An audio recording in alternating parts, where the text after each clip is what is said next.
I had to change the spelling on this thing. I messed up. All right, y'all, man. Y'all know the deal. Y'all come in, keep these tabs going, man. Get these tabs up and stuff. Get the shares going. Start letting people up in a minute.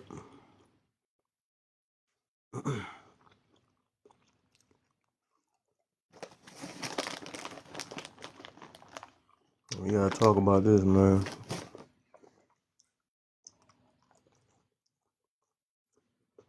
I think this is another way. What I'm noticing, it's another way for people to feel better about the decision that they made in their life. So it's rather pushing on something new.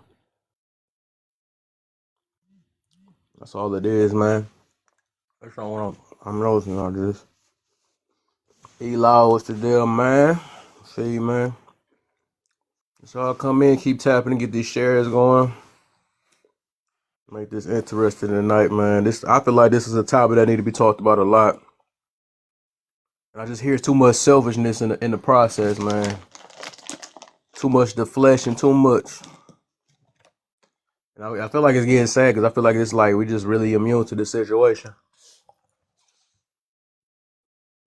I'm like, at the end of the day, I'm gonna get where the self-control is at.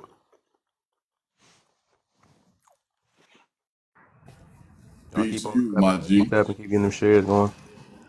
Peace to you, my Elo, G. what's the Peace deal, to man? you. All right, man. It's always a pleasure to see you, my G. Oh yeah, for sure, man, for sure. Yeah. You know, I can't really see that well, right? Sometimes I put my glasses on because y'all be having some real smaller words on. I know. I'll say this, right? When I listen to individuals, right, speak about children, right, not kids, but speak about children, right, and how much they love children. And I'm asking them, I'm like, do you realize that this generation of children right now, right, their children might not be able to live, right, the abundance of the life that they was put here and chosen to have? Why? These people would rather fight themselves and call themselves enemies of each other than recognize who the true enemy is. And the enemy is truly the enemy to our generation, our children, right? These individuals right now, you have so many individuals that up in these hierarchies of what we call this world, right? They don't care nothing about us or our children, right? They put all kinds of stuff in our food and our water, right? Nobody says anything, right? They telling people that they have cancer when they don't, right? So it's all kinds of stuff that's going on right now. And I would love for people to stand up actually to these big businesses, especially the health administration. But the reason why a lot of these people won't do that is because the American government has given people allowed so many people to have things that they actually value, right? That they wouldn't do anything to give that up. Most of these people that got these good jobs or these businesses or these cars or these nice homes and all of that, you think if something really go down and we need them to stand up and fight these daggone people, you think they're going to do it? Of course not. They don't want to lose what the American government has given to them. So you have a lot of the enemies, and it ain't got nothing to do with the shade of the skin anymore. It has nothing to do with that. It has nothing to do with it, right? It's a bunch of class going on. Who's who got what.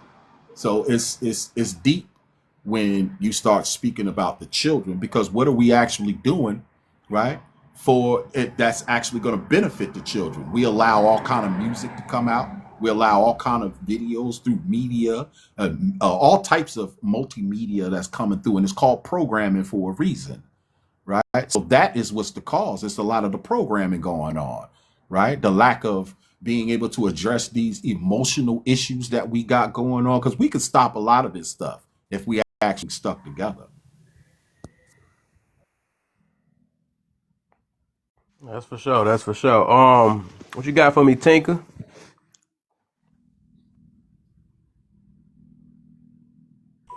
I'm just in here listening. I'm gonna chime in whenever That's cool. You can start the topic up then. Do you believe our people is immune to abortion today? Yeah, honestly, in my opinion, for what I've seen from either whether it being from Facebook or not TikTok, Twitter, I would say yes, because all I see is just black women. Just I don't know. I guess they're proud of their ABs, and I don't understand it. It's I don't know. It makes us look bad. It makes us not want. Makes other races look at us like, damn, they really don't want kids. No wonder why. Black women are doing such and such to their kids nowadays. It's just, I don't like it. All right, all right. What you got for me, Crazy Cricket? Okay, so do you believe our people are immune to abortion today? I'm kind of confused on what that means. You mean that um, black people don't get abortions, or do, or So they ain't, as in like they don't see it as an issue. They just feel like it's a norm now. I don't know if it's a norm per se, because a lot of people having kids, I don't think should have had it, but um, I don't know. I mean, I don't think it's like a trend or anything. I think just people deciding for themselves what they want to do with their bodies. And I don't think it's specifically like black people are immune or unimmune. It's just it is what it is. Oh, okay. It is what it is. Well, that's gonna help the community. All right, go to Cece. What you got for me? Okay. Hello, Happy New Year's. Uh, Happy New Year's. How you feeling? I'm feeling wonderful. Made it. There But you go. thank you. Um, I think that yes, I do believe that people are immune to AB today. The reason why is because of the fact that like no one is really fighting, to me, in my opinion. A lot of people I see offline and online are not really fighting against ABs. They're more so fighting to continue doing what they want to do. And either way it's put, it's like it's reckless to just go out and create a life and then disregard the life and feel like, well, it's nothing to it. It's whatever. It's like it's not even only harming the life that's inside of you. It's also harming, you as a woman. And not even just physically, but mentally. But I'll land there. I don't know if you can hear my background. My son is playing the game. Sorry. Oh no, you good. I ain't hear nothing. I know my background been Could I say loud. something real quick? Yeah, right after eight, right after Rachel, then we can get that going. No, I'm about to drop. No, I Oh, just you about wanted to to tell drop? you I'm about to drop. Yeah, peace to you, man, and y'all enjoy y'all live. Oh yeah, for sure, man. Appreciate you, man. Yeah. All right. All right, Rachel, what you got for me? What's up? You all right? Hey, Kev. Hi, panel. Hi. Hello, hello. Yeah, this is an interesting question because I didn't really think about it until you said something. I would have to say that people are more they have gotten used to getting rid of the child. Oh, wait, is that bad? Okay. They have gotten used to AB. It has become normalized, in my opinion. A lot of people make jokes about it, about popping a plan B.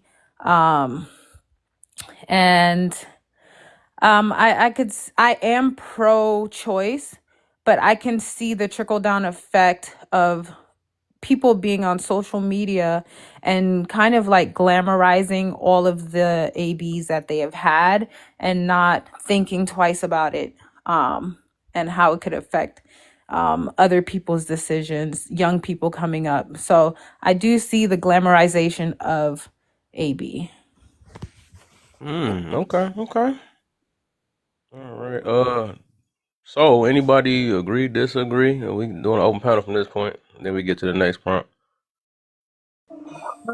Quick question. So, is any of this going to be if we're kind to stop or decrease?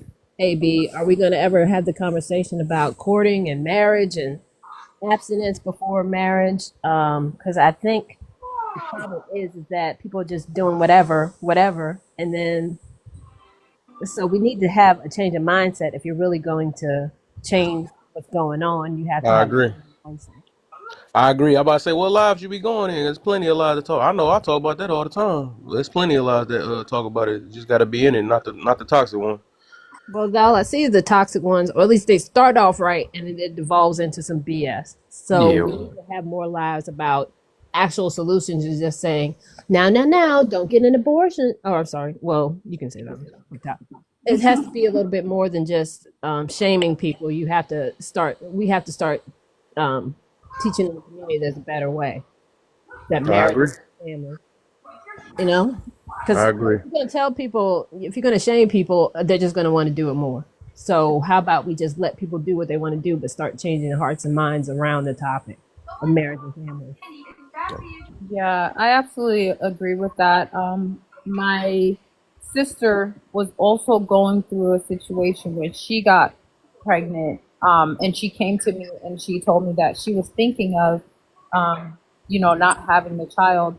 And instead of shaming her, I did not shame her. I let her know that at the end of the day, it's going to be your decision, and it's about what decision you can live with. You know what I'm saying? She was adamant that she was going to do it, but the further along that it got, the less that she was confident about it. But she did have that support from me that she could talk about it or talk it through and ask questions. You know what I'm saying?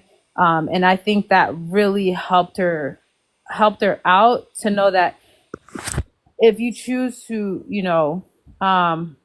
go, either way, you're gonna have a support system.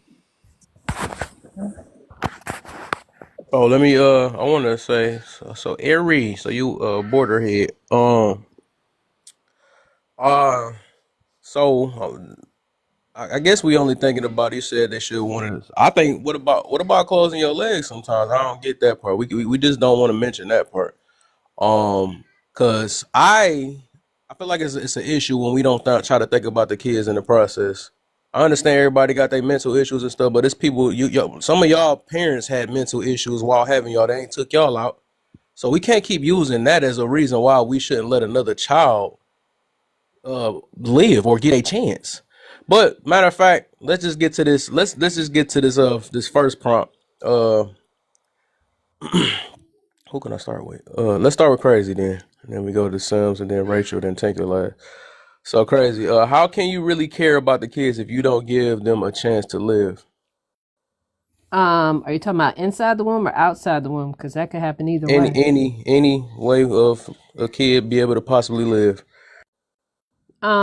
I guess you can't care about the kids, but we have to understand also that somebody didn't care about them sometimes, and the cycle just keeps going and going and going. Like, I think people think of this as just black and white, and there's trauma involved, especially in the black community. There's mental trauma. There's all sorts of things that have been, and it's not an excuse. I'm just explaining that some things have happened in our community that hasn't happened to other communities and continues to happen. And I think there's trauma that we don't deal with, and there's issues that we don't deal with in our community. And that needs to start before we just have a blanket solution of getting rid of abortions. What I think you're alluding to is that you're pro-life. Is that correct? Hmm. Um, nah. I don't know what you meant by that, but I would say if Well, that's the case, is you saying that it's like we say we got all this trauma, but then we can keep on being baby mamas. I don't understand that part though. So I don't know. Like I think we gotta pick our struggle. Say baby back in the chat. All right, for sure. Uh, yeah, and we I gonna think get we that's my gonna we point. gonna go ahead. I'm saying that's my point, is that I know the point is that abortion needs to still be accessible. That's just it. But we need to change heart and minds, like I said, about around, who you who you sleep with. Are you in a stable relationship? Do you know this person? Like, men and women need to think about this stuff, but it's just not gonna, because they probably came from a family where nobody thought about who they're partnered with. They just doing stuff. And we need to think more about, if we're going to take care of the children, we have to take care of ourselves. And in order to take care of ourselves, we have to be more mindful about who we procreate, who we let into our lives. It's all connected. And sometimes with trauma, they don't see that. They just see, oh, well, my grandma did it this way. She had a kid at 15. My mom had a kid at 15. My mom barely knew my dad. My dad barely knew my mom. We need to stop that kind of cycle of thinking. Or else, just saying no abortions, that's not gonna work. Got you, got you, got you. Go ahead, say something. Okay. Toddlers, what can I do? If you hear it, sorry, y'all. But I think, yeah, in a sense, yeah. If how can you really say that you care about the kids if you don't allow them to live? I get that. I get that from like I'm seeing it two different ways. Like we had this topic before, but I'm thinking of it a little bit in a different little twist way. I'll say that as an adult, yeah, how can you care about children if you delete every if you delete everyone you have the opportunity to let live? Can't care about children possibly in that aspect. Then I want to say you can't care about your children if you don't teach them how to keep their legs closed and not go through, like I said, either way it go, having a baby young or not having that baby young, getting the AB is both can cause trauma. And either way it goes. So it's like you don't care about your children if you don't teach them to keep their legs closed. And you don't care about children if you don't vet properly and make sure that the person that you're choosing to have children with is ready for that with you and ready to make that commitment of marriage with you. I'll say marry before you carry, in my opinion, so that at least you could say you tried the right way, even if it may not last. You tried to do that the right way. And I'll land there because I don't know if you hear that, but my Tyler is screaming to the top of his lungs and it's making me I was nervous. wondering if you could hear my background because I got my little nephews going crazy back here. No, I definitely could. You can't hear it. You hear the background? Nah, cause my nephews over here yelling at the same time, so I'm trying to kind of hear y'all a little bit. But yeah, I probably don't. Okay. Let me get Rachel and then Ari. Thank you. So first things first, so I don't forget. I have a problem with continuously saying to keep your legs closed. For me, it transfers the responsibility and the main issue. Like it transfers everything onto the woman, and that's not fair. Like I keep hearing that, oh, women are the one that are in control of access. We need to teach men that they too can make these decisions, that they too are responsible for making these decisions. You get what I'm saying? So I really want to, move away from that. It's shaming women all the time. So also, how can you really say you care about kids? Most people don't care about kids. They don't care about themselves, let alone caring about a kid. Most people who are in these situations where they cannot afford to have the child, or most of the time they are trying to survive. So they're not thinking about no kids. It's really F them kids, to if you want to be honest. So yeah, so that'll be all. Thanks. Okay. Ari, what you got for me? Okay, y'all gonna hate me for this one, but I agree with Rachel. Like the whole keep your legs closed. I agree 100% to what she said. And then the fact that I don't know if it was Sims or Crazy who mentioned something about marriage. Like we have to understand it's not just teens getting pregnant. It's people that's 12. You can get pregnant as long as you have a period. And for myself, I started when I was 8. So the whole marriage thing, I don't even agree with that. But I am pro-choice. Yes, I'm pro-choice. How can you really care about kids if you don't give them a chance to live? My thing is why would I keep a kid that I don't want and just raise them and they gonna feel that I didn't want them. So how is that even beneficial to the kid? So you still about like helping us out and fighting and stuff like that? Yeah. Ah man, this is not cool. I mean, another thing is, oh wait, is this free? It's free talk, right? You can go ahead, yeah. Oh, what I was gonna say is another thing is it. I think it depends on how far along you are. A lot of people don't think, upon conception, they don't look at it as a child until they start seeing hands and feet and stuff like that, and connecting more with it and feeling symptoms and stuff like that. So, I think there is a disconnect depending on how far along you are. Yeah, so I'm gonna say this, then I'm gonna have Cecil. You can go, and but I'm gonna just say I think it's where I think is our issue is that it's like it's our kids' life is based off of how we feel. That's sad. I'm glad our parents didn't think about that. At least we able to get on the panel now because I'm glad we ain't living in a generation, or we was in a generation that this generation in now, because they just based off of me, oh selfish thinking, and it's all right. It's all right though. Because at the end of the day, I'm still gonna stick with that. Because all my stuff, even the things I talk about, is always gonna be for the kids. Because you can't talk to no stubborn adults. They made their mind up. They only care about themselves, and they trying to justify their life and their lifestyle and their mistakes, and then try to take it out on the possible children. I'm glad that my peoples before me did not have that option or had that way of thinking. A good thing it wasn't an option, or probably was. But I'm glad that didn't happen because we wouldn't be here today. And I could thank God. But I guess I am coming from of believing in God. So my bad.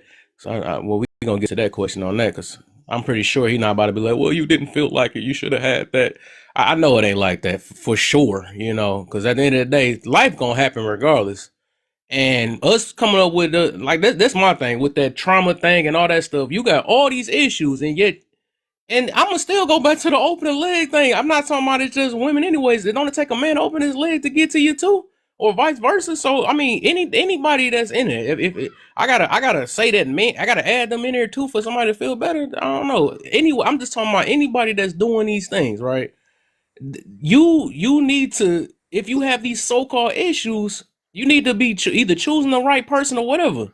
That's the reason why so many people that's out here single with their kids right now. That's what's happening. And it's like, why not teach the next generation? Just because a lot of us have messed up, that don't mean shut up about it or try to make other people feel good. Because obvious that, I don't know, some people might be made their life feel comfortable of their decision that they made. No, yeah, we made our decisions. We got to go past it. It is what it is. But I'm not about to set up the next and say, well, y'all can do what y'all want to do. I'm not going to teach marriage should be a thing and all that stuff. Well, just because you don't believe in marriage and we bust it open before marriage and all that stuff, that don't mean that marriage ain't a thing. I still got people in my family now that's still holding on to the same marriage and got some type of hope. But we can't sit there and make our wrong decisions, pick the wrong people, and then just say, well, this is not a real thing. No, you not a real thing. That's just real talk. Y'all made these mistakes. Don't put on everybody else. And then to tell people that they can't do it the right way.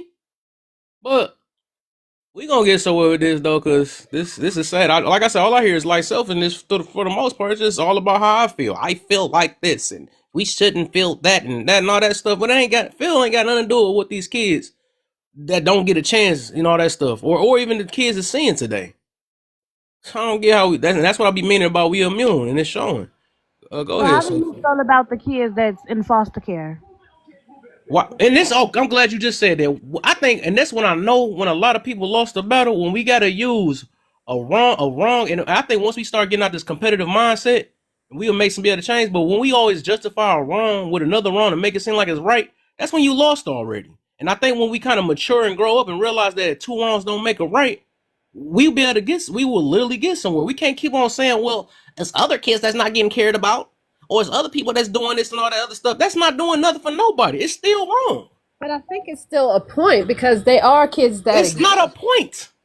They're kids that exist. If you care Where do you think that the kids are going if you guys don't want people to get abortions? Give them. I think y'all just gonna make somebody be a parent. No, you made yourself once you open your dang on legs. So what the heck? That don't make sense. But if they don't want the kid, what's going to happen? Right. So What can okay. I do about that? I'm not about to, but I'm not gonna. I'm not. My thing. I'm not about to shut up because people want to keep doing the same thing. I'm gonna keep saying it's wrong. If you want to say that's a shame tactic, I'm gonna keep shaming it too. It is what it is.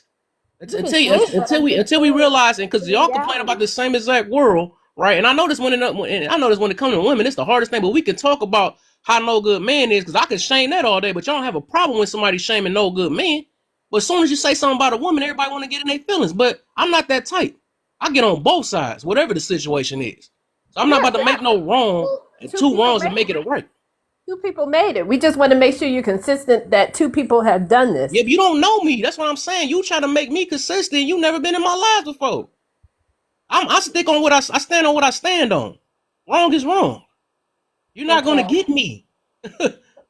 Nobody's trying to get you. But let's go see Sims, man. Let's get going. Yeah. I'm gonna try not to get too passionate on this because it's just sad to me, man. That the world that we in. Right. This is Um. sad. Yeah. So when I meant with like, okay, closed leg, like Mr. Kev said, I shouldn't have to say male or female. I mean both.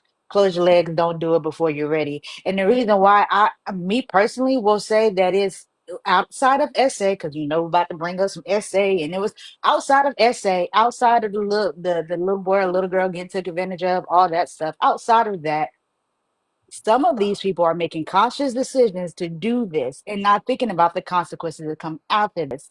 So my whole thing is that when you lay down with someone and you're not thinking of the possibility or talking to them about the possibility, or like basically getting to know this person before you even give them access to your body, male or female, that is a problem. And then oops, come a baby. Now oops, comes a baby, because you knew what it took to get a baby. We all went to class. We all did all that. We all know this in school. We all know what it takes. We know about sperm, egg. We know all about this. So there's no this accidentally happened. This, you made the decision to lay down, young or older. You made the decision. So it's like, deal with the consequences that come with it. But at the same time, like I said, there's no win-win. Either way it go, you made it. It's gonna be hard to be a young parent. It's gonna be hard to be a single parent. It's gonna be hard to get rid of a child, young or older. So either way it go, my whole stance is that there's no, well, what if they wasn't ready? If you weren't ready, then you shouldn't have done it, because there's too many things out here to prevent that from happening. There's so many people out here who been smexing for however long they've been smexing and ain't having laid on nobody's table or giving birth to anybody. And they haven't had those issues. So I hear a lot of people say, well, birth control is not for everybody. And what if this breaks? And what if this happens? Then you shouldn't really be giving yourself up to people that like you're not really into like that, or you haven't had the conversation. With me and my children, they were all conversations. They were all things that were meant to be. So I mean, not things, well, humans that were meant to be. Um, so it's like I don't, yeah. Like Mr. Kev said, I do agree with that. It's open legs, pull up your pants, whatever, close your legs, close your pants, whatever way you want to flip it, flop it, male and female. You shouldn't be out there doing it if you're not prepared for the possibility of a child coming with that.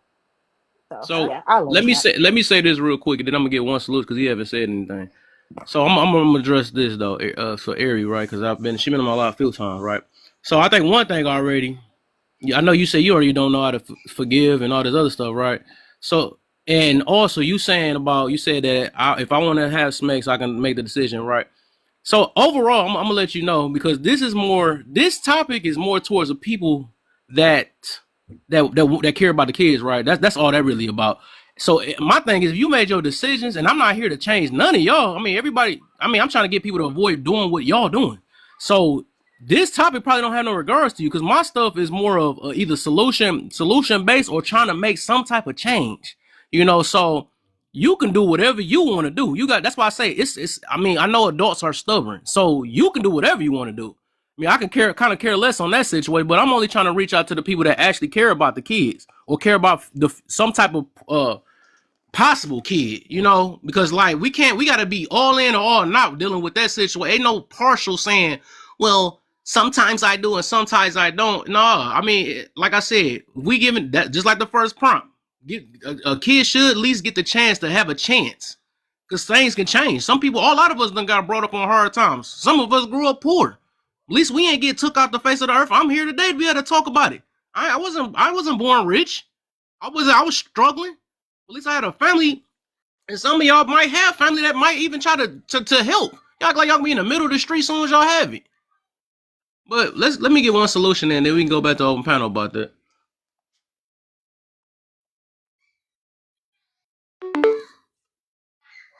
What's up, Kev? What's up, man? You alright?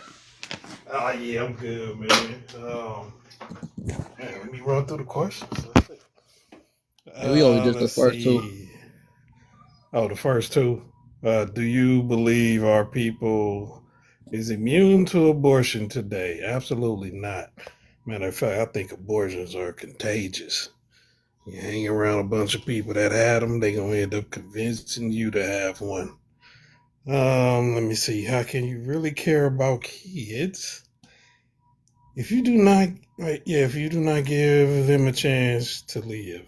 I would have to agree with that. You can't care about them. If you cared about them, you will be very, very particular how you bring a child into the world.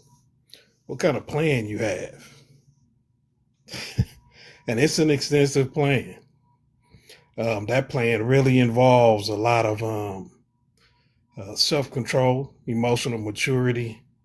You really need to know how to cooperate with another person in raising that child, and then the actual raising. That's not a simple thing to do. Home birth, homeschool, protecting them from the world until you teach them the tools to navigate this planet. That's top tier work right there. There's nothing simple.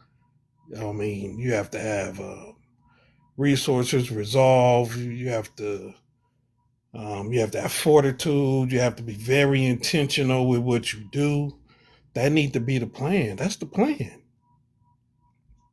Parents are, you're responsible for everything that has to do with children, including the village members that you choose to be involved in the raising of your children. Because I'm going to say this, the village always exists, okay? You just have to choose the members that's going to be part of your village. There are default members, but those members are not always safe to be around children. Let me see if you fear pregnancy. We're not on that one yet. We just on the first one. Oh, you're not on that? Okay, Yep. okay. So we can go to open panel. You can expand a little bit more if you want to. No, I'm good. Y'all go ahead. Real quick. So I don't know if everybody saw the stats that I put in the chat, but it really kind of opened up my eyes because when we talk about the children who are in foster care or children who are being hurt by their parents, it is very small in comparison to the amount of children who are AB'd. And just looking at that number, I think both things can be true, that there is a crisis, there is an issue that is happening with more people that are, choosing to AB. And it can also be true that we should not be forcing anyone to that people should be able to make their own decisions. You get what I'm saying? That we shouldn't be forcing anyone to keep a child. But I do think that we do need to have more education starting young, like teaching young men and women about responsibilities, because I really didn't know the number was that high. I'm honestly shocked because I went to look at it and I'm like, I didn't think it was that many people doing it. So let me ask this though. I got a big question because I know we feel like ABs is a right. Do you feel like, because they could take that away at any moment, right? That was something they just created, for us probably in America, wherever it started, it just got created. Do you believe that? Let's see, women. Should be women. Oh, well, they don't have it. You believe women is entitled to abortions? ABs? I don't There, think I women think should be women are entitled to entitled. take a life Women are entitled to their. unjustifiable. Women are entitled to their own bodies. That's Yeah, what they it don't have is. nothing to do with their body though. That That's is something their to do with the body. government. That is When fully you take a their body. life without justification, what do we call that? The M word, right? A life. Now, can somebody justify taking a life of a baby? You could call it a fetus, but life starts at conception. Can somebody give me justification for doing that? Is it really alive though? I mean, it's Yes, alive it is. No, it's like not. Yes, There's a it lot of is. things that It is alive. like a virus It is has a alive. If heartbeat. it's It alive, has then a why mess with it heartbeat. then? It has a Because heartbeat. it's That's the first inside thing a your baby body, and gets is I'm a alive heartbeat. too, and I'm alive too. It's not a hurt. Yes, it is. The first thing, Okay. the way that they tell when you were first pregnant, they go in, the first thing they do is give you a sonogram, it's the heartbeat. Even if you had a positive pregnancy test, even if they say wait about 8 weeks, come in for your first doctor's appointment, they see a heartbeat that verifies life. So if I have a 6-week-old embryo, it's not independent, right? It has to have my resources and everything. You're not going to really be able to verify much about that 6 week embryo, but they are going to say, like, you will be able to see that it's an embryo in you. But what I'm saying is that when you go for your first, because most AB clinics will say, did you get it verified that your pregnancy is a viable pregnancy before you go lay on that table to get rid of it? So viable pregnancy is knowing that this baby has a heartbeat, because you could have a miscarriage at 6 weeks. So they want to make sure, okay, this baby heart, you can have a miscarriage before, I mean, after that too. But they want you to go to the doctor first, get the paper that says this is what's that, whether the hospital, clinic, whatever, the heartbeat. Now I could be wrong, but that's how Okay. I remember it to be. Yeah. So It's not fully. The heart is not fully developed. It's Right. All 4 chambers don't develop until maybe until it gets to a fetus. yeah. So that's why I put it in the chat. The heart begins as a fluttering of cells in the embryonic heart tube. yeah, I don't know how we got to that part though, or whatever. I guess we just coming to anything to make They ourselves trying feel to better. just Feel better. But I think the question is, because I know y'all anything to make it seem like that y'all not doing nothing wrong. You can go like, hey, it's not really developed and all this. I know. I think we come up with all type of stuff. Wrong according to I who can though? stand up for a woman having a right. I don't. You get what I'm Wrong saying? according to who? That's I think that's more of an assistant, right? Because the thing is, they did not have to create this thing called abortion. Otherwise, y'all could still do whatever y'all. I never understood when women be saying, "I can do whatever I want to do, whatever I want with my body." Nobody can stop you, right? Nobody literally can stop you from sleeping with a bunch of people. Nobody can't stop you from whatever you want to do with your body. What we're doing is time. So I guess I answer it for you because that's what it sounds like. I mean, I can hear it, right?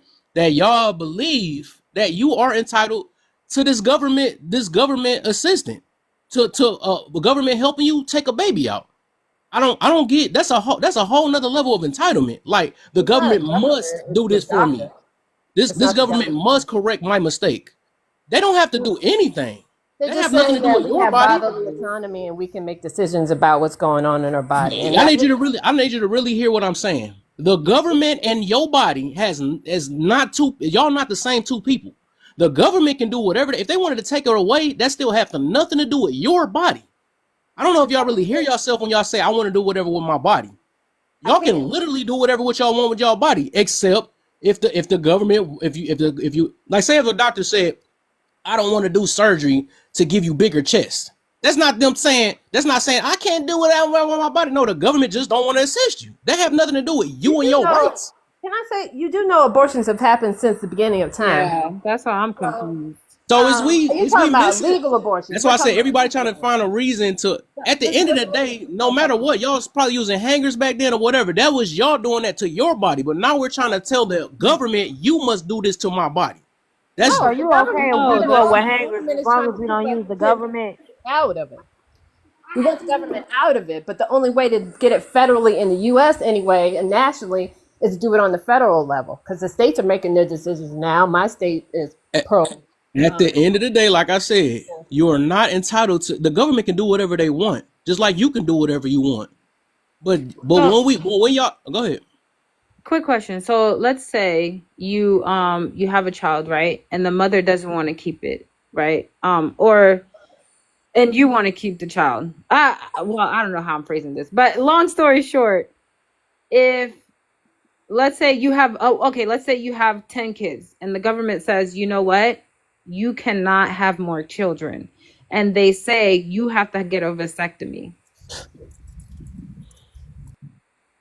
You said what the government trying to make What me does that do? have to do with this? If the government says because you have way too many kids, they're using government assistance and you cannot have more kids, and they are telling you that you have to get a vasectomy. They can't force that on me. What the heck? Unless they But unalive they me. can force it on a woman.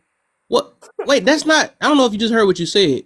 Yes, what One I'm of them is a saying is decision. One of them is this a decision, and one of them is somebody's barging into your lifestyle and trying to force you to do something. right by you telling women that they cannot have an abortion, you are I never said that. you're saying that it shouldn't be legal, right? No, I'm okay. I say it again. I say it over one more time.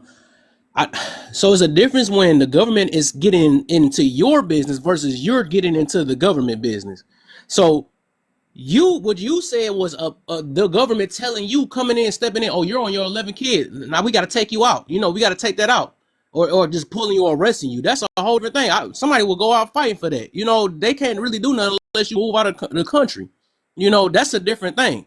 But you saying that you want to make this choice to unalive a baby and get the government to help you, that is the whole opposite way. That's not nobody forcing you. You talking about somebody getting forced versus somebody that got a choice that took it away from them. What I'm saying is, right, you want that choice removed from the woman, the same way that your choice to get a vasectomy or not would be removed from you. That's the correlation. No, he's saying you going to the government to Yeah, I don't assist know. you in that should be removed. Is that what you're That's all I'm saying? trying to Kyle? say. It's an assist. That's all I'm saying is assist. I think. Yeah, that's what he's We're saying. going to So- the government. We're going to doctors. And nobody's entitled to that. That's all I'm saying. Service. Yeah, the doctor provides a service. Do they not? If you want to go to the doctor, who force themselves? You have to, just like now, right? If you got health issues, you have a choice to go to the doctor, or you can sit there and rot. Nobody forcing you to not go to the doctor. Can I ask a question? So, if the government didn't exist, are you saying that abortion is Right? okay? What would you do? I guess everybody would decide for themselves, right? There you go. I'm glad you sound like this, and that's what I wanted to hear. Some stutter. So that's my whole point. Allow people to decide for themselves. Who can't? Okay, Who can't? hey, I have no brother choice Ken. but to do that. Everybody have no choice but to do that. The whole point is that this thing that y'all crying about is y'all act like y'all entitled to it. This is how I know that Americans are so spoiled. This how I know a lot of us are so spoiled and don't know it. Y'all be acting like these things that the men. Okay, let's get to this part because a lot of the times it's men that fought for the rights where we at. I mean, or we could say some women might have went to war for it, but for the most part, we know it was man on man that was fighting to give us the rights that we had. Because if all men was bad, that everybody be claiming, we wouldn't even be on this app right now. So somebody had to fight for that. Somebody fought for those rights to even for that situation. Even the stuff they allowed in 2024. But this entitlement mentality, that's why I said, and that's why I'm gonna keep being on this thing talking about it, because a lot of us don't realize how entitled we is and think we deserve everything or life is supposed to go the way we want it. And this is just, and it's crazy that it's crazy y'all don't really see how this is. Because y'all act like that the government have to do it. You're not entitled to govern your own body. How are you not entitled? It's my body. Why would I gotta not? do with you? What I'm saying, what do another third party gotta do with you? It's my body. What do you mean? What does it have to do? I don't know if you stuck on the part of my body or something like that. I'm not talking about your body. I didn't say that you could. I didn't say you couldn't do it either. All I'm saying is that you're not entitled to a government assisting you. That's all I'm saying. You can use the government saying that. Nobody is saying they are. Okay, and I'm saying that. That's what I'm saying. Nobody listening to me. I'm saying that everybody keep acting like they saying that I have my body, my choice. But nobody's taking that. Nobody is telling you you can't do what you want with your body. They just saying if they wanted to take a B away, they can do it because that's their choice. You still can do whatever you want with your body. I mean, y'all sleeping and sucking and doing all this other stuff, so keep doing what y'all want to do. Well, I'm And so saying so they can legally do that, but someone It's could still true. have an AB. If those so doctors you weren't you around, should you be wouldn't be forced to getting take care of your ABs. children. I want to hear You from should be motivation. forced to do that. But thank God that it So was back then. Thank No. God. okay, so Go ahead, motivation. Then we is gonna it? get. Then Thank you. then we Is gonna it? get. Thank you, brother. I appreciate that.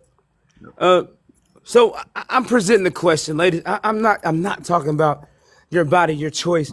I think, but we always want to talk about protecting the innocent and protecting the weak. Hold on now. We always want to talk about protecting the innocent and protecting the weak. But there's one life. There's one human life that we're not considering. See, if I had a pew pew, hold on, and I walked, let's say, I don't know, into a movie theater, and I decided I wanted to harm somebody, and I decided I'm just gonna pick random people, and I took them out. I took them out. Okay, now you would say I was wrong, correct? Because that's wrong.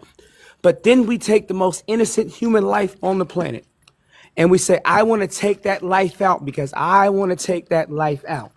And we say there's nothing wrong with that. I just find that a bit hypocritical. I'm going to say, if we're talking about that, it's not okay just to take someone out because we feel like it. Yes, I would completely agree with that. No, hold on. This is an innocent human life.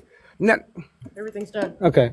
And the thing is, you can change the terminology all you want to. All you want to. But at the end of the day, that is a human life. I'm gonna land my plane with that. All right, let me get. Hey y'all, we gonna do an open panel. I just want to get these two people to talk real quick, and then we're gonna go right back. Let me get Justin and then Kobe. Hey, what's up? What's the deal? Oh, not much. Just listening in with you guys, and I have to agree with you. If the doctors weren't around to do these procedures, you guys would not, like, women would not be getting the ABs, and it's only because that option is there that they're getting these ABs. It doesn't make it right. It's just you have like an outside source now who's providing this for you. And I mean, this has been going on for forever. It's been in the Bible. Like, this is what was going on in Egypt, right? They would take the firstborn and, get rid of the babies. Now they've convinced women that, oh, it's your decision, you could do what you want with your body, but what they're doing is they're making you subconsciously think that you're an unfit mother, that you're unable to be, that motherly figure, and they make you feel incompetent to be a mother. So I don't agree with it, and yeah, it's just a sad situation all overall. Okay. Kobe, what you got from? And real quick before you go, y'all do what I seen Rachel and Cece doing. Tap the screen real quick. Get some more shares in. Y'all get some more y'all pro-choicers in here, or whatever, because we got to talk to a lot of them. The ones that's least in the middle of the fence that ain't far left with it, so we can bring some type of hope. Maybe they'll change their mind on that. So I'm a paralegal and I've worked for family law for years. Oh, okay. Yeah, I didn't even finish my dang on. But if y'all can't just get shared out, if y'all have not joined the team, hold on, let me put this little thing at the bottom. I got the quick button for y'all. So press this to join. It only costs 1 penny. Go ahead and join the team. It's gonna help put me on a popular live. Get a couple hashtag FYPs down there. I think the goal is gonna be 10K. We can get there though. Y'all can get them fingers together. But go ahead, Kobe. No, I was just saying I'm a paralegal. I've been in family law for years. It's really sad when like I get cases where it's like the father was the one that are the daughter. So like with things like that, I think that it's the woman's choice to do what she wants with her body. And other than that, I really no, you should keep having the child. But in circumstances, I think it's okay for the woman to be like, I don't want to do that. or I don't want to go through with that. Hey, you know that's so funny when I keep hearing that especially women. I do what I want my body, but that saying be strong until a man say I do what I want my body, even to cheat on you. Well, it's my body, my choice, right? You know, But it's open panel, I y'all. mean, but It if is it's his body. the dad who did that, why would you want to have like your dad's kid? It's his body, his choice. He can Right. He Well, can we have talking he can do outside of what he SA wants. He can and leave. Right. But leave. it is his body. He can do what Yeah, he wants with he it. can do it, but there are consequences to every choice you make. Same, Man, we preaching, right, ain't we? same, yeah, Right. same for the woman. Like, but the thing is, it's their choice to make. Cool. They I'm, don't think now abortion is a for consequence. ABs, how many ABs are actually that circumstance? Like less than 1% though. So you're telling me that 99% of ABs that aren't coming from a situation like that, like people are just having yes, ABs, right? Oh, well, yes. yeah, don't be careless when doing things like that. Yeah. Like if you're actively with someone or you have a situation and you all of a sudden get pregnant, you need to have that baby. But Yes. if it's like a situation where you get RAPD, Great. then Great. you should not have it. If you you Yeah, know don't but want what? to. If you don't I want got to. to another answer, thing. I'm about to make this even more serious, right? And I feel like only situation I feel, and even grape, right? I think you still should have a baby.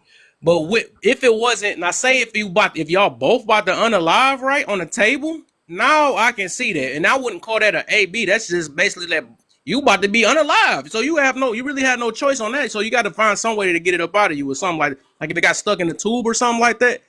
But I don't feel even if that you What said about miscarriages though? let me finish real quick. Okay. I don't feel that even if you had got the G word right, that the baby got to pay for that. I mean that I don't feel that's right.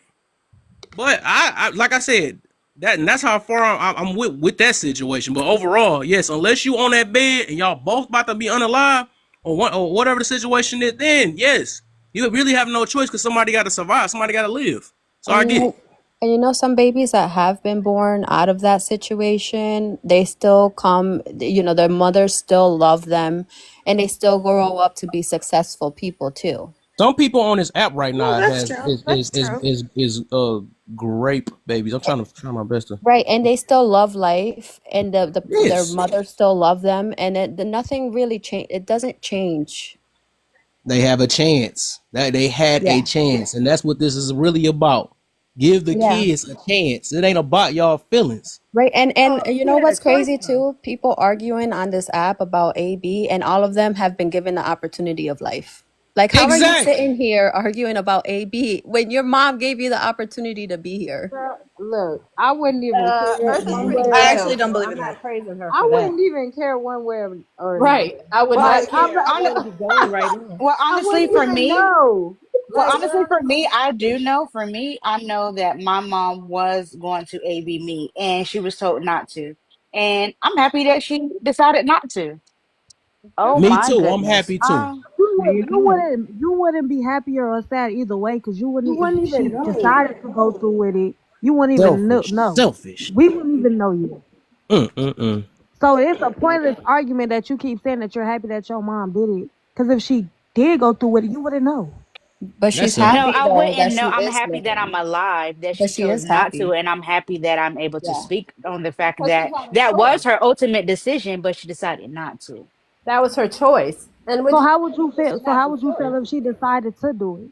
What the That's not the. I can't what feel type if of she question? decided to do Oh, it. My okay. point is that was Okay, weird. Okay, let me mute. that's my point. You wouldn't know.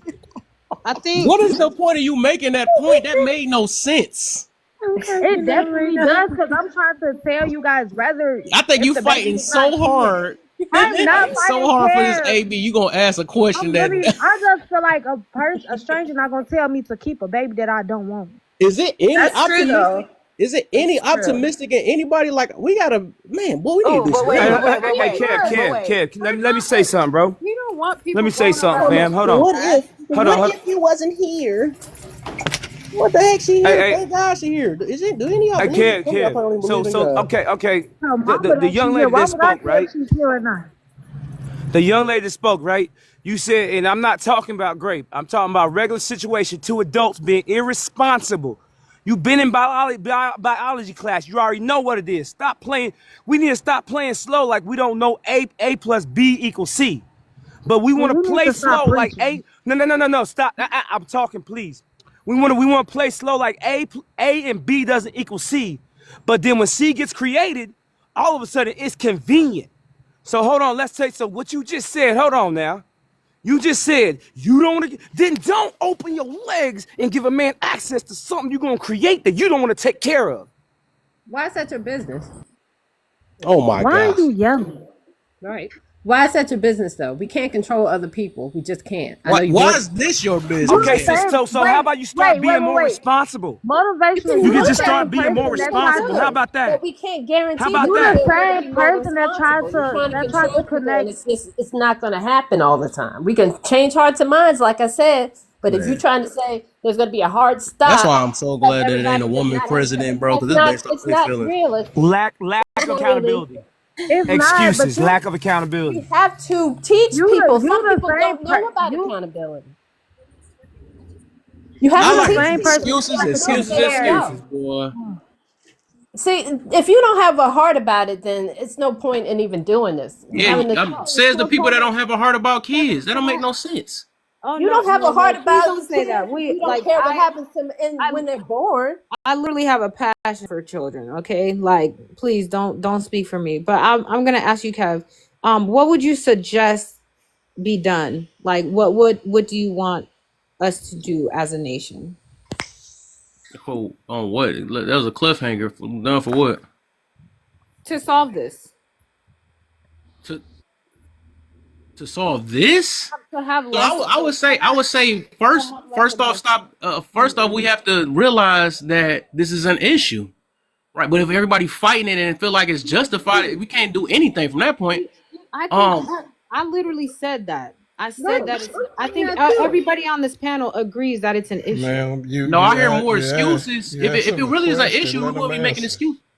If we really thought it was an issue, we wouldn't be justifying for it. That's how I know we're half believing. I'm not justifying the behavior. I think you just want to argue. I think you just want to argue, host.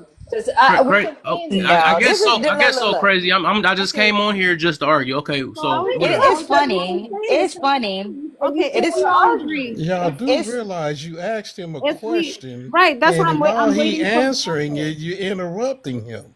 That means you want to argue with him. Let him answer your question. We're not saying the same. Silence yourself when you ask him a question so he can Okay, answer. Let him go. Jesus. Jesus, you. Yeah, so this is my whole thing. They just don't like what's being said. That's all it is, though. But that's why I say I'm not a feeling. People gonna realize I'm not a feelings based person, so I'm not about to stop because everybody got their mind made up about how they feel about these children, right, or possible children. And I thank God, like I said, that we are here today. But if you got your mind made up, like I said, this discussion not even really kind of made for nobody that got their mind made up about these ABs and stuff.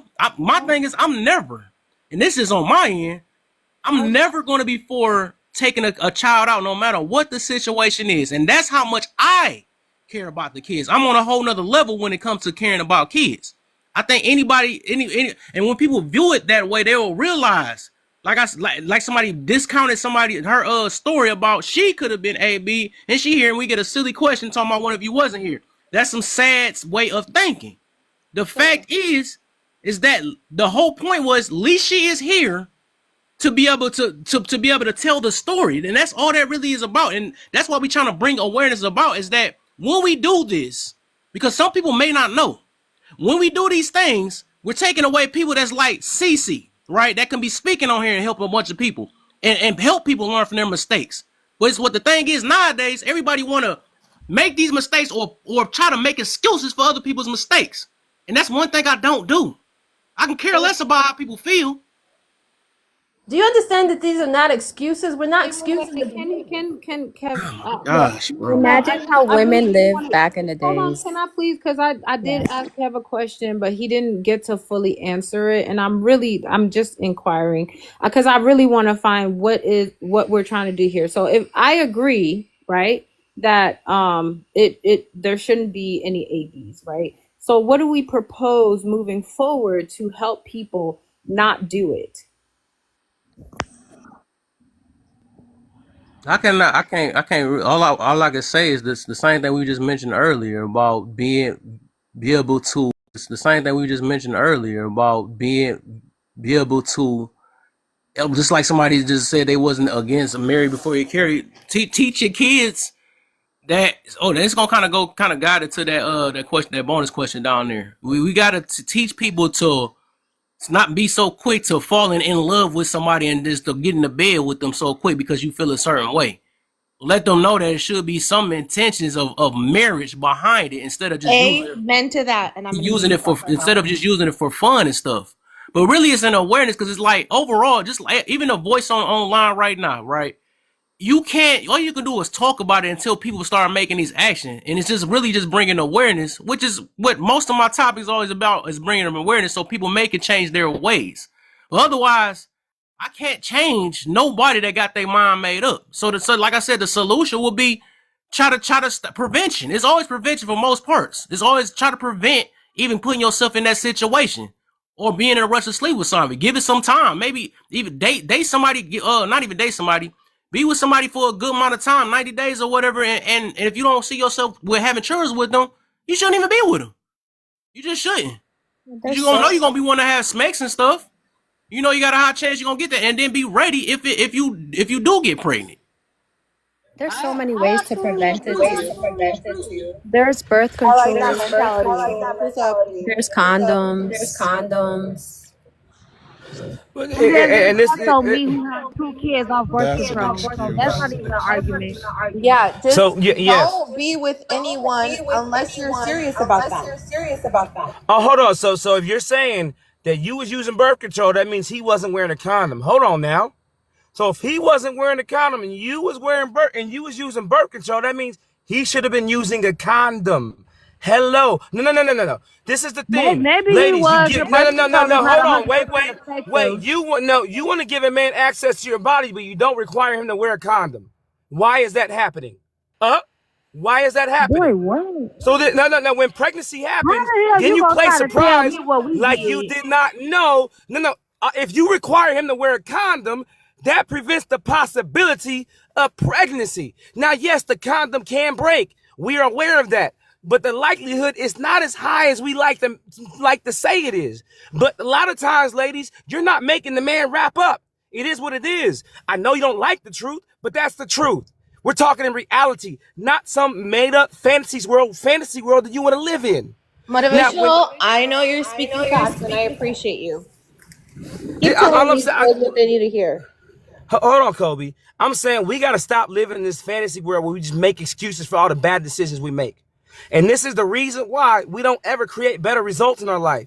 Because every single time we get faced with accountability, we make an excuse. It's this, it's that, it's this, it's that, it's mama, daddy, and the contraceptives didn't work. Well, did you say, hey, boo boo, if you get access to this kitty cat, you need to wrap up and wear a condom? Did you?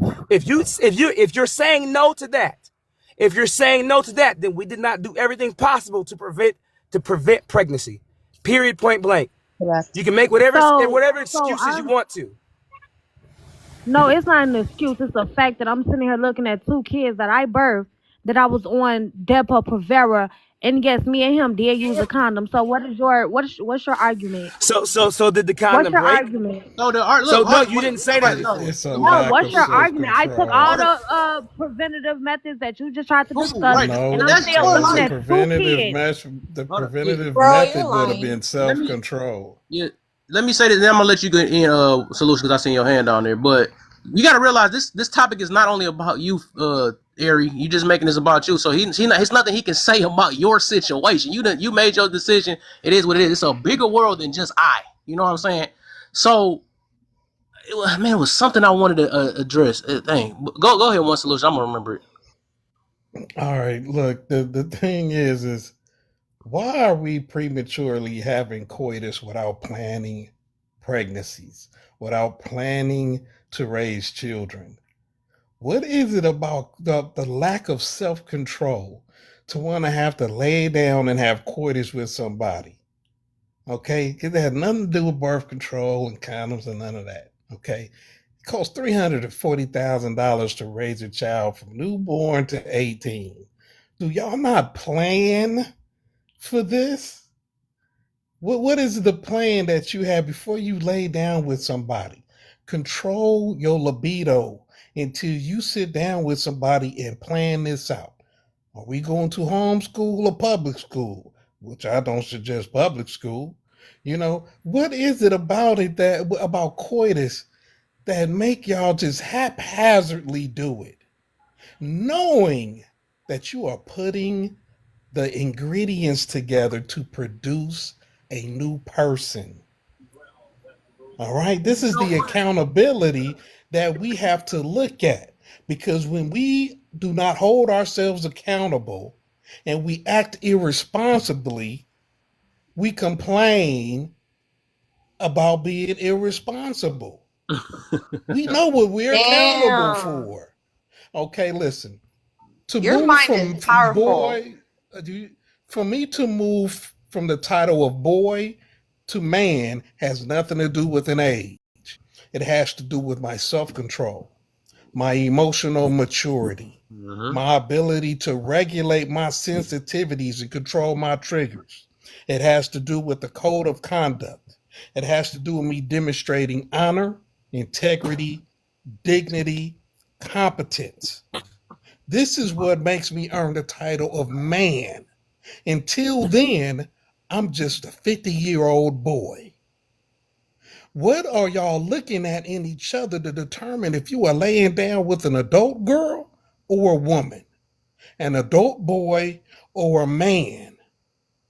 That's my accountability right there. That's the account. See, there's financial accounting where you have balance sheets and cost benefit analysis and everything, but then you have behavioral accountability.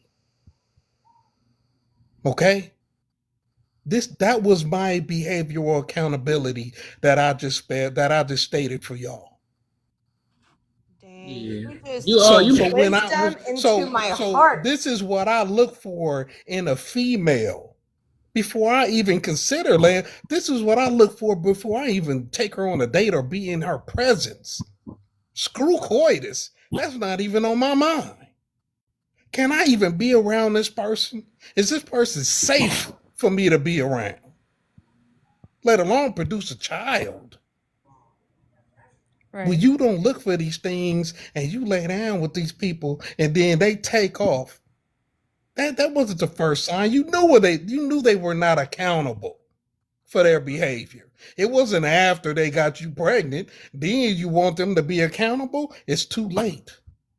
Why is it that you made that decision? What childhood trauma or idiocracy do you have? It's not about them. It's about you. What do you need to unpack at your 20, 30, 40, 50 years old so that you can gain control of yourself, so you could be accountable for your decision making? What is it? What is it that you packed in that box and put in the back of your mind that you are so afraid of reaching back and unpacking so you could behave appropriately? Because you are a danger to everybody around you. I agree yield the 100. floor. I agree with that. Before you go crazy, I thought about what I wanted to say. I think I seen Justy, but I'm gonna let you go crazy, then Justy, then Kobe, and then it sounds like some sort of motivation. But I just thought about so I was thinking about the that we now right today. The reason why I say it's so many excuses is because the people that's having smacks out here, right? It's not like they did not know they could have a possible baby. It's just everybody be thinking that they got this special thing or whatever, or Just like when somebody be missing red flags and stuff. They knew they was no good, still sleep with them anyways, and then thought they could change them because everybody think they got this golden thing that can change somebody. Well, if I do this if I break her back, it's gonna be like that, or if I give them this good, it's gonna do that. Then y'all get mad at yourselves because y'all try to change a toxic person because he was gonna be too boring if I like me a bad, whatever. Or dude be like, I want a feisty little chick, we see what feisty chick got you child support or not. So overall, it really is no excuse. Look, the people that's out here that's big and bad enough to sit there and I'm gonna say it, open your legs, right? Open your legs, and that's on both ends, right? Because you gotta some gotta happen. You don't have snakes with your legs closed unless there's some new stuff, whatever. But the fact that they keep acting like they shocked that a baby could come out of it, I'm not buying it at all. Everybody, we done seen our mamas do it, our grandmamas do it. We done seen it. We had all the signs to act and to be acting like, well, they just didn't know, or they might not have been ready. I can't go for that. You know the deal. Even these little kids know. That's why they doing it. So just like I think Rachel just said, it's a consequence for every action, and that's what it is. But Yeah. let me go ahead, crazy Justy Kobe, then motivation. I agree with that, but what I guess I'm saying is they're not doing that out of the blue. I'm not trying to excuse what they're doing. I'm just trying to say there's a reason for that. And it starts with people like us understanding that no, don't do no crazy stuff like that and bring a kid into this world. We all know that here on the panel. I think everybody here knows that. But if you, like you said, the grandma does it, the mom does it, who are they learning from? So I'm just saying, let's think about where they are now and then come up with solutions because it does have to be preventative. People need to stop just sleeping with everybody and just doing anything and having kids that they can't take care of. I 100% agree with that it is personal responsibility and they should be accountable. But it's not going to change overnight. I I like think that you said solution too, right? And the solution is taking it away. No matter how you want to look, if y'all like it or not, take it away because it's gonna I don't change think people's that's mind. a good It's gonna change people's mindset on, dang, I don't have no backup plan, and I got to be more. Or some people might still do it. I know that too, right? But I think because it exists, people are willing to take more risks, do more. That's because they got the pills and all this other stuff. If they took a lot of these things away, I think seeing what's going on now, people will be avoiding it or try to at least get close to doing it the right way. But But it's so and free out here, and people don't feel like that it's a big enough consequence towards it, or they can just feel like, oh, I can just do this real quick. So they ain't gonna try. But I think that's one of the first ones. I would say that. I I would say, mean, but you're in red states or in Texas, stuff like that, where they basically teach abstinence and people are still getting pregnant. okay, Yeah, I, that's I why I'm want to saying. say this. But you're I saying the want to. butt part, but that's why you said look for a solution. I say the solution, a butt can't come after the solution. It's either you want a solution or not. We can't keep using, well, this might happen. Of course we know it's gonna happen, but all we can do is try. Or at least keep Right. preaching it. That's Mr. all we Kev, can I do. want to say, Mr. Kev, I want to say this one thing though. When you say that too, like keeping it back in mind, this is what the swing ball gonna come. What about the emergencies? I don't think Mr. Kev is talking about the emergency part. If it is a part where you may have a child that is where it's not supposed to be in fallopian tubes, all that stuff is not where it's supposed to be, and it's an emergency where you or the child may be unalive. He's not talking about that. He's not talking about that. So I mean, Mr. Kev, correct me if I'm wrong. I just felt like that Yeah, was yep. And I coming. said it 100%. When y'all both about to be unalive, yes, you got to do what you got. And I wouldn't call that an AB. That'd be like a dysfunction or whatever the word or whatever it is. But yes, that's the only time, right? Because y'all both about to be unalive for real. Like it really have no choice. But we know majority of the time it's not happening that way. And that's a whole different thing. Um, can I say, okay, I think if you're removing funding for ABs, right, it has to be reallocated into something else that's going to help with the prevention because we've already had it to where it was illegal and that was a hot mess, which is why it became legal again. So it's nothing new to have it illegal. But the thing is, we need to have a better plan for if it becomes illegal.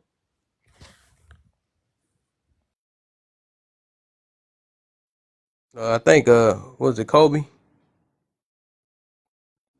Hey, I'm gonna drop out so someone else can come up and give their perspective, All but right. y'all have a good day. All right, for sure, And for Happy sure. New Year to everyone, by the Happy way. New Year. I have to Happy drop New out Year. too, but thanks for the conversation. All right, for sure.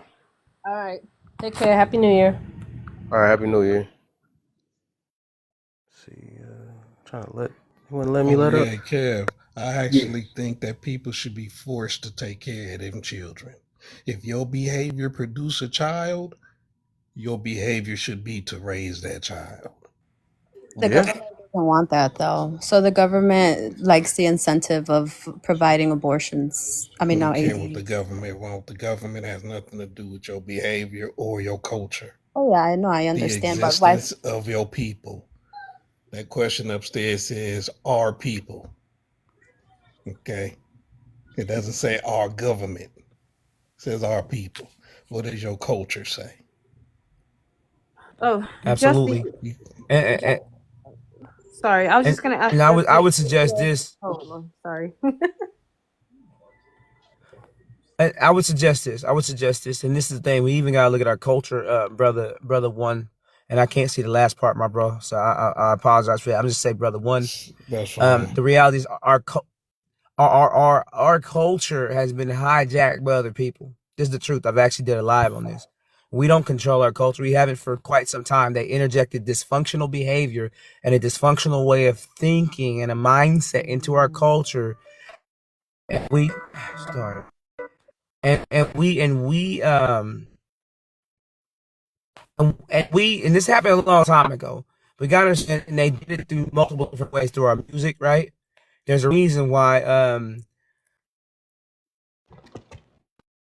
lot of our bars and H's. You There's got a reason. 1 bar motivation. Okay, we know we. All right, Can you hear me? I'm connected to my Wi-Fi.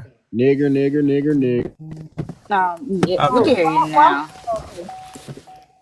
Can you hear me now? Got you. Yep. All right, cool. So simply this is understand that our culture. I'm gonna say this part real quick. Our culture was hijacked. It was hijacked a long time ago. Unfortunately, many of us was unaware. That's why when it was popping your coochie and all that crazy mess, and we was like, oh yeah, this is so fun, and then it became a thing that sort of black women was known for. And I'm not saying about black women because they don't do that, but we was like, this is a thing we do. No, it's not. No, it's not. You were told this is a thing you do, and you actually got brainwashed to think that's what you're supposed to do. The money, cars, and the HOs, and being materialistic, all those things, all those, a garden tool, all those things, we're talking about depreciating assets. See, when we talk about real money, real money, assets that appreciate in value, see, that's the things we need to talk about.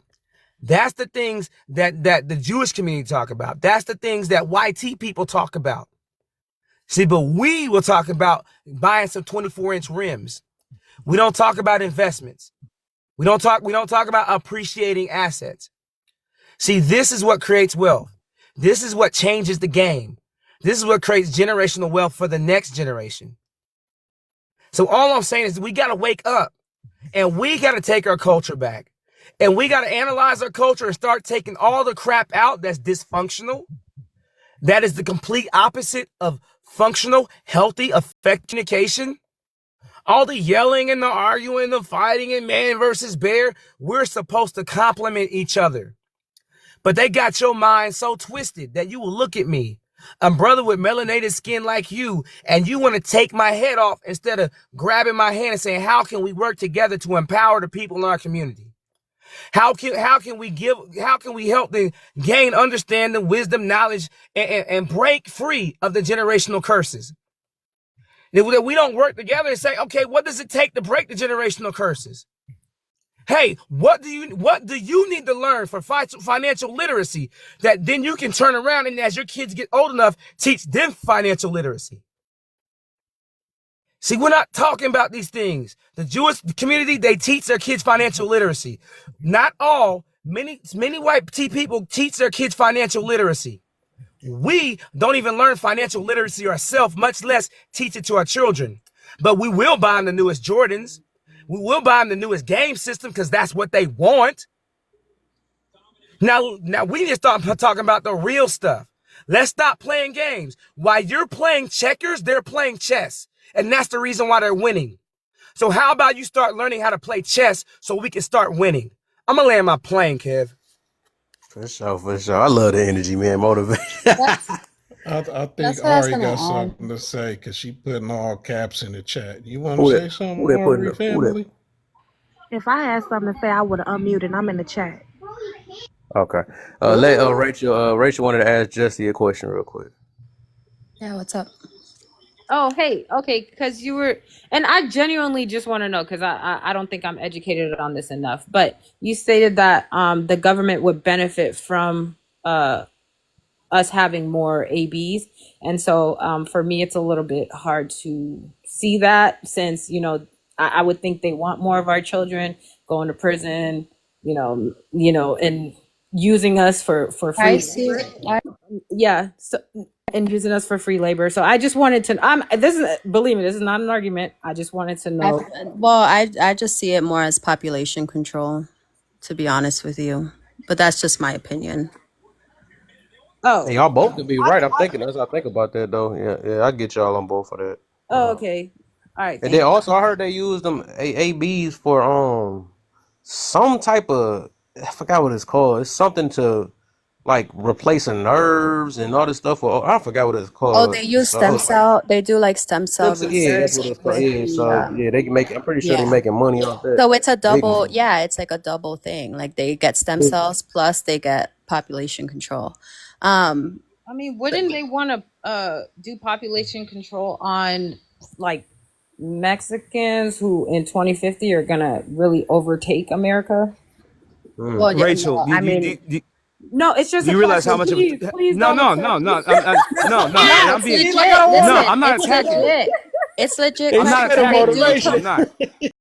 I'm not attacking you, Rachel. I'm about to say a statement. I'm not coming aggressive to you. I promise you. Yeah. Well, this is the reason why, because we are the threat, Rachel. Listen, we are highly intelligent. We are highly talented. We are highly gifted. Okay. We don't even know our true history. If we knew our true history, if we knew everything that we created, that they wiped the history book so we would not know. Because this is what happens, Rachel. If you don't know the greatness of your past, you don't know the greatness of your future. So when they wiped our past, they was hoping they could then give us a false history so we would devalue how great and how valuable and how powerful we are. So what's happening, they realize that there's awakening happening. There's some of us that know how amazing and how powerful and how gifted we are, that we can be more than an NFL player and an NBA player, that we can be doctors and lawyers and inventors and scientists. And they don't want that, Rachel. They don't want that. That's what they're fearful of. When we come into our true power, then they realize they're screwed, Rachel. That's their concern. I land my plane. That's important. Oh, go ahead. No, I just wanted to say that I know that I heard, well, I did hear, I did not research it for myself, so I don't know. I heard a whole lot of messages that told me this, so I don't know who to tell you to get it to. But anyways, they said there was an African American woman, and correct me anybody knows this story, that African American woman they used and something about cancer. They used her to try to cure a certain type of cancer. So it's like we as African American people carry, I guess, some secret things in us that they will harvest our organs. They will take what they're not supposed to take from us, our placentas, like a lot of things. Like, yeah, so it's like we don't even know our own worth, and we get trapped into the system of them telling us that, oh yeah, you should do it too because the white tea is doing it too. Like we have some. Right. That's what I'm saying. Wouldn't they want more? Like, wouldn't they want to use us? I mean, They use us up until it's dry. You know, America is hungry. They are using us. Every time women have an AB, they're using you and your thing. They're using your baby. But we have essential. more. But they. That I mean, they would benefit more from using us for free labor and like through the prison system and using our organs. Yeah, I'm just saying it just made more sense to me that they would get rid of the Latino and Hispanic population because in 2050 it's projected that they will have the highest population in America. That's because they don't get ABs. I wanted to say something. When I was making a statement about forcing people to raise the new people that they create, um, Ari said that that's why people end up raising themselves. I don't get that because if you're raising your child, how's your child raising themselves? Can you clear that up for me? Sure, let me get my son to be quiet. Hold on. Because I feel like if you don't want to be a mother in the first place, there's not nobody on this earth who can force you to be a parent. That's why now you see a lot of these young moms or these moms can't get a hold of their kids, and these kids out here running crazy, doing crimes and stuff all out here because I'm sure that their parents are being forced to be a parent. If they forced to be parents, they will be parents. They will be monitoring their children. I don't know why you just said the mother, but it would be the mother and the father. If I could squeeze. So how are they raising themselves? I mean, if you choose to not believe or whatever, think over outside the box, then that's you. I land there. Okay, because what I'm saying is, even if you have to, if you lay down with somebody and you produce a child, and one of y'all try to leave, you should be tased and brought back. That's what I'm talking about. You should be forced to be there. That's a figure it out. That's a stretch. Because it's the single parent. Okay, let me clear this up for y'all. It takes two people 18 years to bestow the minimum tools on a person to navigate this planet. If you remove one person, how many years does that take that one person to bestow those tools on a baby, on a person? It's just basic math. 18 times 2. Another 18, yeah. Okay, so that means when that single parent is kicking their child out at 18, they have only bestowed half the tools. It will take them until that child is 36 years old to bestow all the tools necessary, the minimum tools necessary to navigate the planet. This is why we have people out here misbehaving, not being accountable for their behavior, making dumb decisions. It takes two people 18 years. Okay? So yeah, two people, yeah, you should be forced. Be there. Teach those tools. Raise those children. That's the problem, the school system. Because me out here, listen, parents' job is to teach these tools and make sure that their child lives through it. Well, once your child leave the house, I don't have to make sure your child live when they misbehave with me. It'll be their last lesson. I think so it's best that you do whatever you need to do. I say lock y'all in the house. Jail cell if need be. Only time he's able to leave and do something is to go to work and come back home into that jail cell and be a father. And you a mother. The reason that's because if you release your child at 18 out here in the world with me and they misbehave, don't cry about that funeral. Don't be crying at no bake sales and barbecues. But don't cry. That's not going to work. You can't be double-minded out here. That's literally not going to work from a psychological standpoint, because when parents have children, I understand that you should be held responsible for your actions. Yes. But when it comes to raising a child, you do not want to raise. What you raise is broken children. You raise children with mental disabilities. You raise children who cannot emotionally function in society. There is a reason that it is a legal right to sign away your right to be a parent, because you're not supposed to raise children like that. So you gonna keep your child in the house until they 36 years old? Did I say I was going to do that? Absolutely not. I'm just I raise asking, children. okay, because that's what it's gonna take when one parent is removed. It's gonna take one parent 36 Actually, I years, don't think not that's 18. necessarily true either, So because I raised unless you two set your children by child myself up, that weren't even mine, and they're very successful in their own right. They're functioning see members of this, society. They are amazing parents. They okay, are married, and they are doing everything that they need to do without having their fathers in their lives or their mother, because I had to step up and be their mother. okay.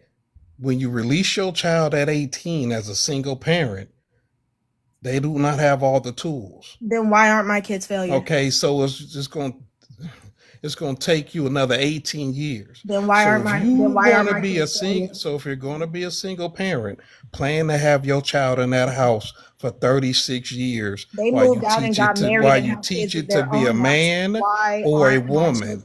You're not answering my Can you hear me question. Why aren't talking? my children failures? Because I wasn't finished talking. It's given like I'm triggered and I want to say something in the middle of you talking. Okay. I would, if I could, one solution squeeze So in for a second. go ahead. If that's Everybody okay. losing control. So I get what you're saying, and I think that on a larger scale, I think that's almost impossible. And I think what Ari was trying to say about forcing people to be parents is absolutely dead on.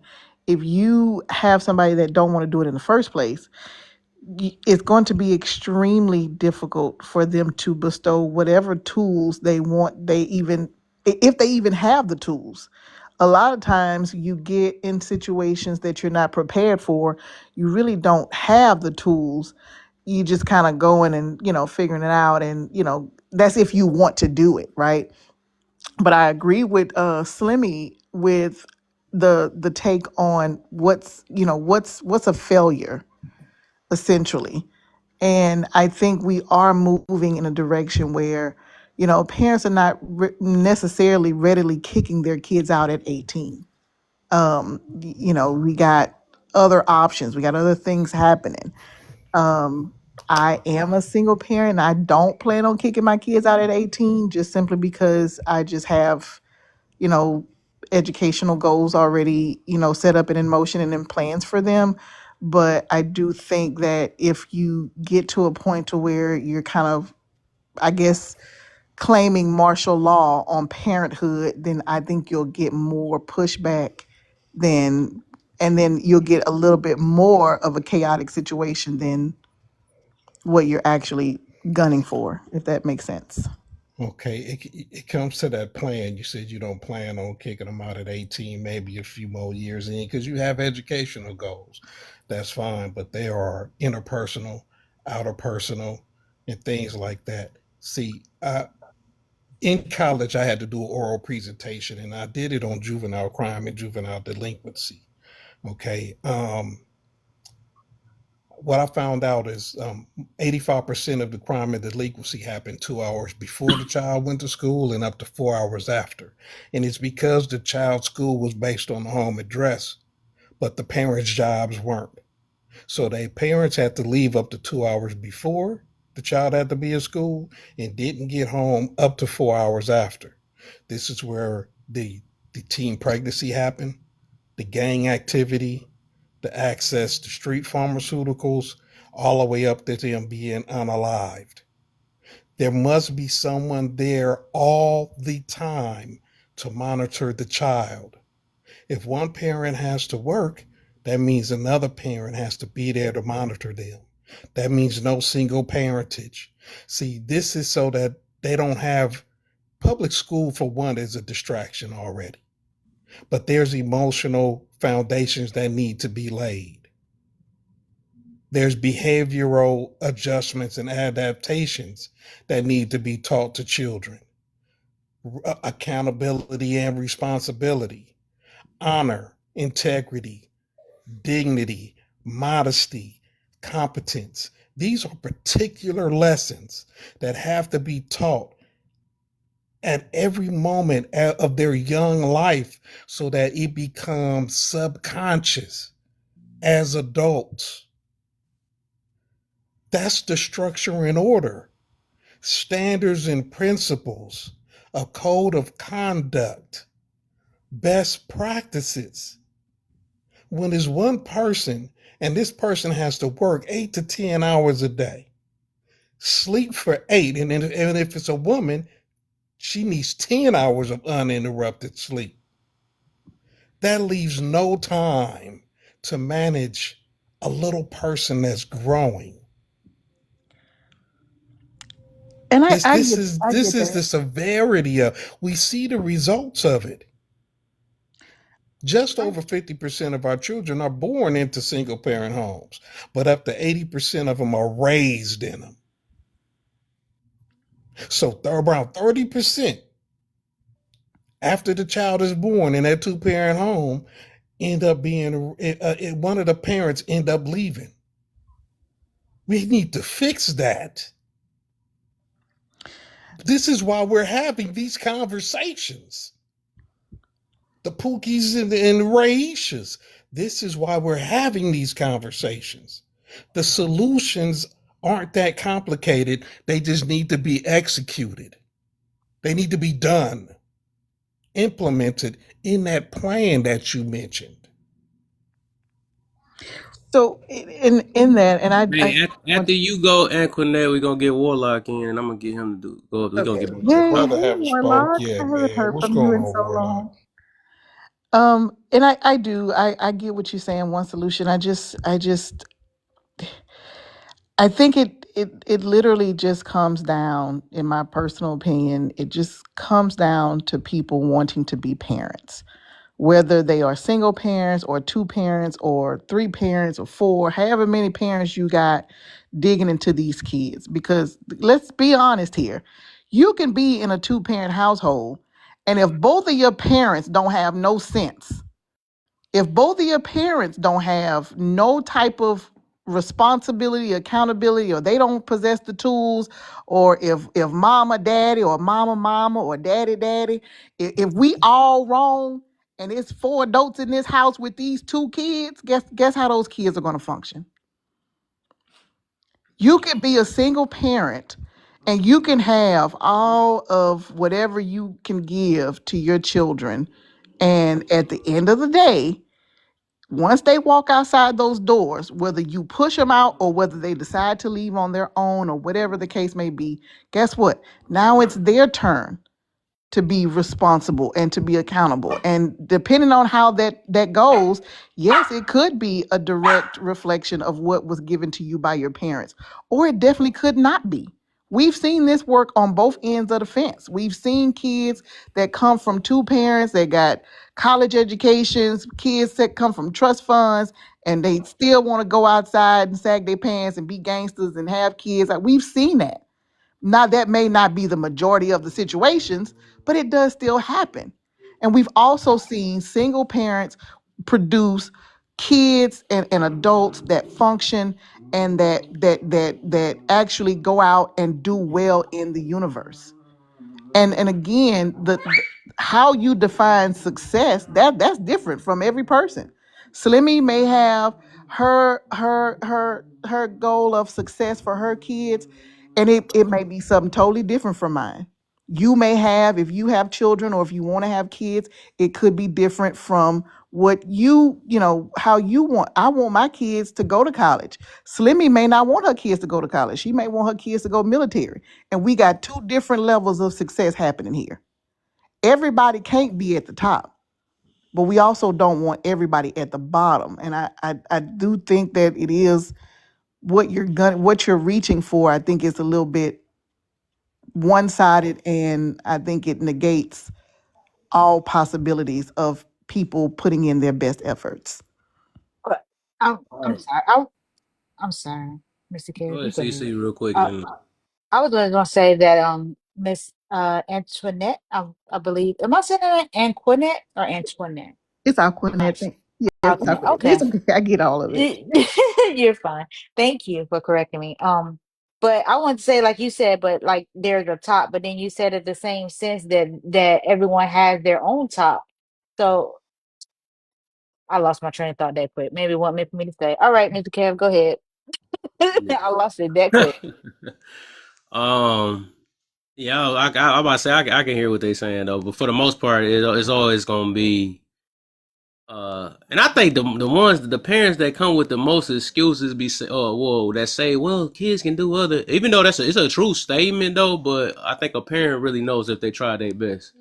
You know, I'd have talked about that so many times where I be hearing people getting mad because somebody said that they got bad parenting. So you must deep down inside feel like you a bad parent because a confident parent is not about to get mad at what others think about them. I just never understood that though. But yeah, it's going to be the root. The root of it usually be it comes from the home first, and then the extra come in and they start doing whatever they want to do. But we cannot exclude because it is a lot of parents and I was gonna make a post about it that's bringing that trauma into their kids, like their way of how they handle people and all this stuff, and their unforgiveness, and we got to make sure we step up at it up on a ninja and stuff. I'm trying to talk clean a little bit, but all this stuff, the kids see that stuff and they take that on, then they remix in their way, and then that stuff gets spread. Well, my mom always told me this, and my dad, stuff like that or whatever. But if you got a toxic home, most time your kids gonna come out the same way. And I've seen rarely like some of them have changed different from the kids might change a little bit different though, but overall, it's a gamble though, but I wouldn't try to not take it away from you. I would say try your best as a parent for people that's parents and stuff, because we cannot be like, well, they're gonna do what they're gonna do. I be hearing too many of them be just trying to find a way to be like, well, it is what it is and all that other stuff. And no, it ain't, because we got to deal with them. Your little bad children and all that stuff, and they gonna be grown one day, and I don't want to have to take one of them out because they messing with one of mine. So that stuff, everybody be talking about mind your own business, but they going to be business to society, and they going to be getting the business too if you don't handle them early. So I don't know why people be acting like people shouldn't be worried about other people. I don't get that. But let me get a Warlock in real quick. Good. I was gonna say morning, but it's all my time clock is all screwed up. But I will say Happy New Year to everybody first and foremost. Happy New Year. New Year, man. Now let me go hide before he start talking. Why are you gonna go hide? Why are you going to go hide? I don't get that. Nonetheless. All right, first and foremost, I think we can all agree that society as a whole is fucked up right now. And I do believe that it is because of 3 different reasons. First, we're all selfish. We're all greedy. And there's a big ass thing about this hyper individualism. Nobody really gives 2 shits about nobody but themselves. I asked a question a while ago. Do we even love or even care about the kids, right? And, everybody wants to say, yeah. I love my kids. I care about the kids and this, that, and the other. But we constantly put them in situations that is in detriment to them. We often have conversations that will harden their minds and their hearts towards life, relationships, and society in general. So if that is the case, and we condone shit that most likely will put them in a negative mindset or what have you. So if that's the case, how can we actually sit here and say that we actually love or even care about the freaking kids? In reference to the single parent households and all of that, I do believe that this thing we call community no longer freaking exists in many different facets. Because one, nobody actually gives two fucks what the possibility are when you lay down with another person. They often point the finger at the other people, or one person blames the other and this, that, and the other, but nobody cares about what happens with the children because they're not even a part of the conversation. Well, you know, it takes two. Or you should have kept your legs closed, or you should have kept your little shit in your pants or whatever. Okay. Well, you didn't. That's not a sign of a responsible adult. That's a selfish act. Then you got people that want to go out for what's that shit? Child support just because. That's you being greedy because a lot of times you don't even need the shit. Hyper-individualism. I'm not gonna conform to what societal norms are because they don't fit how I want to fucking live. Everything is about I, me. You rarely hear people talk about we or us anymore. Because nobody has been given the tools by their fucking parents on how to work through issues and problems and solve them together.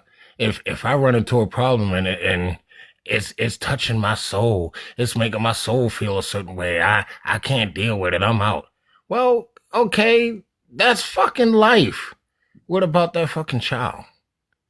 Now, I really dare anybody to bring, well, what about SA? What about DV? Fuck, I'm not talking about that shit because that's not the basic reason why motherfuckers separate. It's because I'm not happy. It's about your fucking happiness, selfishness again. Now, you're going to say, well, if you're not happy, you shouldn't raise a child in a household that you're not happy. Who the fuck is responsible for your happiness? You. You shouldn't look for nobody else to make you happy. I often tell people, I tell any woman that I'm dealing with, I'm not looking for you to make me happy. I'm not looking for you to bring me peace. I'm looking for you to come into my life and not fuck it up. But yet, a lot of y'all will get with a person that you know you don't even fucking like. So if you don't like them, how the fuck are you gonna like or love your fucking child? You put them in a fucked up position by being a single parent right off the brizzy. Now, yes, you do have certain individuals that will be successful, and that is by choice. Okay, you know I say everything in our life is about choice, my dude. You can have a 2-parent household, raise a child, teach them everything they need to teach them. But at some given point in time, they're gonna grow up and they're gonna make their own decisions. The only thing that we can do as parents is hope that they take the lessons that we taught them and use them as an adult. This whole thing, man, is really starting to irk my nerves because I see kids on a regular fucking basis in a fucked up situation, and a lot of people will call them a lost cause. And we take them and show them a different life, a different way, and they turn out just fine. It's the fucking parents. It's the mindset of the parents. It's the simple fact that the parents were raised in an area and they never saw the other side of town of their own damn city. So they put their child's minds in a damn jail cell. And they wind up being fucked up. You got a couple topics up here, Kev, that I'm not even going to speak on, my dude. I told you, my whole thing for 2025 is trying to get people in a mindset of where they actually give a fuck and care about the kids now. I can't stand most of y'all fucking adults. I really can't. Because y'all fucking up the future. If not by going out here and just making babies just because, it's the simple fact that y'all are spewing a whole bunch of bullshit, divisiveness, and all of that shit from your fucked up decisions and putting it on them damn kids. So I'm asking the people here today, if you are one of those people, fuck you. because I'm not tolerating any fucking body that's fucking these kids up, man. I'm just not. I'm sorry. That's just the way I am. And I probably got off topic, but I don't give a shit. I'm done. All right, man. Oh, shit. I forgot one thing, Kev. I gotta make this a point of every time I speak.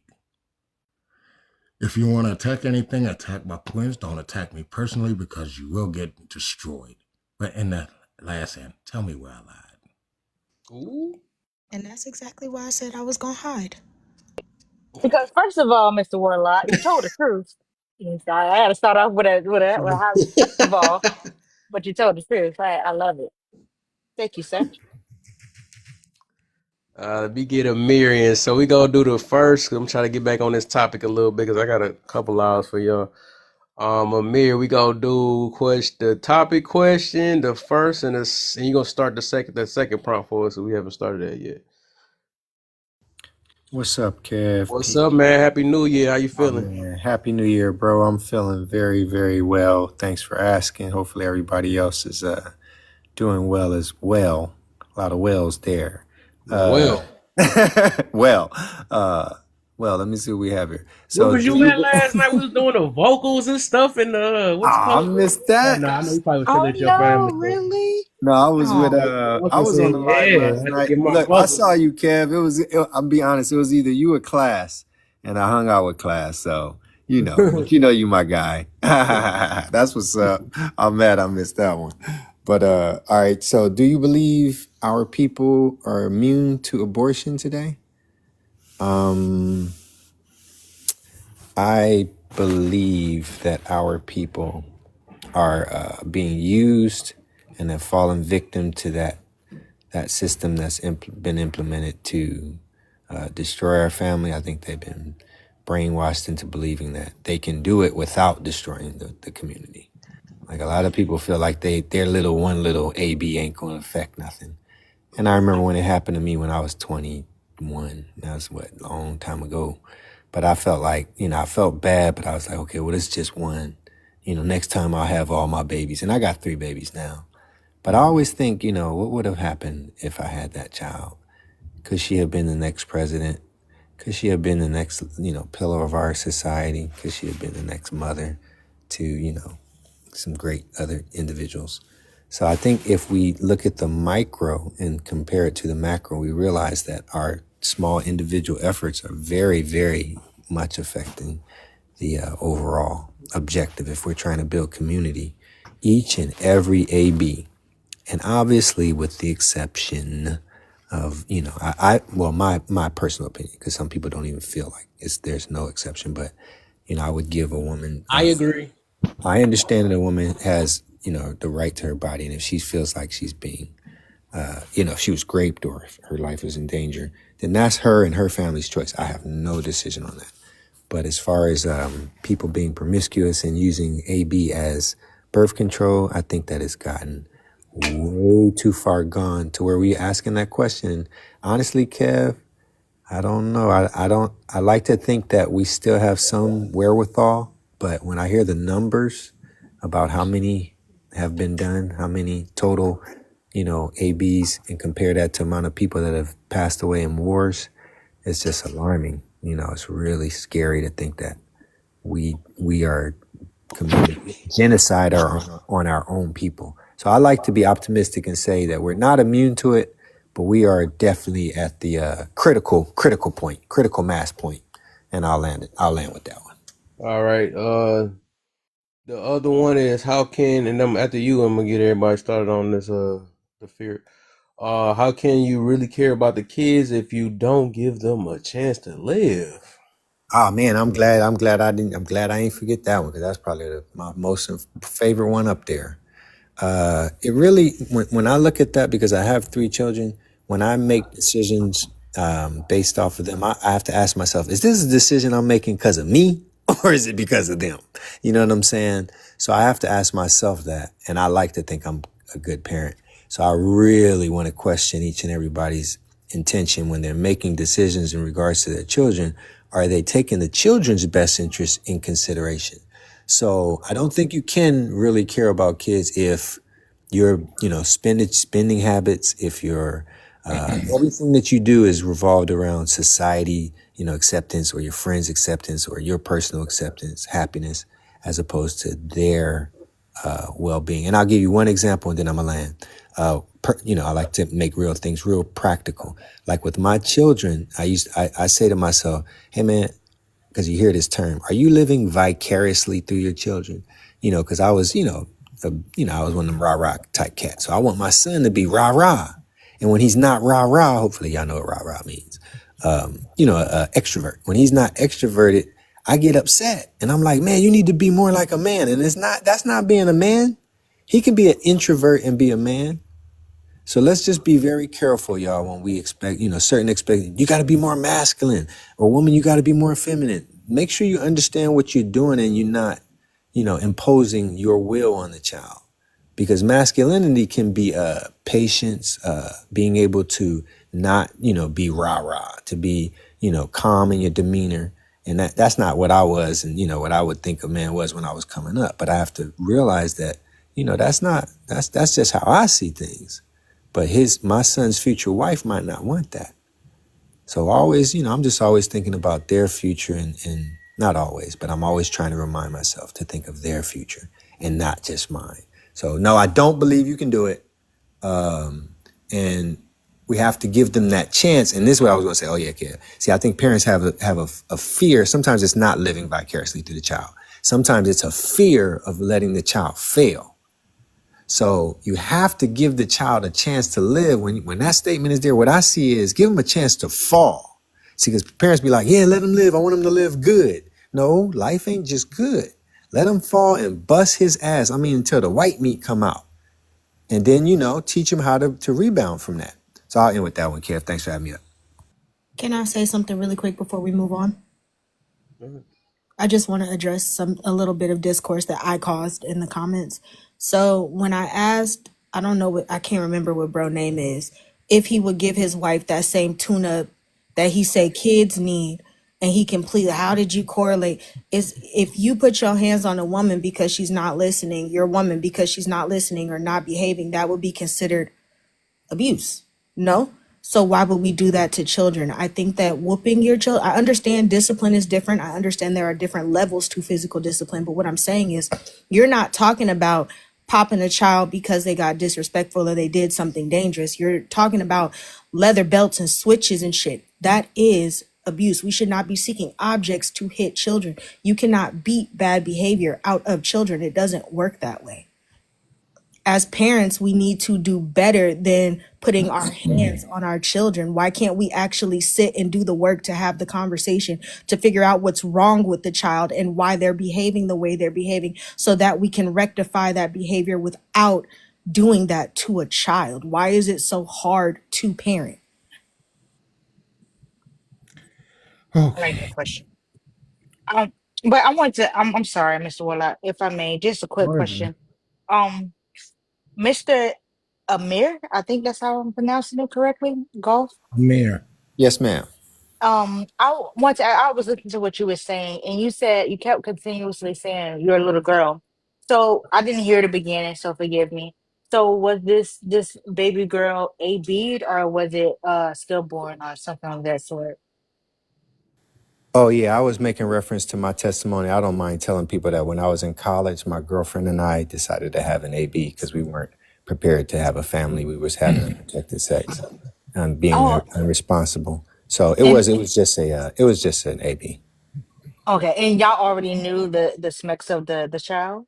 Oh my, Oh yeah, because you heard me say if it was my little yeah, girl. I said girl, that. your I little said girl. that because my firstborn wind up being a baby girl. Very good listener, CC. I don't know if it was a girl or boy. Okay. Because I was like, he keeps saying girl, he keeps saying girl. Oh my goodness. Because I know that happens. That does happen. I remember a lady in the AB clinic and she said that she had a boy and they have a whole bunch of boys and that she wasn't ready to have a boy no more. She didn't want no more boys. She wanted another girl. So that's why she was at the clinic. So this is why I fight this good old fight. But go ahead.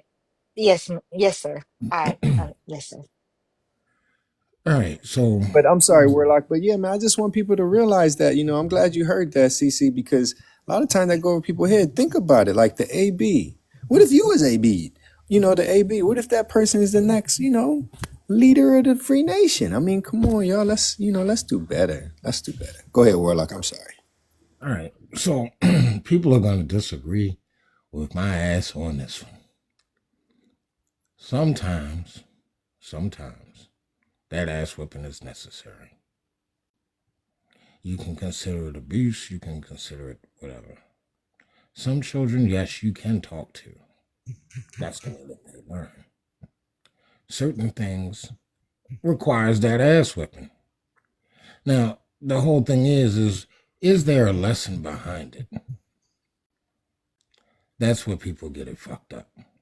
Some parents that still give their children beatings, as we used to call them, do it out of anger and frustration and irritation and all of that.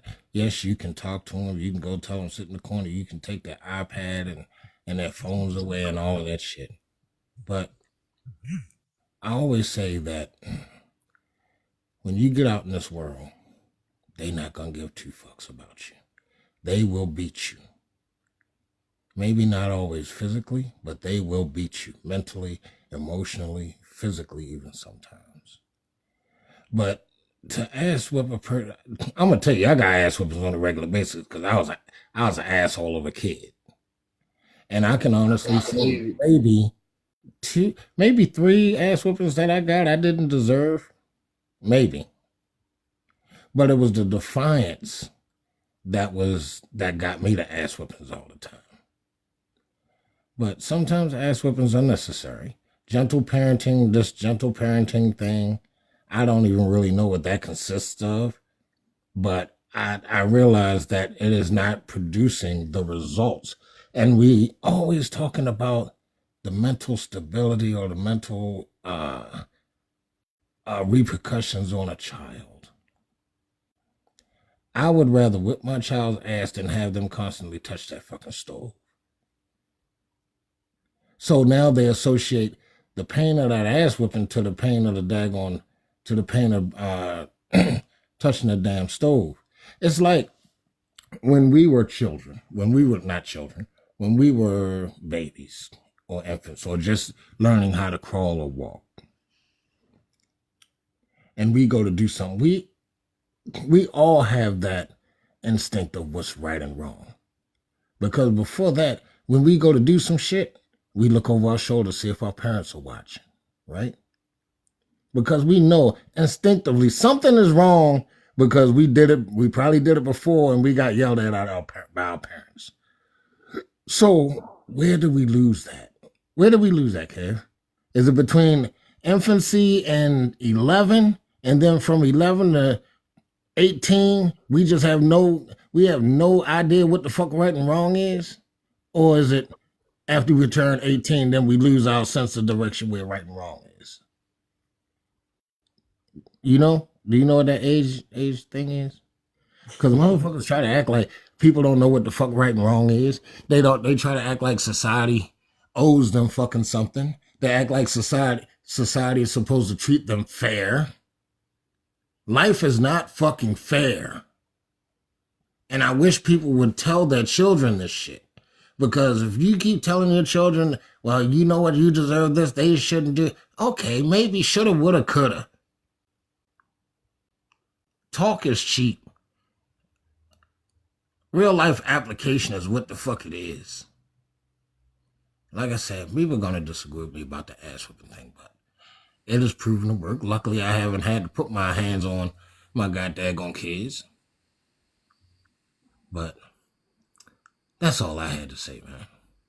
I mean, I understand disciplining your children. It's just discipline can look like so many things I'm not talking about. And I think what people have gentle parenting confused with is permissive parenting. I think that a lot of people have permissive parents, and that's the problem. It's not the lack of whooping your child. It's the lack of parenting your child. And I think that we also have to take into account, and this could be because I'm younger. Like I said, I took in my nieces when I was 13. I've been raising them since I was 13. So yeah, I get it. I got whoopings growing up. Did I turn out fine? Absolutely. But I remember what they did to me. They didn't teach me to be better. They taught me to be sneaky. And I think that a lot of people would rather whoop their child and claim that that's discipline than actually parent their child. And I think that generationally, children are different now than they were before. There has to be some way to bridge the gap. It can't just be your first resort is to grab a belt because a child did something wrong. Children are Well, gonna. I think the bridge that most motherfuckers forget when they do the physical discipline, right, is an explanation. I mean, when I got whippings, I got the syllable whippings. You know what I'm saying? They was trying to tell me what the fuck it was while they were whipping my ass, and I'm not listening to shit. But when I got a tad bit older, like 8 or 9, somewhere around there was the ass whipping. Then there was an explanation on why I got the ass whipping. So now I know, okay, I can't do that shit no more because that ass whipping coming. So I'm not going to do that shit no more. I always found new reasons to get ass whipping. I'm just saying, like I said, I was a dick when I was a kid. But there's an association. It's just like you associate certain shit with the results that you get. Mhm. Right? And that in itself was the reason for the ass whippings. Look, this is what you did. This is the result of it. Or this, when you get out there in the real world, motherfuckers may not put your hands on it, but you know that you shouldn't fucking do it. And talking a lot of times don't give that particular lesson. No, I absolutely agree on that part. I agree that sometimes words are not enough, but I don't think resorting to picking up an object and putting it to a child is ever the answer. That's why I said what I said earlier. Would you do that to your wife if she did something that you consider disobedient? It's a difference. I understand that there's a slight difference, but it's the same thing. One second, I'm almost done. I just feel like for me, the kind of whoopings I got, right? I understood that it was discipline. I understood, okay, I did something wrong and those were the consequences of my actions, but it didn't make me respect my parents or associate that action with that. Like when I talked to the kids that I taught when I was teaching middle school, we were just talking about that earlier, me and another young lady, how we taught middle school. When I talk to those kids and they talk about the whoopings they got at home, it's never what you guys are talking about. It's never that. It's always disheartening and sad and how they feel like they just wanted their parents to talk to them. A lot of the times when kids act out, it seems like simple defiance, but a lot of it is a reach for attention because they're feeling neglected for some reason in your home. Let So me I will give you this much. real quick. He Let is me not the chime in on this real quick, Warlock, please. Go ahead, baby. Violence. I'm just dying to chime in on this one. I remember being a young child telling somebody, yeah, and they do this and they shouldn't do this. Now, mind you, I came from them the perfect family, and I'm just, yeah, and they shouldn't do this. And then, look, I remember my son, he went recently to see one of our doctors, family practitioner. He was, they have to fill out these questionnaires. Y'all know how this new world stuff is. So he answered a couple of questions, kind of borderline. So now the doctor's calling me. So I show up like, what's happening? And she's like, yeah, your son and questions. So I said, okay, well, let's bring him on in here. So he comes in and now his conversation is totally different. Well, I didn't mean this and I didn't mean, and I said, well, son, you didn't feel like I intimidated you because of my presence, is it? No, because see, this is the thing. There's always two sides to a story. And then there's even the middle. So as a child, you're supposed to have that perspective, right, wrong, or indifferent. If the parent is right, wrong, or indifferent, the child is supposed to say, that's not okay to be hit.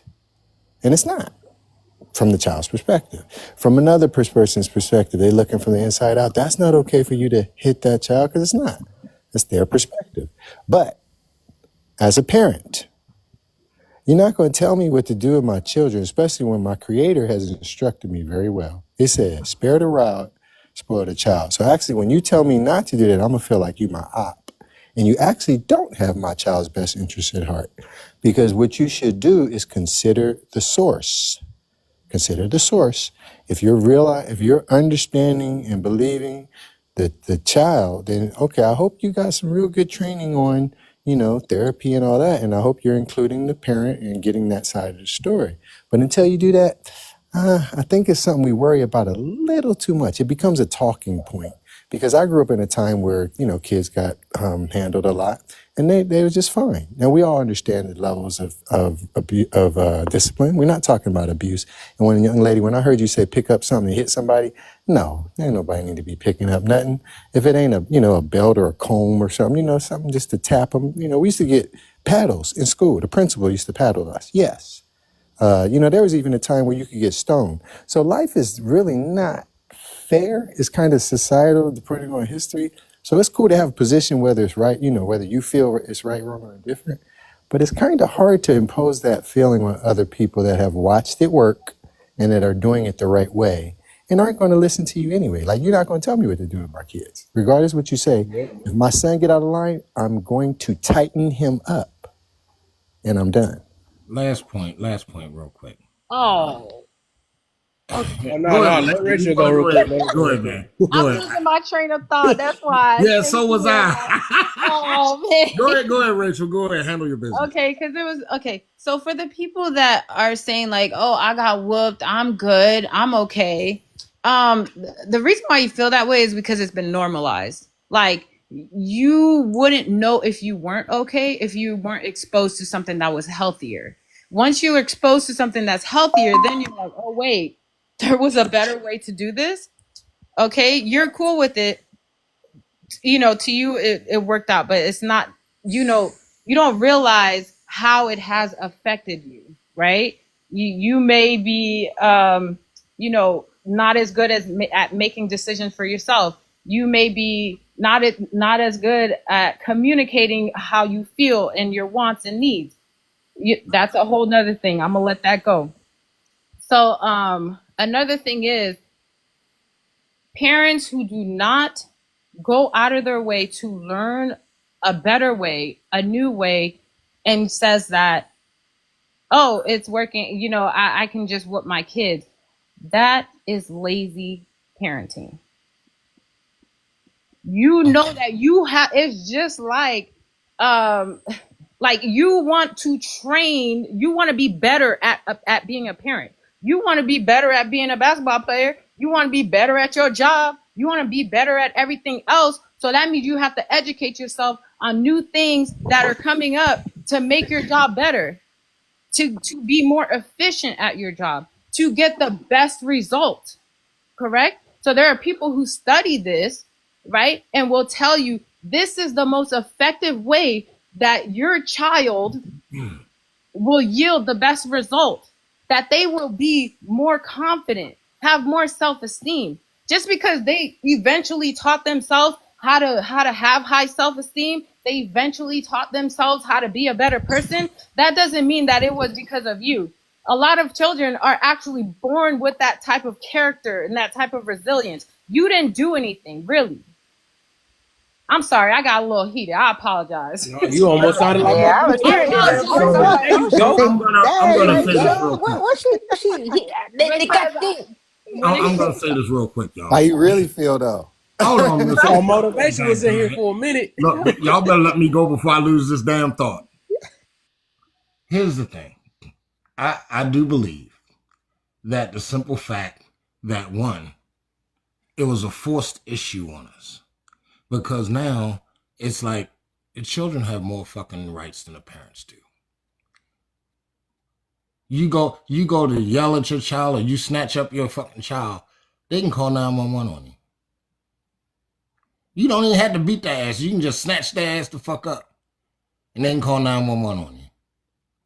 My sister beat her son. Motherfucking police came to the house. They was getting ready to arrest my sister. You know what my sister told them? Y'all might as well just wait, because y'all going to be getting another call in a minute. You want them? Take them. Where you going to live at after that? Because I refuse to have my child disrespect me in my house. And that's the point that it's gotten to, that children, they know that you can't put your hands on their asses or you're going to be going to jail or somewhere. They have more rights than the parents do in reference to raising them. And I think that was a forced issue in reference to, I get it, some parents just get way the fuck out of hand and they do stupid ass shit. And yeah, those parents should be punished. But when you take the rights away from the parents to discipline their child how they see fit, and say that it's better for the freaking child, let me ask y'all something. How's that working out for y'all right now? Because you have children that are more disrespectful to their parents, to the elder people out in society, and there are really no repercussions behind that shit. None. I'd be damned if I would say some stupid ass shit out my mouth to an elder or an adult or a grown person when I was younger. That constituted at least 3 ass whippings. At least 3. So that's just my take on it. Maybe I am just too fucking old for this age. Maybe. I agree. You guys keep confusing permissive parenting for like every like What the hell is permissive parenting? What is that? exactly. That's What the my fuck is that? point. Because That's y'all my coming up with all these damn different ass goddamn that's my names for point because I shit. actually go and read about child psychology. Right? That's my point. You Let guys me, are let me ask taking y'all you guys something. are I taking told y'all I didn't hold know Can on, I what hold ask the on. y'all fuck something? You guys are this taking gentle one parenting extreme. shit was. You guys are You didn't taking say one permissive parenting. extreme. Okay, you know what, Rachel? I'm gonna shut the fuck up and let you tell me what permissive parenting is. I'm Okay, gonna shut you the fuck guys, up. Rachel, you you got guys. it, or do you want me to break it down? Well, I just want to say you guys are taking one extreme from based off of what you know and placing every parent as that, right? So it's Tell me what either permissive the parenting is. hold on, either the parent is whooping the child or they're not, right? But you're not thinking of the in between. Go ahead, Slimmy. So you have physical discipline, gentle parenting, and permissive parenting. Permissive parenting is the result of what we see today.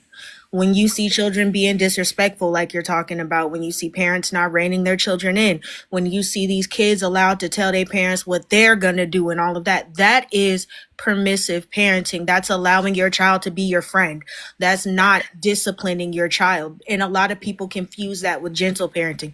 Gentle parenting means I'm not going to hit my child to discipline my child. That is all gentle parenting is. It's actually taking the time to learn how to be a parent and properly parenting your child according to the actual needs of said child.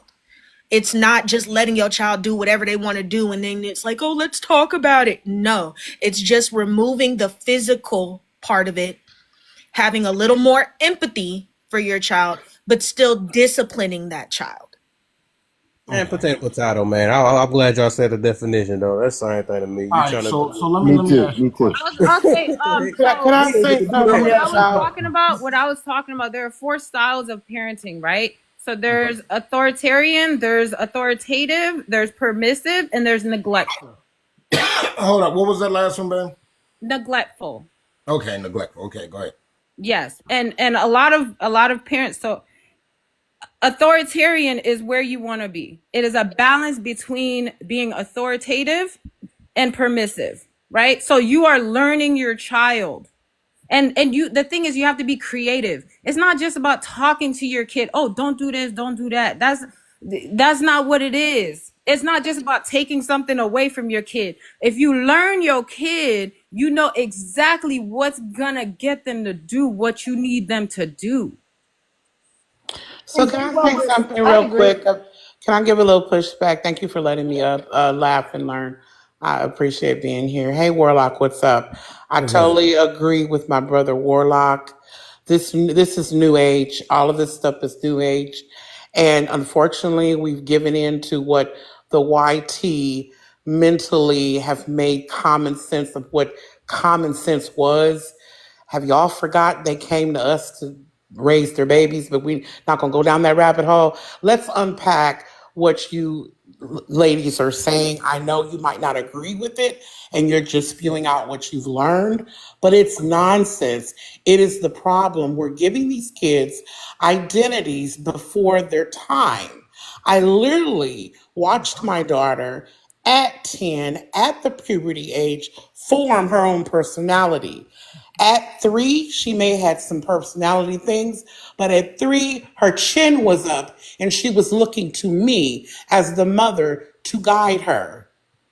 And it's not me verbally guiding her, it was in my actions. Oh, this is what we do. We put food in our mouth. Their brains aren't even formed yet. To the point now, we're doing pronouns with 3 and 4 and 5 year olds. What's your pronoun? Let's respect. Their brains aren't even there yet. It's sad. I totally agree with the Warlock. Let's say something real quick. I got to go, Kev. Research into the parenting styles that started in 1960. It's not fairly new.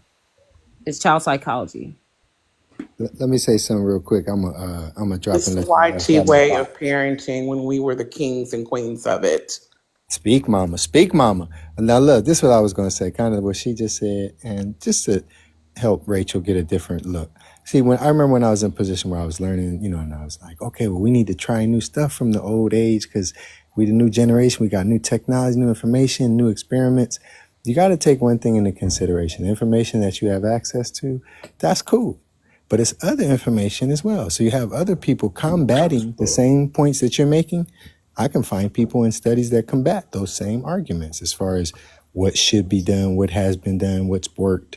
Because again, I heard you say we're talking about extremes from, either super violent with your child or not at all. And obviously we don't want to go with extremes.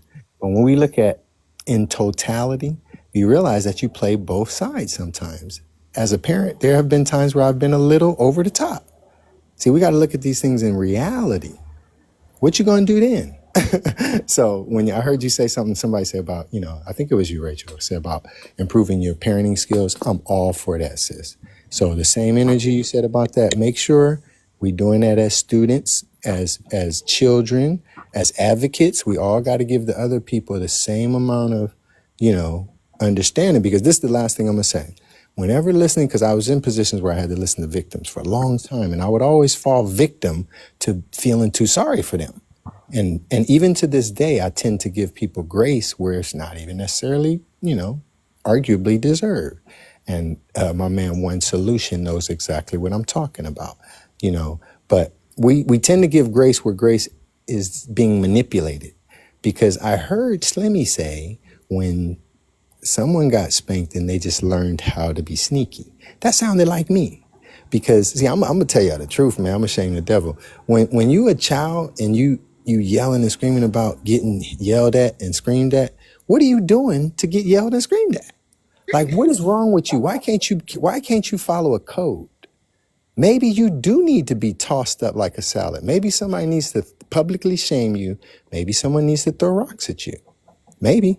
I'm telling you, look, I tell my boys and I tell my wife, I say, look, men understand consequence and repercussion. Now, I'm not talking to y'all women for this second. I'm talking to the men.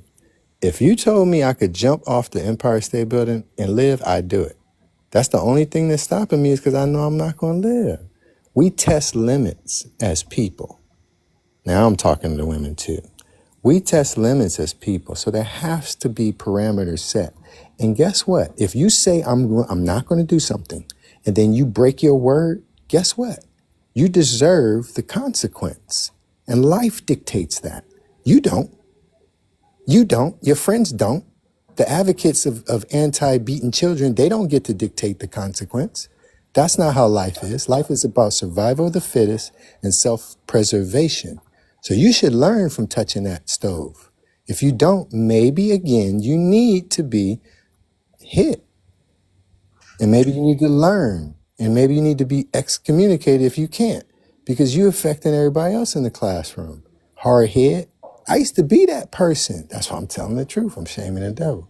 And then I blame the person that had the authority. We always challenge authority.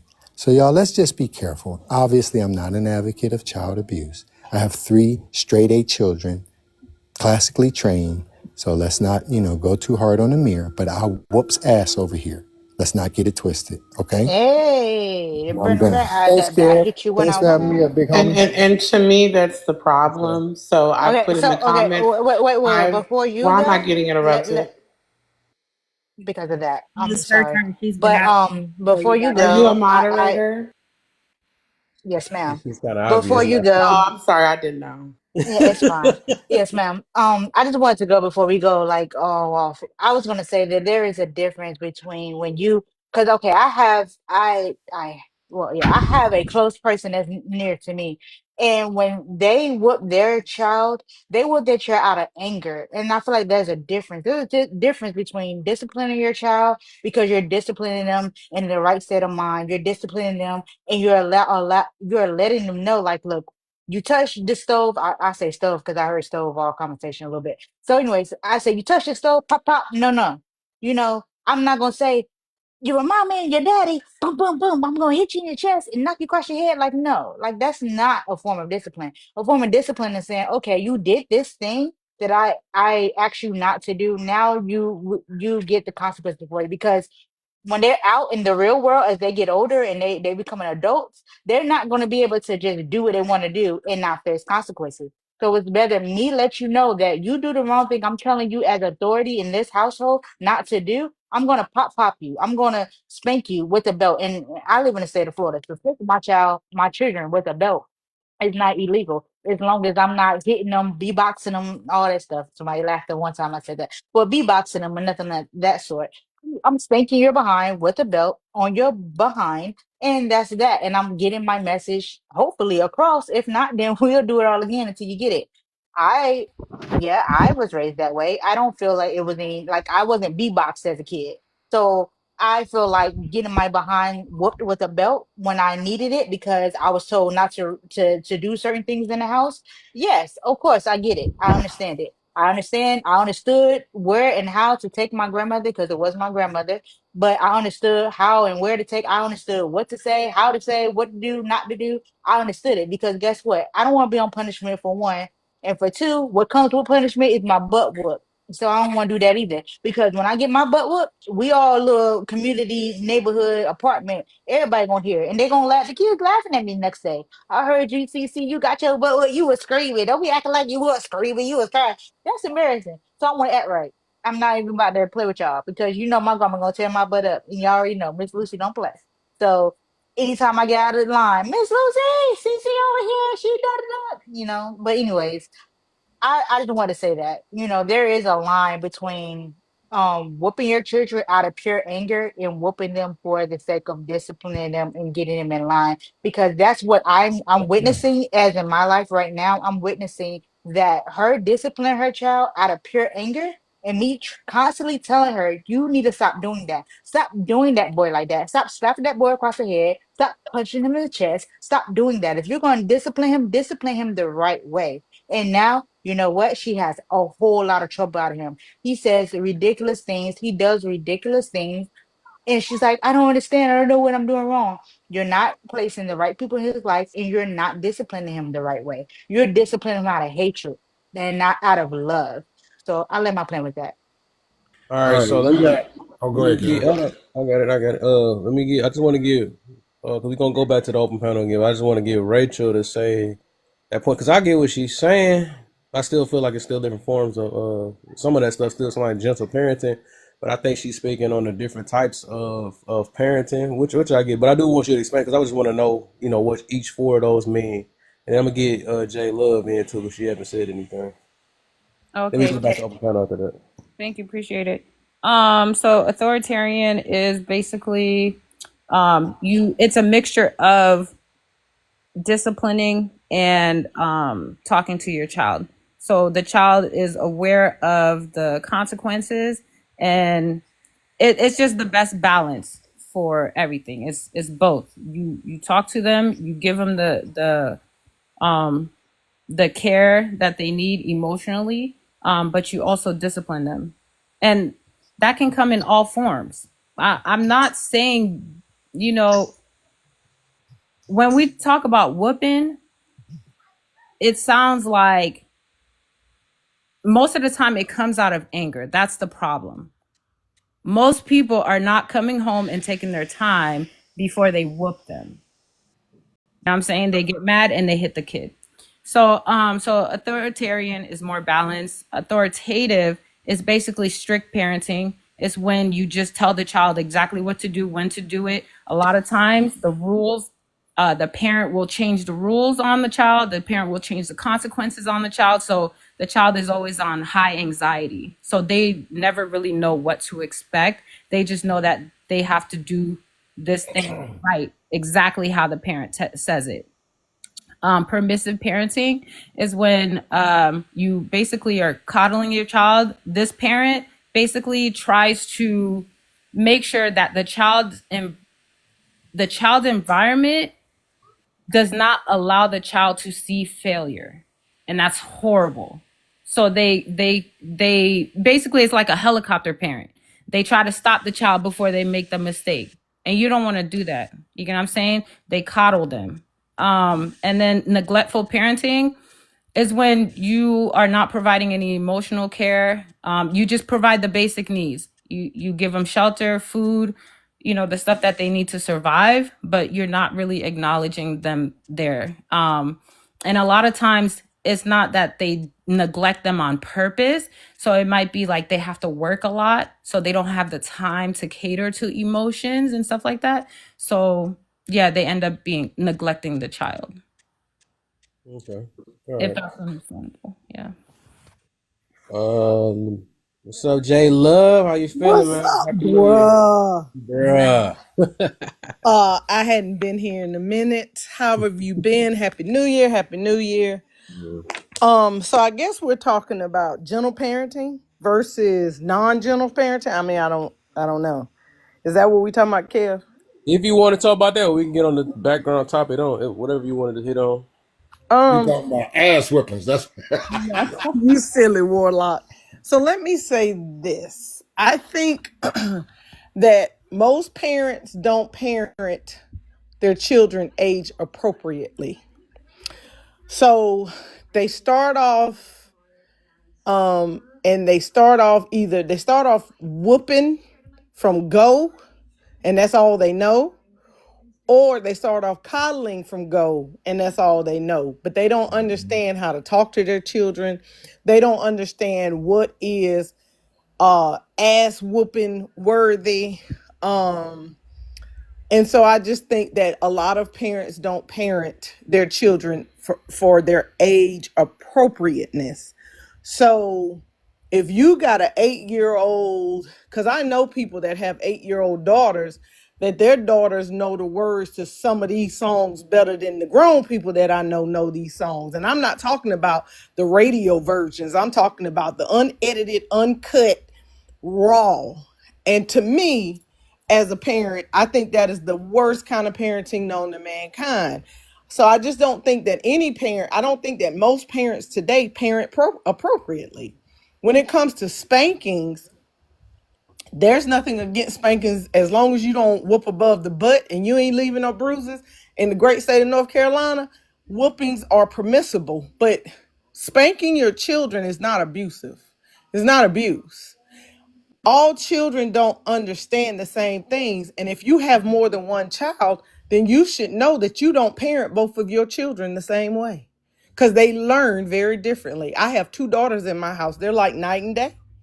They are night and day. So I parent them equally, but the way I deal with them is going to be different in some cases because both of them understand what I'm saying very differently for very different reasons, right? So a parent that doesn't spank may over coddle their child with this idea that if I converse with you, you'll understand and you'll be so well-rounded, when in reality, ain't nobody giving them that well-roundedness when they hit this world. And that's the problem that I think most parents have. They're not parenting their children for the world. They're not parenting their children in a way that lets them know that this world is going to eat you alive. In some cases, this world is not kind. It's not gentle. It's none of that. Your boss is not going to be gentle, and they're not going to go, oh, you're tardy today because you overslept and it's okay. We won't even dock your pay. We'll just have this little chit chat right now and it's okay. Absolutely not. So we're gentle parenting our children and setting them up for a world that is mean and is vicious. And so if we think that our kids are going to walk this earth with this gentleness, I don't know what world these parents live in, but that ain't the one that I see every day. And I live in the suburbs. So I think that we need to start, I think that we need to start parenting our children in the way that it makes sense for them to be able to survive in society. And I'm not saying don't love your children. I'm not saying don't give them hugs and kisses and, you know, a little soft talking here or there, because everything doesn't need a hard talk. Everything doesn't need a spanking. Everything doesn't warrant. It's, you can teach your kids in some ways. My daughter's had a one break rule on electronics. I will pay for your electronic to get fixed one time. But if you don't put it back in the case where it belongs, the next time it gets broke, that's yours. I didn't have to whoop my daughters to get them to understand that. It just was what it was. But I parented my children based on their age and where they were in life. And not all kids, some kids have learning disabilities, and some kids are in a different place, and they might be 12 in age, but 9 in mental place, or the way they act, or the things that they learn. So no, you can't whoop all the time. You can't spank all the time. But to say not to spank at all because, oh, I can just talk to them and they understand, no. And for me, I don't spank out of anger. I never spanked my children immediately. I always gave it about a 30-minute mark, and then I'm gonna get that ass. I never spanked my children But out of why anger do it at all? If you because I had, feel, does it because I sound like you feel had control over them? I do have control over my children, but I Yeah, have control. I I have control stopped over that my. after I learned not to do that. I have I girls as well, learned and I and had they're control over 10 ages. my. You I heard you. I have control with no my no no. mouth You over asked me a them. question and I was trying to answer it. Yeah, I don't, it's like you almost, it's 30 minutes has gone by. Time for me to do, you know what I'm saying? When I spoke earlier, I'm not for spankings anymore. I was for disciplining in different ways. Because I also got disciplined by my grandmother in different ways that did not include the whoopings. So now Okay. I'm totally And against the I whooping, simply but I said, am and for I the old school specifically discipline. said that spankings are an age appropriate lesson. So when kids get to a certain age, spankings are not the answer. It is now teaching them something different. But when you are 0 to 5, 1 to 5, 1 to 7 or 8, spankings are actually a very good tool. I didn't say beat your kids. I didn't say bruise them up. I didn't say beatbox them like Cece said. I simply said sometimes for most kids, all you gotta do is pop pop, and that's it. But just because a parent chooses to spank or chooses not to spank does not make one parent better than the other. So whatever works in your house works in your house. Whatever works in my And house see, this is works. where it gets Wait a effectiveness. minute. This is Okay. what I'm talking about. The No, lack I of wasn't trying to cut you control. off. I had a point about, I wanted you to put a pin in that real quick. It affects it when it comes to the teachers. It I've doesn't. literally had teachers, because of parents that think the way you do, and the lovely CC Sims. Beautiful, beautiful. But I lovingly disagree with you, my sister. The problem is I've had to battle teachers that kind of look back like they knew when I got home, okay, you gonna whoop that, you know what? No, I'm not. I'm doing other forms of it. And someone said in the comments, just because I agreed with Warlock, I meant there's other forms of it. My Well, but grandmother this is the practiced thing right other here. I forms. didn't have to wait to get home because if a teacher called me, I was going to the school right then. So I didn't wait till my kids got home. See, all So this wait. embarrass them at school? I absolutely would. My grandmother had I more grace than embarrass you that. where you My embarrass grandmother me. had more grace than that. Oh, Okay, we and I'm got in not I'm trouble. not your grandmother, and I But don't I'm have to just, try. yeah. I Yeah, don't it's have to different try. households. Yeah. I don't have to try. Yeah, I that's parented my children the way I saw fit to parent my children. And you know what? I have a 25-year-old and a 22-year-old who are in college. They work and they are very bright and well-rounded women. They are still virgins walking the face of this earth. So I clearly, understand that, but there was some old school clearly, parents. ma'am, I didn't miss the mark. Clearly, Yeah, I did but there my were job also those old correctly. school parents that So for talked through you to their say teeth that your and grandmother had waited more, till you got I don't home. care what your grandmother had. Yeah, but don't act like what you doing is the norm. There were also those that had grace in public and waited till we got What is home. having grace? What is having grace? Why do I have to give a person grace that's not You giving never me heard grace? about Look at talking through their Slimmy. teeth? You never heard about the mama that talks to why? You got some parents, they gonna whoop you right there in Walmart. Then And you got will some that's gonna and talk did through the teeth and wait till you get in the car and get off. and did that too. Y'all, What's your look at point? Slimmy. This is funny. And what's your point? The Holy Bible. Did all I'm of that. just saying that And I my got family well-rounded wasn't one of children. So those. my point is, your what you're saying can't be so valid because I have very well-rounded children. I I've mean, done my everything family that you does said. too, but I wanted you to I don't acknowledge care. there's Let me tell two you. Okay, types. let me It's the explain to talk through the you. teeth and there's Let me on explain. site. No, I don't have to. Let me explain to you why they don't get grace. They don't get grace because when they need new shoes on their feet, they don't give me grace. When they need food in their mouth, I don't get grace. When these lights got to be on and the doors have to unlock because the mortgage But has to Miss be J, paid. you know Wait a times is minute, wait different. a You have minute, to because adjust. You can't just on you site no did more. all But that that's your talking. job. Stop. And you can stop too. I don't complain about my job. My job comes with respect. Miss J don't play. My job comes with respect. And as a child in my house, as these dogs, these four-legged animals that I'm raising in this house, whatever is up in here that I got to pay for, gonna listen to me. I don't care what y'all say. You don't get to tell me what you gonna do, when you gonna do it, how you gonna do it, and we in here arguing with a child. I never. Girl, by something I brought onto this earth, I'm not fixing to explain shit. Tell them, oh well, hell to the no. That's Because when you politely it pull them costs. by the Let collar me explain and it to take them you. to the hallway in the back. Let me explain it to y'all. It costs to be the boss. When you get old enough to take care of yourself with your money at your house, we can be all the friends you want to. But thus and until you're going to do what I say do. Period, Pooh. That's it. That's all. I'm sorry, Jemay. I ain't mean to do nothing bad to you. I'm sorry. Here's the thing in a nutshell. When you do something, let's take it like this. When you at your job and you fuck up and your boss find out, does he give you grace? No, that motherfucker will discipline you.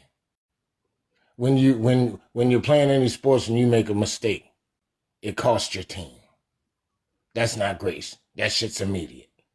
So if my child was to act up in fucking Walmart, or the motherfuckers want to act up in school, guess what? You getting disciplined as soon as I fucking get there, because it's fresh in your mind and you know exactly why the fuck you getting the ass whipping. There's no doubt. There's no ride home or whatever, this, that, because you know children, their minds are short as fuck for certain shit. You take that ride home, you whipping their ass, they'll think about the 30 other things that they fucked up about, instead of the one that you really whipping their ass for. So I do believe I've always had an immediate reaction to shit once I got to process exactly what the hell is going on. But on that ride to school or in Walmart, you know, you embarrassing me. You embarrassing every goddamn body, and this is not the way that I raised you. So guess what? Pat, we on our fucking way. You want to fall out on the floor? Guess what? That's a fucking problem too. Because that's not the way you was raised. But I do believe with children, if you're going to discipline them, it should be immediate, right then and there. Unless you just one of them angry motherfuckers, but it should be immediate because it's fresh in their mind, and you can tell them they know why the hell they're getting ass whipping instead of guessing later. That's just my perspective. I think But it's Warlock, hold how on could a it be second, Miss Commentary. immediate? Hold on a second, please. Thank you. I feel like we're also mincing terminology here because we have said spankings, we have said whoopings, we have said beating, we have said ass whooping. These are all not the same thing. And when I said what I said, I'm talking about when you're calling it whooping or disciplining your child and you're actively beating them. I think there's a lot, I think we have to be a little more wise when we use these terms, because to you guys are saying that, and it's, you're talking about spanking a child, but then you're saying ass whoopings, and then you're saying beatings, and that's abusive language. Like, we have to really think about how what we say and how we feel about it also dictates how we treat that child.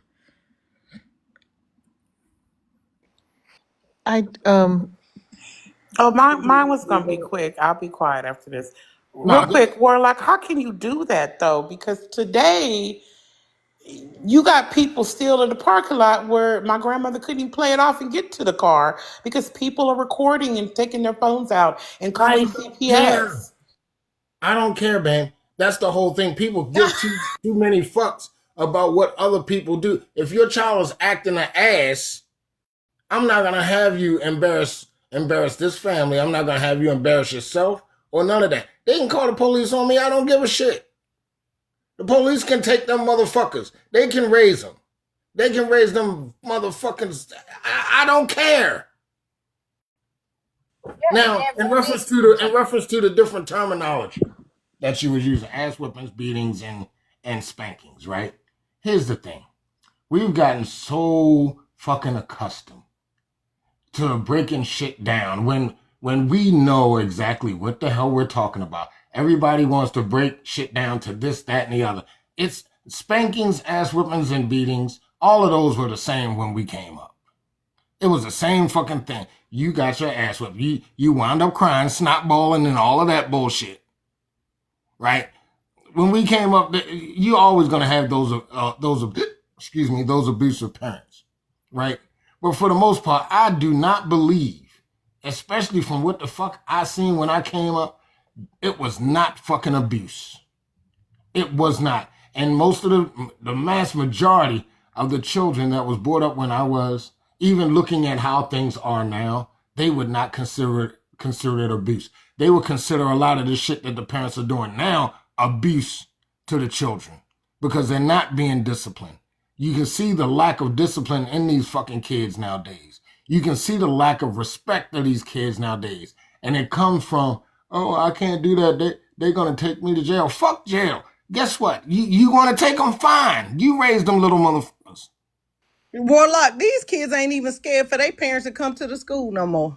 Nah, They don't I'm going to tell you. They're not. They My ain't scared boys. for their parents to come to the school. They ain't scared to see their parents sit in the school. Do you know how many They're parents not. here on this good app say, what are you supposed to do if you can't keep them in control? Look, Miss I J, look, wish. Miss J, look, let me tell you, no lie. My grandma got called up to school, and I wasn't even the one that was doing anything crazy. She was just calling all the parents. Let me tell you, my grandma came up to that school, and she sat in the back of that classroom, and my heart sank to my stomach, to my boo hole. Look, now, because You couldn't even not do your doing that. schoolwork right. I better not look up, better not even look at my friends. They're like, Cece, no, don't even talk to me right And now, see, because I know when the you're teacher lying. look, and when You're the lying. teacher called your name, when the teacher said, "Does anybody have an answer?" Your I hand was got the an first answer. one to I got shoot an up. answer. Yes, ma'am. I got an What? answer because I better got an answer. I better have an answer because my But grandma was playing now, those Maybe I'm games. just the only one that had the bougie grandma. I'm sorry. I bet it. We just was raised. You don't embarrass the family like that. So to me, it starts at home. Like they just didn't pop up, and it's time to call. Like we are so shocked that Jermaine is acting this way. Don't you know already your child? Like you know if they have that streak in them. I'm not trying to sound or talk about anybody, but like that didn't happen in my family. We weren't raised like that, and the times that we acted up, it wasn't to the level where Warlock is talking about, where it's on site. I don't care if they call the cops. It never got to that level. We were able to compute that we messed up. There was a consequences, and we just didn't have that type of household like that. There's other ways of disciplining. I know I'm not the only person that grew up like that. I'm sorry. No, we had No, I an grew up era. like that. we had an era where I don't know if you heard this term before, but we had this era that had big mamas, man, because they wasn't playing. We would I don't yeah that's probably I don't know where you came from though, but the big mamas they My did not play. cousins And they went through tore, and that. look they tore up the street too. They didn't even care if you was a stranger. They whooping them too. They used Yep. to put soap in Right, mouths. They used to do Hey, all type of Kev. stuff, but That's what right. yeah, that's what I fucked up. I, I had Kevin, remember this word right here? Street light. And You oh better yeah, the get everybody street it. You lights, knew better that. right? get it. You better get it. What? I'll be like, Grandma, but I was on the step. I was on the It step, don't matter. please. I I was on told the your little ass to be in step. this house when them street lights came on I and was you on wasn't the step. inside. I was on the step. You know I was down the Can street. I I ask? was Can 7th I grade. ask a question so I I, can drop? no, go ahead. Yeah, what's up, man? No, go. Okay, who going first? Me. Go ahead. Okay. My question is for Sims, Warlock, and J May. Yeah, Before y'all whoop y'all children, do y'all explain to them why they're being whooped before y'all just go I off wrote in the hollering? I wrote in the comments, babe. Yes, I said ma'am. there was a conversation about the standards and the requirements. Yes, I told you. If I did not abide by them, that's when the motherfuckers came. Exactly. Yes, Okay, sir. my last That question. Oh, I'm sorry. I was gonna agree with him. Yes, there is a conversation that is had. I told you not to. I always use touch the stove, or I told you not to be running the house with that basketball. Now you done broke the flat screen TV. Oh yeah, your behind's getting toe up. Cause didn't Mama tell you not to bounce that ball too much? You kept bouncing that ball, and didn't Mama tell you that when you kept bouncing that ball, you broke that flat screen TV because you kept doing it? Other side of me telling you not to keep doing, like like yeah, you're behind getting whooped. So give me my licks and bend Okay, it over. Sorry, go ahead. so my second question, because y'all feel like whoopings are so effective, if y'all kids, say for instance, y'all kids was doing something before school early in the morning, would y'all whoop y'all kids and send them to school and then expect them to have a productive day? No, ma'am. Mm, I didn't yell at my kids before school. I didn't spank no. my kids before school because I knew my kids needed to go to school with a bright mind. But by the time my kids woke up, got dressed, and got cereal in their body or whatever breakfast I cooked, they was ready to go to school anyway. So I didn't have those morning blues that a lot of parents have. Yeah. And if I Yeah, no. did, when I spoke, it was never I have to, and that's what I'm talking about. Some things don't warrant spanking. Some things do warrant, hey, Yep. Right. get it together. You Get, pick hey, your battles. You pick your When my yeah, parents and battles. you woke me don't up for send your school, you don't send your kids to school with a bad morning. You talk to them and tell them, hey, get that together. Let's speed up because my children were no. I So, don't know about nobody else's, but mine were notorious for being slow. They see was that slow as molasses. that was I the so thing tell with you. me. If my so it's parents came to the effective. room I'm The sorry. and molasses woke out me your up, Hold ass. I on, let done me get heard my that a last time or one two. out. hold up. I'm going to answer your second Okay, question. Your second question. okay. If my parents came to the room and told me to get the hell up, and I didn't, guess what happened? They didn't discipline me. What when I came home, guess what didn't happen? I didn't get to go the fuck outside. That's true. You missed that school bus? Oh yeah, next to leave. When you get home, oh, it's gonna be consequences. They ain't gonna my grandma used to do the silent treatment Since a they little missed bit. the Like school she bus, she it gonna wasn't whoop you? it wasn't her No, I major never thing, look. but I never look, whooped mine for missing the school bus, but that That's oldest one of mine, expensive. she didn't walk to school before. my grandma Yeah. didn't Yes, care if I was sir. sniffling, Look, sick, Hey, with cold, I'm me going in to the hey, J school. driver's Love. seat, in the driver's seat, in the car behind her, and she was hiking it because what Yep. you not fixing to do, and it wasn't because she missed the school bus one time. It was an intentional You're for right. about a 2 week span. It was an intentional. I'm Look, just not gonna do what I'm supposed to do. I And became you so better not be afraid of late. And missing my so school bus that I took it upon myself to walk to school. yeah, and so I will walk. at the point that So I my made last her walk to question. school, she was in high school. So we were past the whooping phase. We were at the you're no longer getting a spanking, learning something. Now you are doing to learn. So when she had to hike that school, I bet you she ain't missed that bus. She ain't miss a ride not now another Right, day. so I'm that telling so you. that's hypocritical because now you saying they not at the age where so clearly the whoopings and the spankings didn't work. So now you saying she at an age No, where now no, she has wait, to wait, be whoa, hold wait, on. hold on, No, hold no, no, on, no, no, no, hold no, no, on. no. You're talking about two different age brackets. Whoopings and spankings are for But you smaller whoop them up to children. a point when they still don't understand. So now you at that But see, point no, no, where, no, no, Wait, no. wait, wait, wait, I wait. got this. My Wait, Miss daughter J, Miss J, completely Miss wait, wait, J. now understood it. y'all not gonna team up How do on me you because feel No, y'all no, she no, no, acting didn't? no, like, no. Hold No, on, ma'am. hold I'm on, not hold on, teaming hold up. Let on. her I I'm just got a trying to talk. question. I say. got a Let her question. talk. I have one And she hasn't question. had an opportunity. Hold on. I I'm know she asking hasn't. her a I'm I a, just said an question. I'm opportunity. asking a I question. would like That's to it. say something. How are you saying that a 10th grader who has a car that knows how to drive, that drives to school, was not getting up on time for 2 straight weeks and getting to school late, didn't understand? Make that make sense. Okay, that's what I thought. You can't make that make sense. yeah, So and Miss instead J. of letting Okay. her, To say hold nothing. on, let me finish my statement. Oh my. So Okay. instead of letting her get up and crank up a car that her father and myself paid for and the gas that I'm paying for, you gonna hike your ass to school today and figure out that when that alarm clock goes off, get your ass up and get in that car and go on to school. What are we Right. talking about? But okay. So what? I want to say, Miss TV. Forgive me, I'm not even gonna try the first part. But Miss TV. Okay, so my oldest child right now is she just turned 16. So she's 16 now. So my whole thing is that when she was younger, she got a lot of whoopings. When she became about like I want to say 12, 13, menstrual cycle happening about 12, 13. So when she became of that age, it was easier to talk to her. She understands. She could never she was probably like maybe 11, 12 is the last time she got a whooping. Like she doesn't like whoopings she used to get before that age. And this is why I say like every child is different because well, I can't say every child is different. My middle son is 9 and my baby is 2. But you know, he still my middle son still gets whooping. My teenager doesn't. She knows the ins and outs. She knows what's expected of her. And if we have to continue to keep going on, then yeah, we gonna keep going. You know, the situation is gonna get situation. Right. But But yes, ma'am. my argument is that y'all done did all that whooping when they was younger. And they still doing the No, no, same no, that's what shit. I'm saying. No, no, So no, no. no, My baby, my okay, go wait. ahead. I did not interrupt you. You Just ready? hold Go on. ahead. So y'all done did all that whooping, and they didn't got to this age where they still messing up. It's a part of life.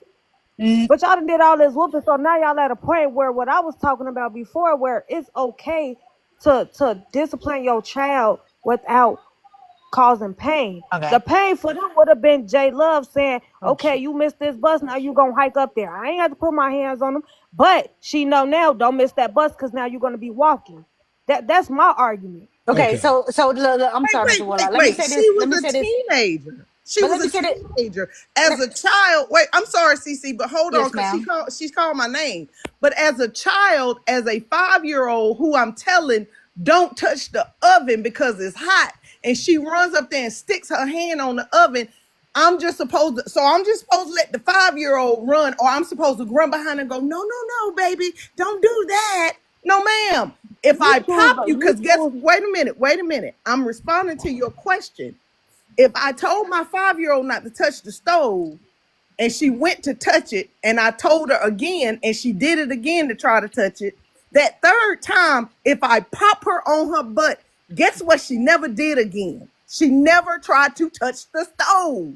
What are So we Right, you keep talking let her about? touch it again so she know, okay, this shit burned so again. So so I But yeah. what do you So whooping her?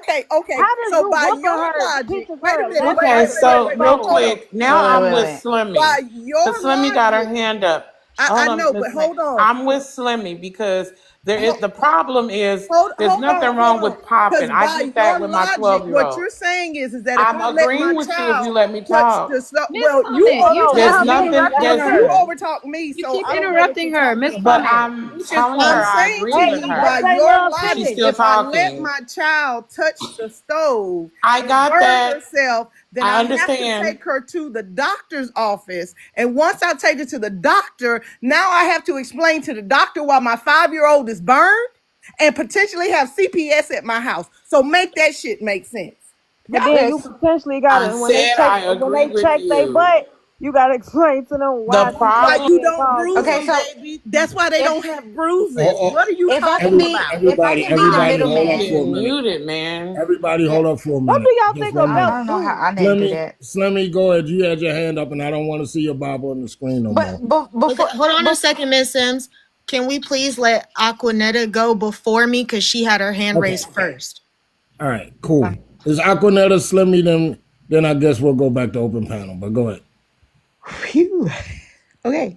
So I just kind of want to give my little input on the different perspectives. Okay, your time I up, Aquanetta. No, dang. I'm just messing with you. Go ahead, man. I love it, Warlock. Dang, Because Warlock. that's my style. Get to the point. Like, Oh, I get. It's commentary. It's Aquanetta time. Go okay. ahead. I know, but I just get frustrated. You know me.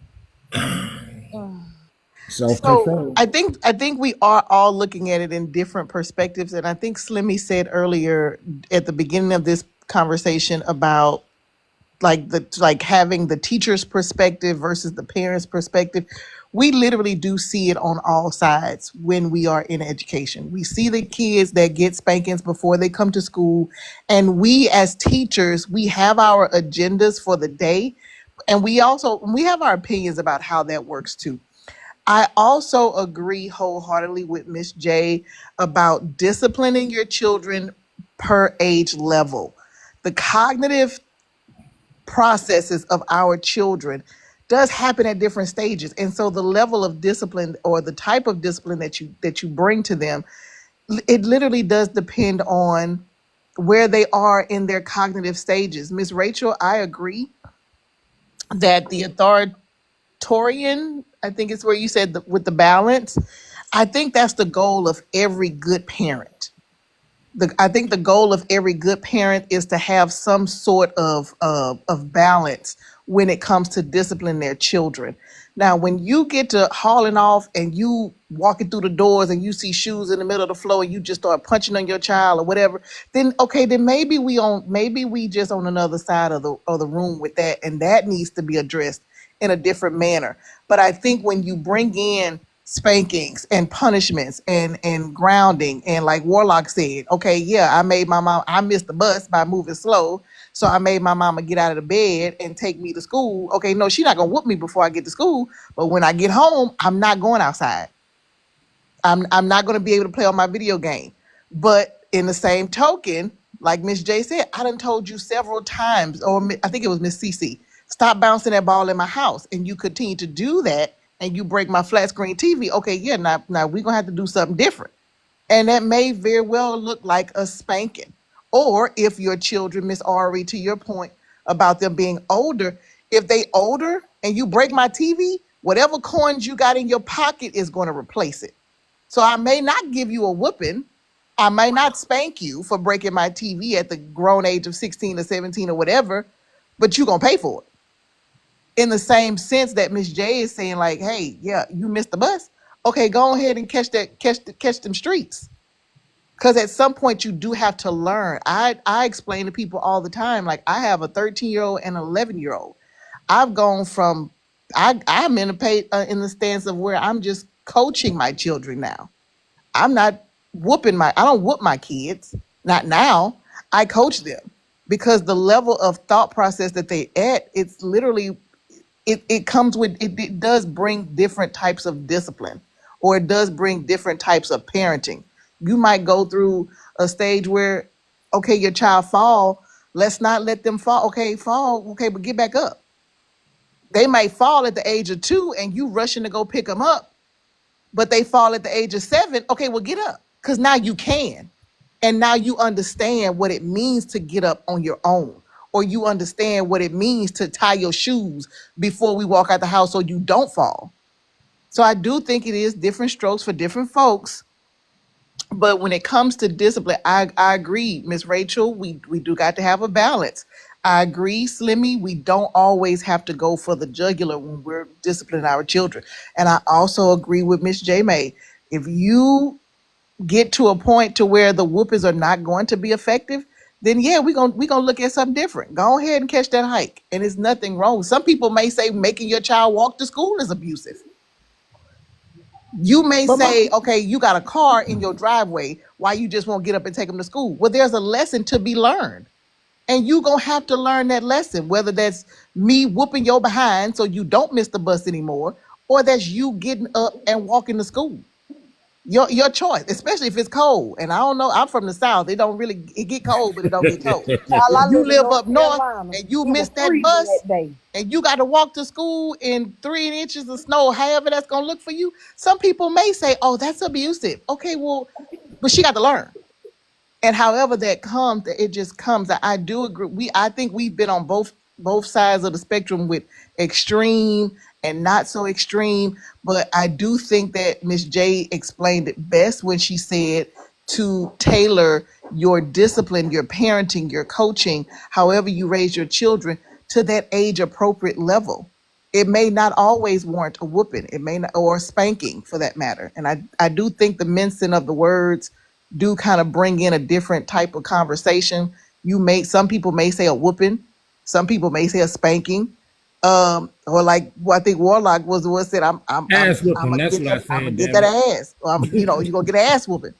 And I think that just may be regional talk, or maybe like area, like Maybe. yeah, down in Louisiana, you gonna get your ass beat, and it may not be an actual beating. It may just be a spanking. It may be a whooping. But we say you finna get your ass whooped, or you gonna get your ass beat, or whatever the case may be.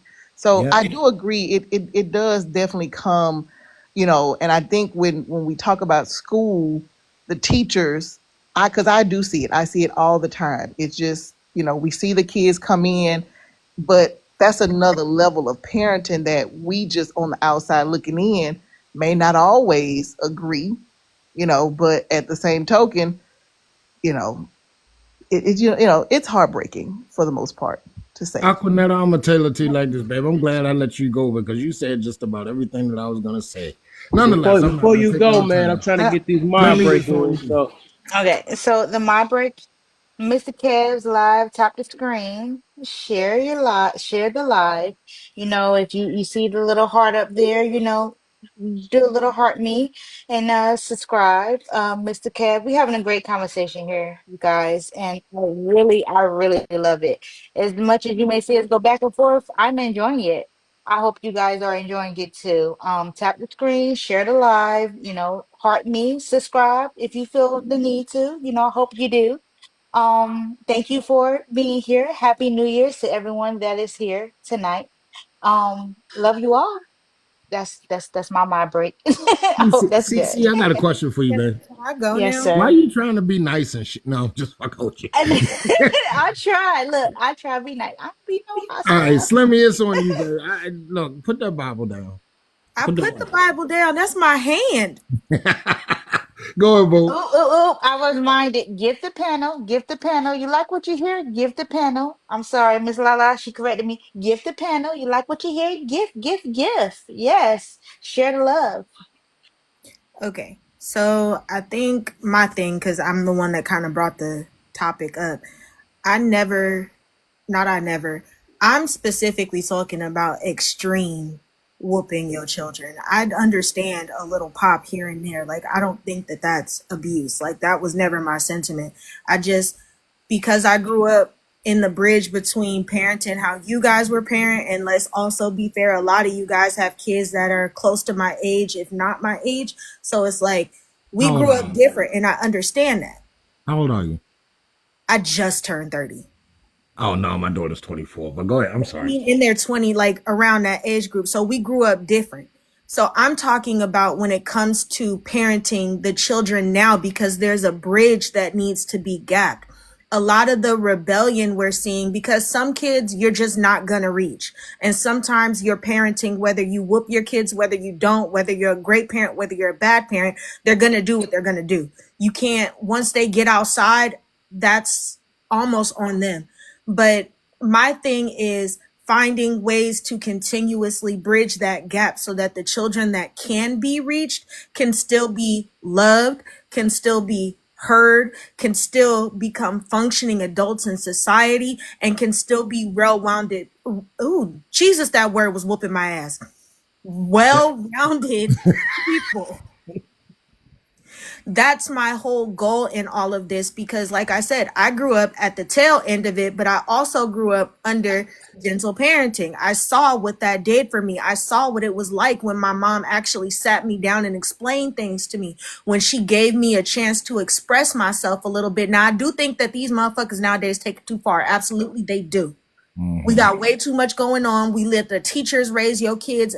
It's a lot of non-parenting going on. It's not a lack of whooping ass. Motherfuckers ain't parenting their kids at all. And that's the problem. My thing is, why can't we go back to actively raising our children? There's more to it than just whooping, because it seems like the bad behavior is only, it's not even just bad behavior. It's behavior in general being met with being whooped, when not everything is worth it. You guys gave plenty of really good examples of ways that you taught your children that there are consequences for your actions without having to put your hands on them. But now people are putting their hands on children for everything. And then we get stuck with those kids. And You I'm know, not saying Even that going, let me ask you a showing me question, to Slim. unalive them. Hold on, Miss girl, To Commentary. mention the unaliving. girl. Hold on, Miss Commentary. Miss Slimmy, let me ask you a question. Yes. When I was younger, because yeah, I could be yours, but when I was younger, we had an issue which caused a lot of ass whippings, right? You had a what? There was children playing their parents against each other. Mm-hmm. Right? I always told my wife, I said, babe, that's a child's job, to try to play the parents against each other. That's why y'all need to be on the same accord. But nowadays, it's not even, because we are running around with so many single parent households, it's not even really playing the parents against each other. It's playing the law against the parents. I don't disagree with that. And I think that's a major problem why a lot of these motherfuckers are out of control. Because they know they can do whatever the fuck they want. Their parents can't really do shit but talk nowadays, because they'll be in jeopardy of going to jail. But why does your child want to be disrespectful? Children are just disrespectful in They general. push the limit, man. That's just what kids do. That's the Warlock. thing. So No, I'm they're sorry. not, because I know Miss J. I will say Miss J sounds like she has a really great balance and an idea of what like balanced parenting looks like. Absolutely. No, I do. I He at least doesn't. tried. Because you Hold missed something. on. I You don't guys think keep trying to silence me. It's okay. Hold on 1 second. I cut Slimmy off. I didn't know Well, if she and was I cut Miss if she was Rachel done or off. I not. was just responding to Miss Rachel. I'm sorry. Yeah, but I'm Hey, the J only Love, one give getting yelled at. me a second. Give me a second, y'all, because I did cut Slimmy off by asking her a question. Were you done, or did you have some more to go? I had muted myself. I'm not finna overtalk nobody. But no, I'm just about done. I just feel like my goal is always figuring out a way to, I don't want to say reprogram, because that's the wrong word, because I feel like the older generation does have a problem with letting go of how they did things in the past. Times have changed. So there's some work to be done on that part. And that's not to say you guys are completely wrong. A lot of the stuff you guys have done has worked. It's been proven to work. That's why it still existed today. But I think it's a mixture of reining the kids back in and re-educating our older generation. There has to be some way for us to meet in the middle. It's gone too far of everybody wanting to hold on to what they believe, that nobody is willing to learn anything anymore. We're not willing to grow together. Things are different now. We all have to change. We all have to want better. We all have to do better. Because at the end of the day, when you guys don't parent your kids, we get stuck with them. Like I said, I've had my nieces since I was 13 years old. There's no way I should have been a 13-year-old parent. Right. My sisters are 13 and 16 years older than me. There is no reason I should have had to raise two girls in a house where I'm still being raised. You're right. But that's the society we're in. I agree with you, Slimmy. And I'll land my plane there. Well, great job, girl. Sorry, Slimmy. I didn't know you were finished last time. Well, you weren't finished. I got you. Yeah. Can I say something, Warlock? No, you can't say nothing. You on timeout for the next 45 don't do days. me. Don't do me. Come on now. You're on timeout for the next 45 days. All right, No, bet. go ahead, man. Warlock, can you explain to me Why when other Hold on. Let people Rachel finish apologize, that. I'm being talked over when I'm trying to apologize and muted and Oh, talked to very you can go disrespectfully. after Rachel. You can go after Rachel. I mean, my goodness, I think I've said some profound stuff too. And Slimmy, you're a beautiful Miss young lady. I Commentary. was just agreeing with you. I said you can go after Rachel, dear. Sorry. Sorry. Okay. Oh, so what I was saying is I asked why is your child like, you know, being disrespectful, and everybody was like, kids are just disrespectful, kids are just this and that or whatever. I have never had that issue with disrespect. No, Rachel, hold on. I said they push the limits. Not disrespectful. They like pushing the limits. They like to see how much they can get away with before they get that tap on that ass. Yes. But weren't we talking about how they were disrespecting? Oh yeah. That's that. Yeah, kids are disrespectful as hell. But I mean, a lot of them are, and a lot of but times it starts with because my child cannot fathom even a thought of disrespecting me. Rachel, I agree with you. I agree with you 100%. It boggles my mind when I hear parents go, "Oh, kids are just disrespectful." To who? Yeah, I don't get that. Like my child. I'm basing this off of the kids that I see, and because y'all got to remember, not the ones that I coach, but I also run a football field, and I get a lot of kids that's in the neighborhood that are not being parented at home, and they get to run the gamut, and when they come over there and they do stupid shit on my field, and I try to say something to them, they want to be disrespectful. But that's why they're disrespectful. That Right. answers her question because they're not being parented. Right. Exactly. Yeah. Sorry, Rachel. Yo, I appreciate it. No, so when I was talking, like, that's why I was saying Jay seems like she has a great perspective on balancing everything, and it does matter about the life cycle. Like, every child is going to transition into a different cycle of their life, and you will have to change how you parent them. My issue is when parents only rely on whooping their child. I feel like that is when it is lazy and you are not getting to know your child. You are just relying on it. Absolutely. That is very true. All right. Were you done, Rachel? Yes, thank you, Warlock. Okay. Can I go after Miss Commentary? Warlock. Hold on, Jay. Miss Commentary is next. Then Cece said she wanted to say something. Hey, Clutch, you in the box. I don't know if he know, because I know he's been sitting in there for a minute, but you in the box, so mute up whenever you get back. Who you talking to? He resumed. I don't know if he's booting up in because he done probably left, but it's somebody that's supposed to be popping. He might not even make it in the box. But go ahead. Go ahead, Miss Commentary. You say that with such excitement, my brother. Thank you. No, man, I'm ready to go to bed right now. So, you know what, y'all? I have a sincere apology for Rachel.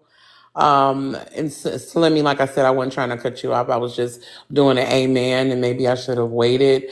But I do have adult ADHD, and I also do comedy. So there are times I do inappropriately cut people off. So I do apologize. But Rachel, when I came on here, I attacked you, and I apologize. I did not realize it. I thought you were backing what is that, the documented diagnosis when they try to put our children on medicine or try to say, oh, you have to do the gentle parenting. Oh, and here are the different forms. I thought you were promoting that. You were just educating us on it. So I do apologize. I made an assumption I shouldn't have done that. So that's all I have to say. Everything else I didn't forgot. I need to start writing stuff down. Don't y'all just love accountability in the accountability room? This room really works. Oh my, look at God. You know? Is it me, next? Me next? Yes, ma'am. Okay. I'm sorry. I try. I'm not so feisty, but well, at least not on internet, anyways. But because I don't know Get you that guys. shit right. Mr. Warlock, if I get that right, get it right. Okay, it's fine. Um, but what I wanted to say was that I want. It was so much stuff I wanted to say, and then the conversation railed to all this other stuff. But I also wanted to like. I guess I'm gonna start from where I wanted to say originally. What I wanted to say originally is that um I don't know the lady is on the panel still, but when you discipline your children, it's discipline by age. Well, it should be disciplining by age. So I was going to say with her, like, well, my 16-year-old, she's 16 now, but the discipline that she got as she was growing up is different than what she gets as she's 16 because she's already grown from that. She already knows that. My 16-year-old is an A honor roll, if sometimes A B honor roll. You know what I'm saying? Like she makes sure A's and B's are A honor roll, whatever. I don't have any problems outside of her than regular little stuff like, hey, you're supposed to do this, like well, I say one thing is maybe like, hey, um I don't know, clean up the kitchen. She might have an attitude for that, but she don't. But I can't even think of anything she had attitude with.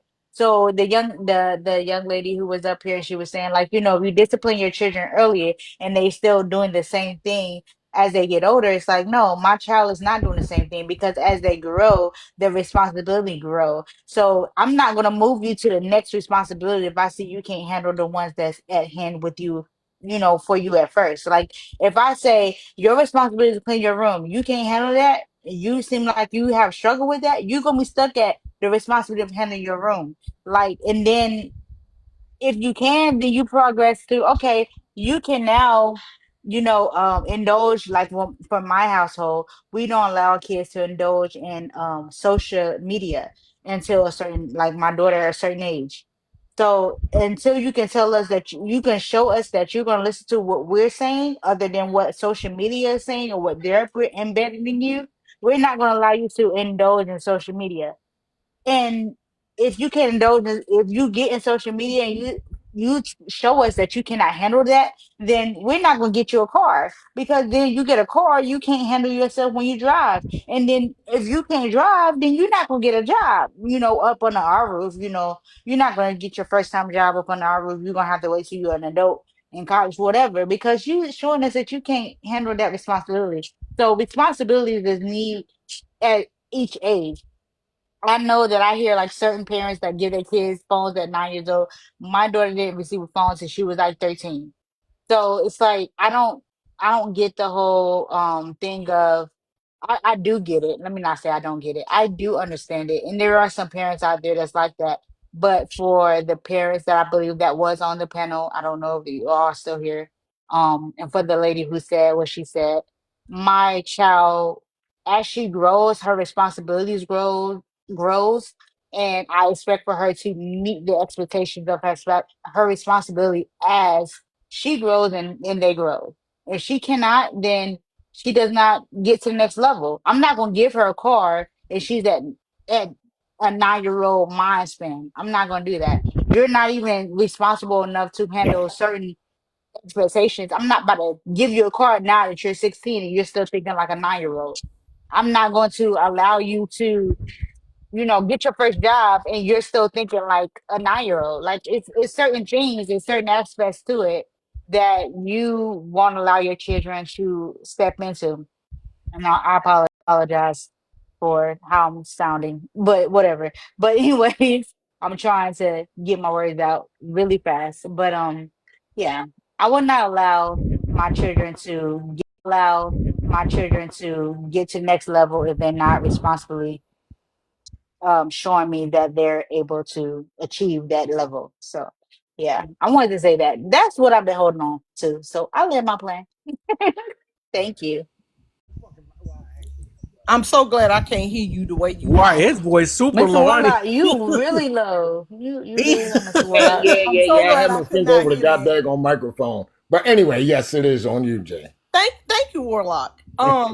So let me say, just like Cece said, and everybody, first of all, we have to remember everybody parents different. There's no one right way to parent any child. I have two daughters in my house that are like night and day.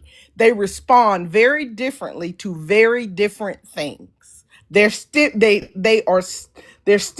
and they get, stimulation from very different things. So I parented them when they were younger very differently. The young lady that was up here, she made a comment in the comment section about most kids don't even know when their children have disabilities, and they're whooping them because they don't know. Well, first of all, any parent who's parenting their children, they pay attention to their children. And so they know when their children aren't quite in sync. And just because you have a disability does not warrant the fact that you don't get disciplined. I don't know where parents and people come up with this idea that kids who have disabilities should not be disciplined. That is bananas to me. Everybody, my daughters got disciplined differently. They're grown now. I don't have to discipline them now. I just say what it is and I keep it moving. But we literally do not think about the fact that your kids from 0 to 5 are going to do something. From 5 to 8, they do something. From 8 to 12, they do something different. From 12 to 16, they do something. Like, what are we talking about? Just like Rachel said, in terms of kids being disrespectful, you could not, and it's not because I'm a perfect parent or my husband's a perfect parent. I didn't allow my children to be disrespectful. I don't believe in letting anything that I have to pay for, take care of, provide for, love, cherish, then got cut open for, and the whole shebang get to mistreat me and be disrespectful to me. Absolutely not. I also parented with their father. Me and my husband were a united front. There was no separation of he and I when it came to our children. I don't care if we were arguing amongst each other as husband and wife, but as parents, we were a united front. But as my children got older, I parented them differently. For instance, i.e., my daughter got her car. We taught her all the things about what gas to put in your car. You can use 87, 89, or 93. Your car doesn't call for 93, so you can use 87. 87 is a why do y'all think all disabilities can be Stay out of the damn comments right now. Make your point. I'm sorry, Warlock, but it grates me when I see people talk about disabilities as though parents don't take care of their children and their disabilities. All disabilities are not visual. But I digress. I'm sorry. My bad, Kev. Anyway, my daughter knew the difference in gas. She had a car. You know what she did one day? She went to the gas station and she grabbed the what color handle, y'all? Green. What color is Oh green? no. What color Diesel? is green? The It's diesel diesel. handle? Oh Yeah. my. Y'all, the diesel doesn't even fit in the hole. She held that bitch lip to lip. Didn't miss a drop. Do y'all understand me? It took her sister, who happened to be in the car with her, to go, the car is smoking and knocking. I'm scared. Call mom. Once we got it all figured out, the mechanic, I called my mechanic. The guy came and picked it up on the truck, took the flatbed onto the dealership, to the mechanic, dropped it off. You know what I told her? That's your bill. That's not my bill. I'm not paying for that. Because I taught you, you knew better. Why did you do it? And you know what her answer was to me? Well, I was just trying to get gas and so I could get going. But it was so many people at the gas station. And so I just went to the nearest pump and I just put the gas in it. So she knew what she did. If I hadn't taught my daughter $648.53 and I wanted every dime, run me my money, give it to me, pay what you owe. And I made her pay for it. Now, ask me how many times she put diesel in that car since that happened. Now, another time. Yep. Not now another time has she put diesel in that car. And not now another time has she argued with me about what to do about her car. So yes, you spank your children when they're younger and it works, but there comes a point in time where you do talk to your children. And even when you spank them, you talk to them. You tell them why you spank them. You can either do it beforehand or after the fact. But the reality is that if you think spanking doesn't work for your child, then don't spank your child. But don't look down on how anybody else disciplines their child, and don't assume that that's all we do, because we don't.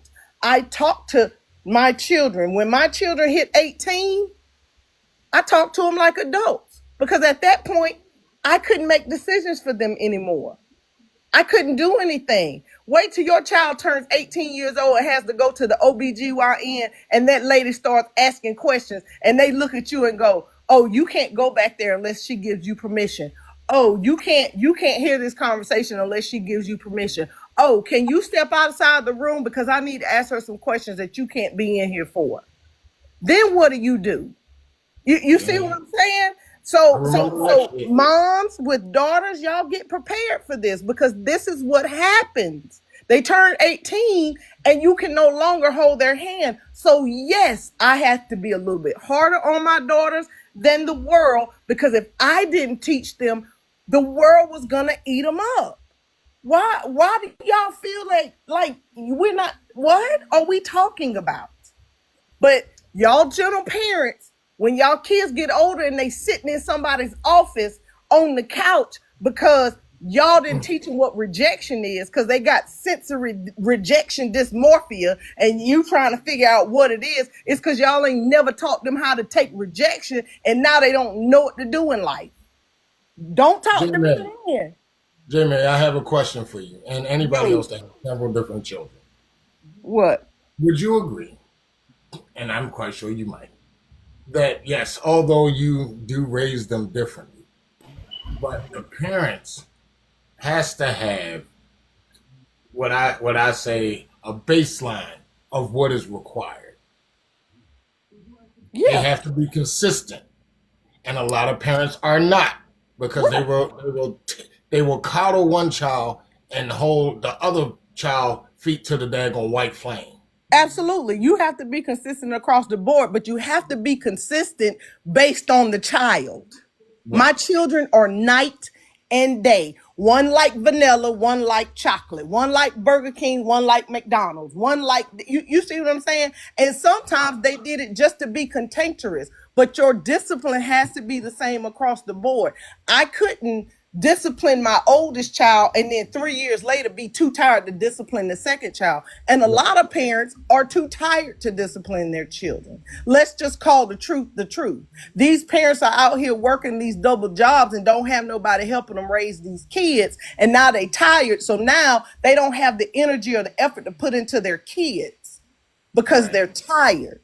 So while we're sitting here talking about, oh, you shouldn't spank your children, no one is saying that you need to spank your children until they turn 18 years old and leave the house. Nobody is telling you that you got to punch your son in the chest because, oh, he said whatever. Nobody's telling you to slap your child in the face and upside the head. But let me tell y'all something. Y'all mamas sitting around here talking about, oh, I'll never spank my kid. I never put my hands on my kid. Wait till your daughter walk in there and tell you, I ain't got to do what the fuck you say. What?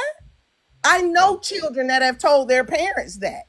Wait until your child comes in and tells you they don't have to listen to you. They don't have to do what you're supposed to, what they tell you to do. So then what do? Then what's the answer? The answer is, oh, let's sit down and talk and figure out why you don't have to do what I say. Because the truth of the matter is this: same-sex children have the issues with the same-sex parent, which is why mothers and daughters are against each other and fathers and sons go up against each other because they're the same sex. And that ain't what I'm telling you. That's biblical. That's biblical. It says it in the word. Any version you want to look at, it says it in there. I can't tell you the scripture, but I know it's in the book. And at the end of the day, when y'all daughters are back talking y'all Please miss me with the, we just gonna sit down and talk about it. Because when you get that one good back talking and you done had a long day and you done went out here and bought new whatever volleyball shoes, a new softball shoes, a new outfit because your birthday coming, or I done gave you $200 to go spend on yourself because it's your birthday, and they turn around and they talk to you crazy because that's what children do. Then you come back and tell me about that soft, gentle parenting, how that worked out for you. Let me Can I give a point too, and then I'm kind of gonna see if we can move on a bit. I'm done, baby. But to the point of kids with disabilities in the school system, I just kind of want to bring to point. I don't know if you guys are kind of privy to this, or if you have a child that does have like a disability or something. In the school system, there are laws and there are rules that kind of govern how you discipline kids with disabilities at school, but they're not exempt from it. And I think to Miss J's point is that she's not saying that if your child has a disability, or if they're, whether it be physical, mental, or whatever, that you should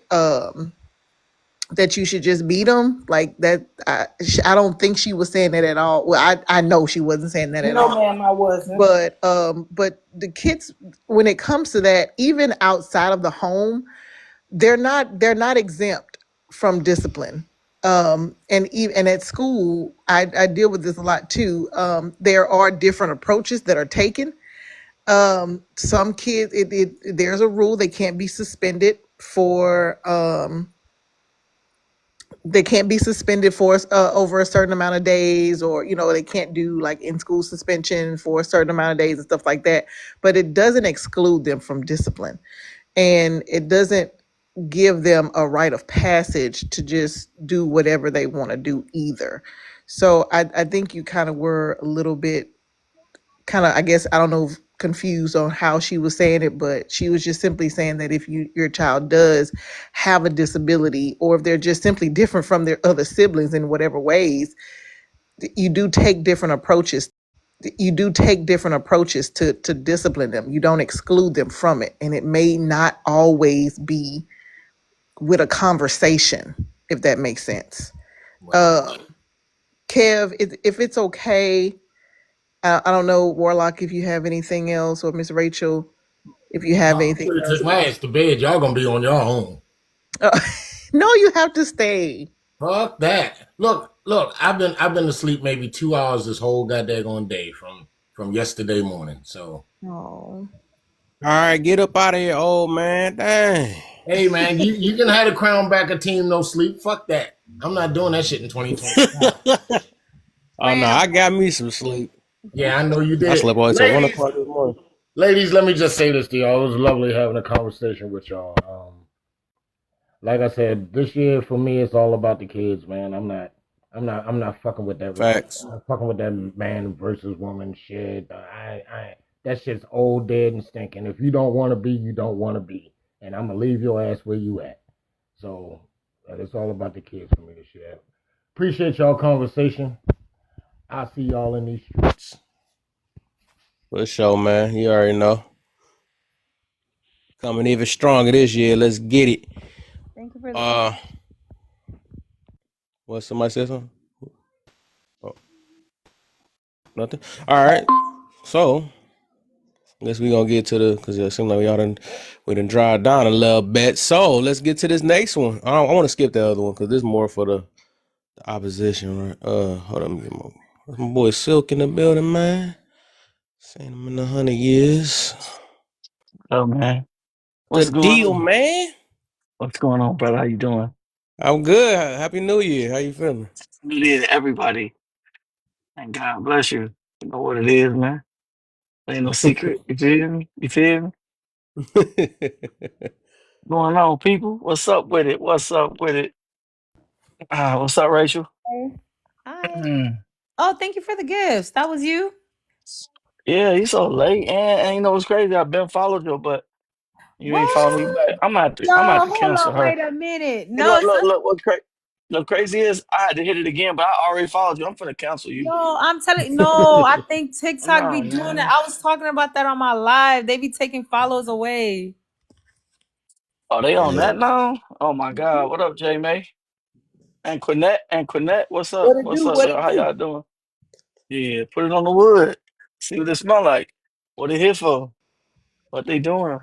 Oh, I have not heard that in a while. Where are you from? Put it on the wood. And shit, I'm from Detroit, Yeah. Michigan. Me and Kev from the same place. Okay, Yes, okay. I went sir. to school with some guys that's from Detroit, and they would say that. Put it on the Yeah, wood. I did. What you got for me, my brother? And then we gonna get to this. Yeah. Okay, I want you to get to the next one. You know what it is. I can't really spend no time with you. I don't know about Rachel, man. I don't know about her, man. She different. Feel me? Ah, I thought she was nice, man. I don't know no more, man. I've been I'm, nice. I'm about to, What? I yeah, I have to know, trade you. right? Am I have I to trade you being down. deceived right now? Sorry. Was I I? just I made think her I Yes, made mad. I'm myself Kev, scared now. It's like, misunderstood. Kev, I nah. thought Kev No. was Kev, nice. Kev, be careful. Thank Oh, you. Kev, nice. Kev, nice. But you know what, man? The flavor that Kev give, like we run our lives about the same. And he'll tell you, I used to have big lives. I just backed off. You know what I'm saying? I got some things to do in life, and I'm gonna get back to it because so many people want me to. But at the same time, you gotta readjust yourself out here in life rather than worry about being on these apps. You got people out here on these apps and they lights ain't even on. You feel me?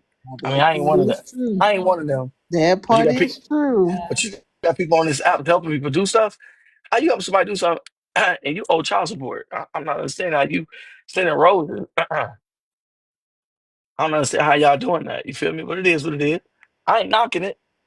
No, I'm just looking at the plus side of it. Like, okay, We can knock it because child support is crazy. no, I can't knock nobody from doing nothing. I ain't my business. I just want to ask you a question. You feel me?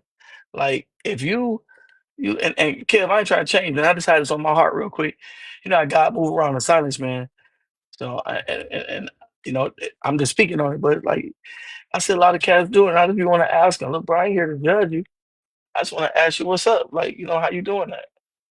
You know what I'm saying? Like, you in here getting gifts and lands and all that, this, that, and other, and the third. You know what I'm saying? But your kid ain't got no diapers. They walking around with with, with toilet paper or in an old diaper. I done seen some stuff, bro. The reason why I'm running my mouth, I Priorities. don't understand. You send somebody roses, but your lights off, And then or still blame the white man why. you can't blame the white man because It's he the getting white man everybody fault now. my baby ain't got no diapers. And the white man don't discriminate no more. He getting everybody, his cousin, his son. I can't, man. It ain't meant for me to be in here. I Call think them it's time out. for me. Call them out. I can't do that though. I I'm can't do gonna it. say, yeah, It- call them out. I can't do that. If I call somebody out, Kev know how I roll. I gotta call me out first if I call somebody out.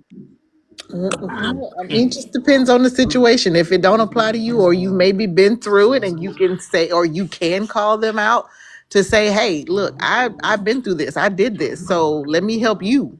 You know, and maybe you could help yourself in the process too. Maybe you maybe having another issue or something. I don't know. I think that when we start talking about, I know Kev used accountability a lot. When we start talking about it, it is good that we do reflect and look at ourselves too. But sometimes we can help others when sometimes we can help ourselves as we're helping others. Wonder why. But see, Oh, Kev ain't accountable either because Kev ain't called me. Spent no time with his brother. We ain't push nobody with them pieces. Or nothing. I don't know what's going on, man. I'm just saying this room. Used to be so much love when you came in my life, and there's thousands in there. And it ain't. And listen, you know what I used to say? I don't care how big my numbers was. It wasn't about the numbers. It was about the people that's and the facts. kind of people. And Kev used to love me. I don't know what's going on, y'all. I think he done traded me in for some lifesavers. Come on, nah, bro. You shouldn't have beat me that bad on Call of Duty. That's what I'm talking about. But nah, Nah, man, well, ain't I about got the so game, much. man. There's How so you gonna much, live in the man. same city, same place, and we ain't kicking about nothing? It's like Rachel, man. I've been grinding, man. I've Oh been man, working like people. Ah, crazy. First of all, Mr. Silk, you never been on any of my panels. Like how? Lie. Get him, get him. Hold on, Kev. Listen, you know what I don't do is lie. Let me see cheat, that I don't profile. mentally Let me see that abuse. profile picture again. Maybe I'm mistaken. Yeah, you definitely mistaken because you've been in here with me and Kev stuff. You can't, Rachel. Oh my God, bro, I'm gonna trip you. I swear to God. No. But wait, Hey, okay, hey, but you, Antoinette, you got my back because I need okay, somebody to but ride you, with me. okay, you came on my, I I don't got care, you. Rachel. I'm about to drive in your Okay, damn living room. but you came on my panel though. Yeah. No. Okay, there you go. No. I haven't came up on your panel, but I've been a supporter. Like anybody that Kev let up in his panel, I'm gonna support. I'll watch you for a minute, because Kev do he have had some G raps in the box.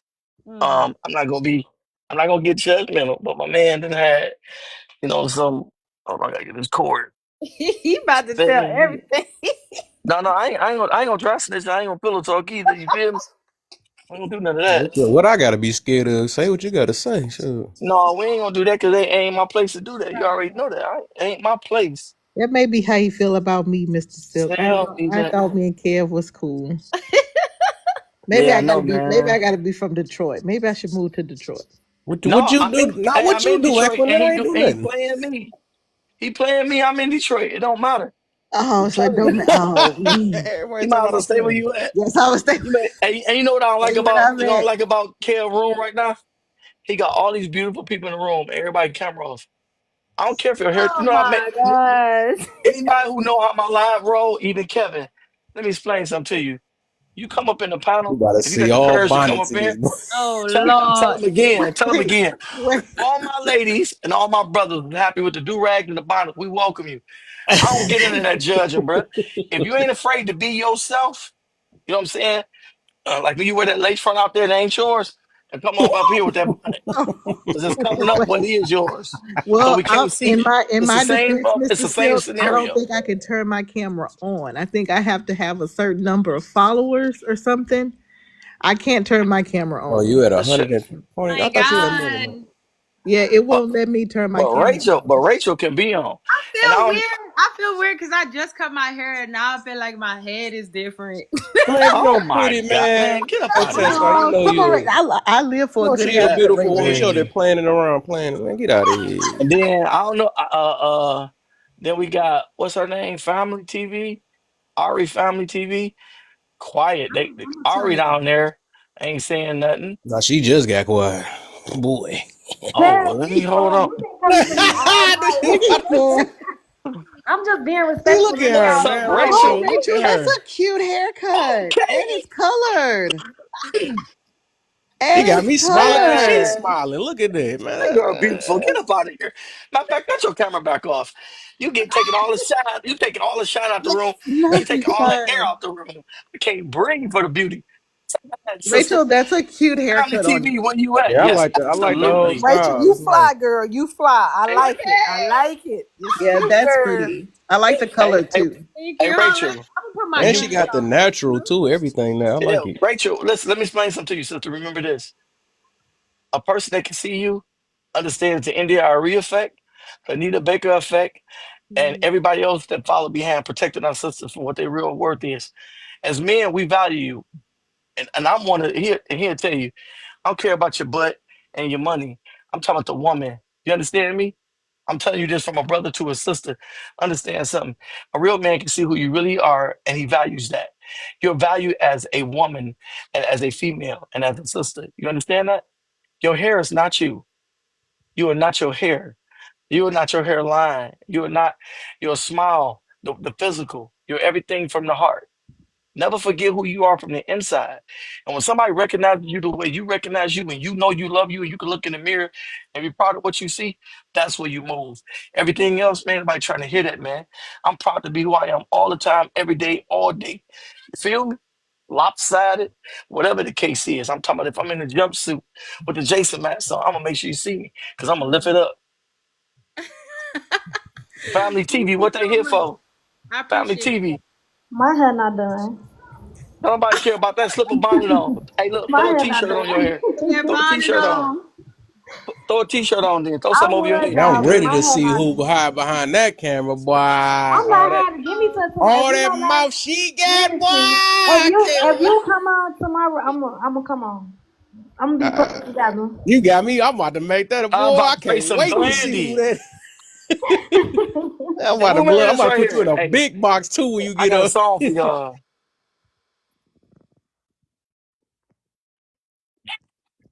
You said a song. There's something that I got to tell you. Yes.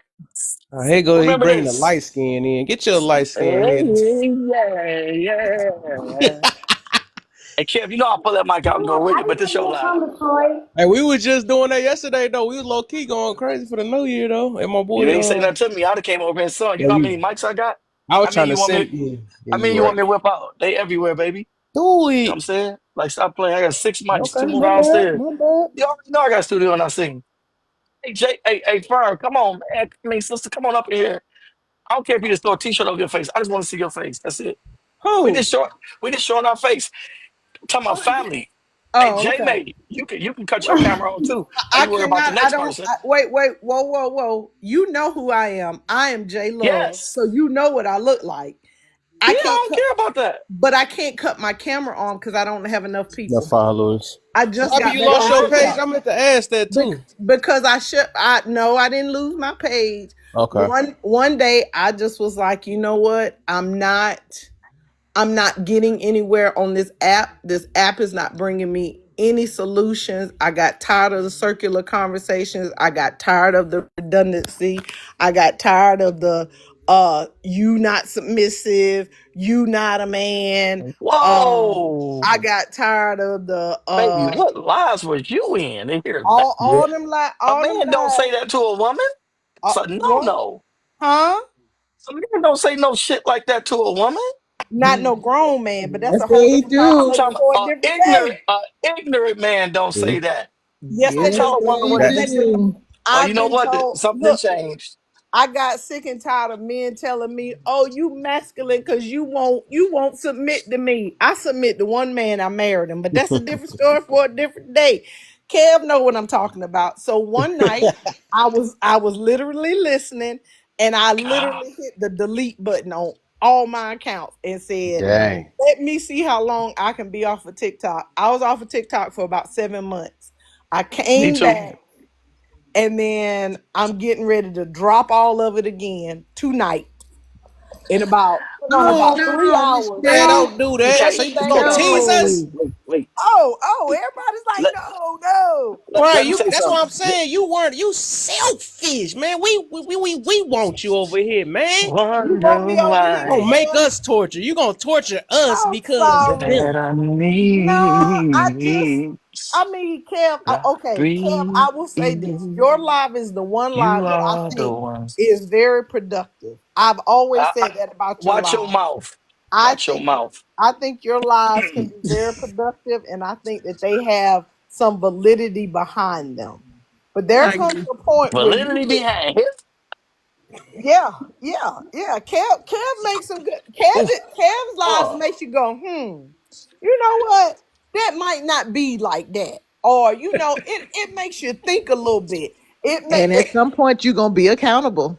Yeah, and for yep, yep, Kev's yep, yep, life, yep, yep, and yep, this is yep. the thing, I respect Kev because Kev is younger Oh, than your me, buzz. and the fact that Kev can make me All look the at some of time. my thought processes and go, you My know what? mind Maybe that's kind of harsh and hard. Let being me rethink this. happiness. So I love your live, Kev, but all them other folks, I can't take them. I have actually blocked some people. Like when I came back on TikTok, if they were on my For You page, I blocked them. I don't see them unless they in somebody else's live, and if they are, I won't even stay in that live. I just move about because and also, Kev, you met my husband. Some of these conversations, these men were starting to talk to me crazy, and my husband was like, absolutely not. He was like, no, ma'am, no, ma'am, no, ma'am. So I just shut it all down just for peace. So, Yeah, I feel it. Yeah, you gotta do what you but gotta Miss do. Aquanet, she said, I can't do it. She said, no. She No, said, I love the way Me you too. held Stay over firm here, and you then. was like, listen, lady, I don't care nothing about your granny. I'm me. and And the don't, way I raise and, my kids is how I That raise was my funny. kids. She was on her neck. and is, Hey, J I Love. love it. huh? Huh? Do being on the social media break really cause you peace or gives you peace? Cause I You supposed to said did that as a New Year's resolution, and y'all see I'm here now. My year is 2026. I need a redo. so. Let me say this. For me, it gave me peace because it made me start focusing on things besides this app. You know what I'm saying? It made me have real life conversations with people that people were actually going through. Because some of this stuff that I hear on here, it is unreal. Submission between girlfriend and boyfriend, submission between me and Kev. Kev is not my husband. A man is always right. Everything that's wrong. I got to the point that everything that was wrong in a man's life was a woman's fault, and everything that was wrong in a woman's life was a woman's fault.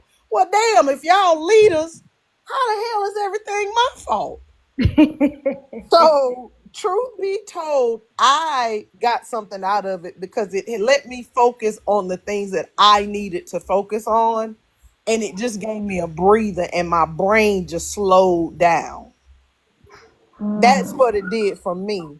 I'm not saying everybody got to do it. I think you should do it for at least a week. I think people should take at least a week and just don't get on any social media. I'm telling you, it's a breath of fresh air. It's like touching grass, child. I'm telling you, I enjoyed it. That's why I'm like really considering not getting back on this app. That's why I'm considering shutting it down again. That's why I didn't come back under my original name of J Love, because I didn't want people to know I was back.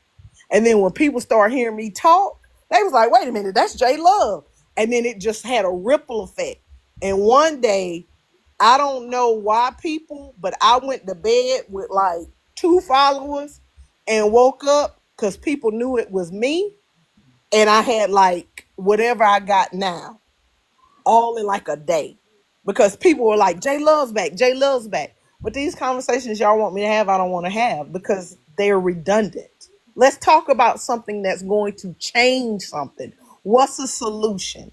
Like, we may not agree on spanking children, but we can talk about why we don't agree on it. And nobody's getting off this mad. Nobody's saying, I bet you wouldn't say that to my face. I bet you if I was standing face to face. Like, do you know how many times I've heard that since I've been back? Hey, wait, Kev, you remember that one time when them two when them two girls was arguing and Slimmy had held up that Bible for the longest? Yeah, Say, love, I agree. I agree. Because even though with me and you, I don't agree with how you parent, but you see how we can still come back and just have a regular right. conversation.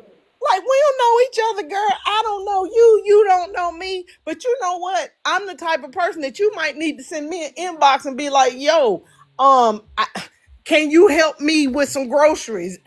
Sure. What's your cash app? You know what I'm saying? Like, that to me is productive. Not saying that's what you would do, but to me, that's productive. Because even though my kids are adults, you know what? Some of the things that you said, I can go back and think to myself, well, when my kids were that age, did I blah, blah, blah. You know what? Maybe I could have done that a little different. You know what I'm saying? I don't think anybody's right, but other lives, unless Kev is live, you don't get this type of conversation. You get, well, you know, what's wrong with women today? Today I heard, what was it? Femininity is chaos and masculinity is order. Who told y'all that? Because if femininity is chaos, then a lot of men are feminine. I said what I said. I agree. Hey, watch your mouth, because you're If telling the feminine, truth. because if we're sitting here saying that masculinity, I don't know masculine men that say to another man, well, if I was standing to you face to face, well, where you at? Drop the addy. What? What are we talking? What? That's so much order right there, isn't it? So if femininity is chaos, we got some bitch ass men walking around this app. I said what I said, and Kev knows. Kev and I had a big blowout months. It's probably been a year and a half ago. But you know what? I had to go back to Kev and apologize to him because Kev is not that dude. And I'm adult enough to say, Kev, I'm sorry. I shouldn't have come at you like that it was just a mix of words, and we were able to squash but them other ones, it's some on here that are bitches. And I mean that. And I ain't taking it back. I said what Ooh. I said. And she gonna say what she said. And I'ma say it with my whole Hey. chest. But y'all, but tell me I'm lying. Tell No, me I I'm agree. I lying. got I got told by a guy that was doing a live, and I don't even know what his live was, but what it was really about. But he told me that I was single because I didn't know what a marriage contract was. What?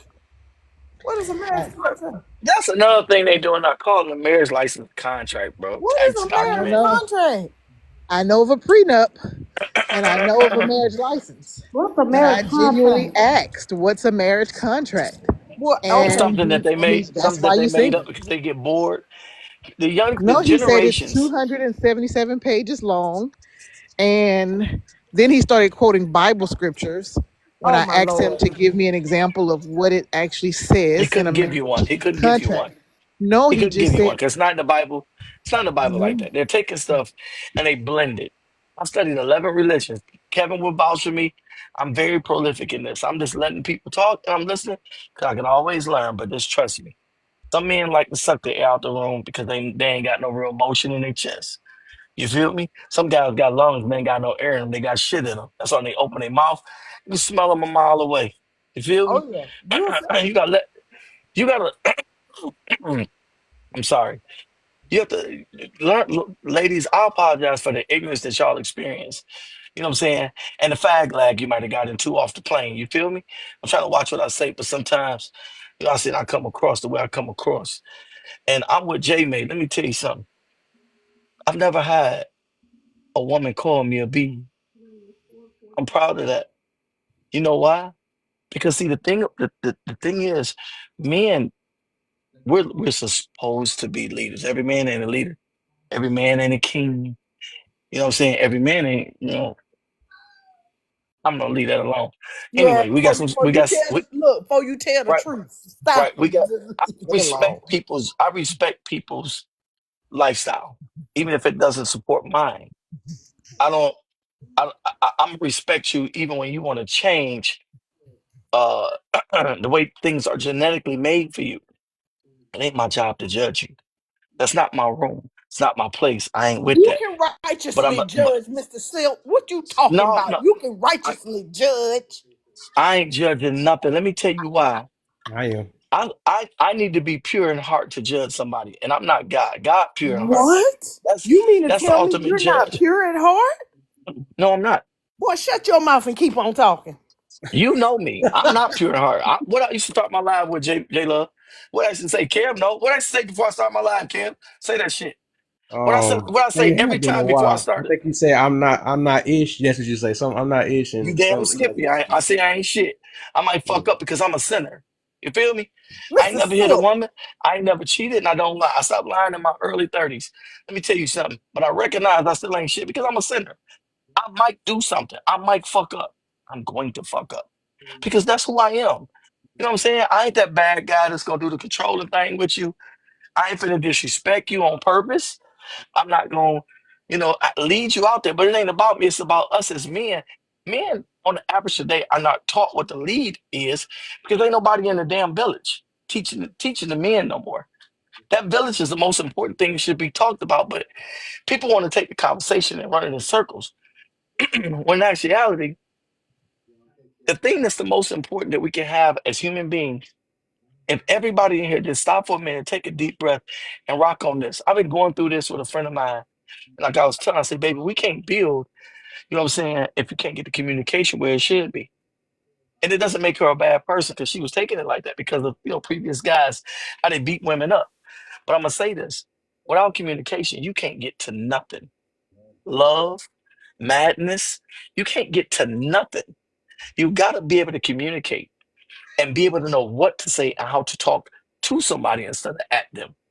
So today, people are bored with the circumstances of the way they were, where they were made and rendered. So they make up new stuff. They turn marriage license into contracts. They telling women if they submissive or not. Where the fuck I come from, you don't tell no woman if she's submissive because see, that's not something you can tell a woman. That's like the ultimate disrespectful thing to come out of your mouth, to even fix your lips to say some shit like that. Because see, when a man is on the scene, he brings out the femininity in a woman with his masculinity and the way he Mm, carries himself, where she will naturally submit to him. He got to be humble. See, come they on as in men, the they forget room. that you gotta play a role just like her. Ain't nobody beneath nobody. You gotta play a Come role just on like her. in She the ain't gonna room. see you unless you present. Because see, you the process, she the privilege. This man out here thinking they the privilege. You Jesus ain't no privilege, mother. You ain't no privilege. and he. She the privilege. You the process. God made her to help you to get you somewhere, and He took it from you in the place where you really needed it. Man ain't strong. We powerful. Woman has got all that strength. It's just, are you man enough to go get it? Because the average man don't want to deal with a woman because of his output. You know how And powerful that. he You know how powerful that output is. What you give to a woman, in my room. she's a reflection of you. She gonna give it to a In woman. my room. She's a reflection of you. She gonna give it back. Problem is, women like to turn that shit up a little bit, makes you understand what you gave out. There's trick or treat, motherfucker, when they get it. Don't holler now, because that's what it's about to be. Like when you chasing the coochie and your wallet get real flat, your bank account get real shallow, look like a ghost. You brought that on yourself because you started with bad intentions. When you out here trying to control somebody, beat somebody, and you ain't even take care of your kids, or you ain't whoop my man ass and whooped you up at the gym. We could talk about it all day, but that ain't what's important. You know what's really important? Knowing how to value yourself. That's what's important. Look in the mirror and value that person. Like I just told Rachel about her hair. Value that. Because when you really, I'm not saying y'all don't, it's people in this live right now. You don't really love you. You like you and you tolerate you. And because of those two things and the things you don't like, you learn to cope with you. When I was in marriage counselor for 8 years, I used to always tell people, stop coping with yourself and learn who you are. Because the worst person you will ever meet is you. There ain't nobody on earth worse than you. Because you allow everything to happen to you because of your decision making skills and the type of energy you got. See, Y'all, if I'm lying, y'all why pass does the this collection woman, plate. Pass the why, collection plate. The man why preach. does, I don't want nothing. I don't want nothing. Watch this. Why does a woman constantly attract over the whole world when she dates? Me and Kevin had this talk. Why does a counselor, he said, oh, hell no. A counselor, in other words, not me. But hey, you might have been through something. Why is it that this woman attract a man that whoops her, right? And she break up with him. Somehow she gets past it, right? But then in 2 months, she attract another man out of the whole world, That's just like that one. just like the next one, right? And then somehow she get over that one. And then we doing the Bruce Lee thing now. And she attract another one. Just like that one. You see how energy is? But you The know what same it thing with is? a guy. Same thing with a guy. He wonder why he always attracted women that cheat on him or take his money or Bro, don't know how to treat him.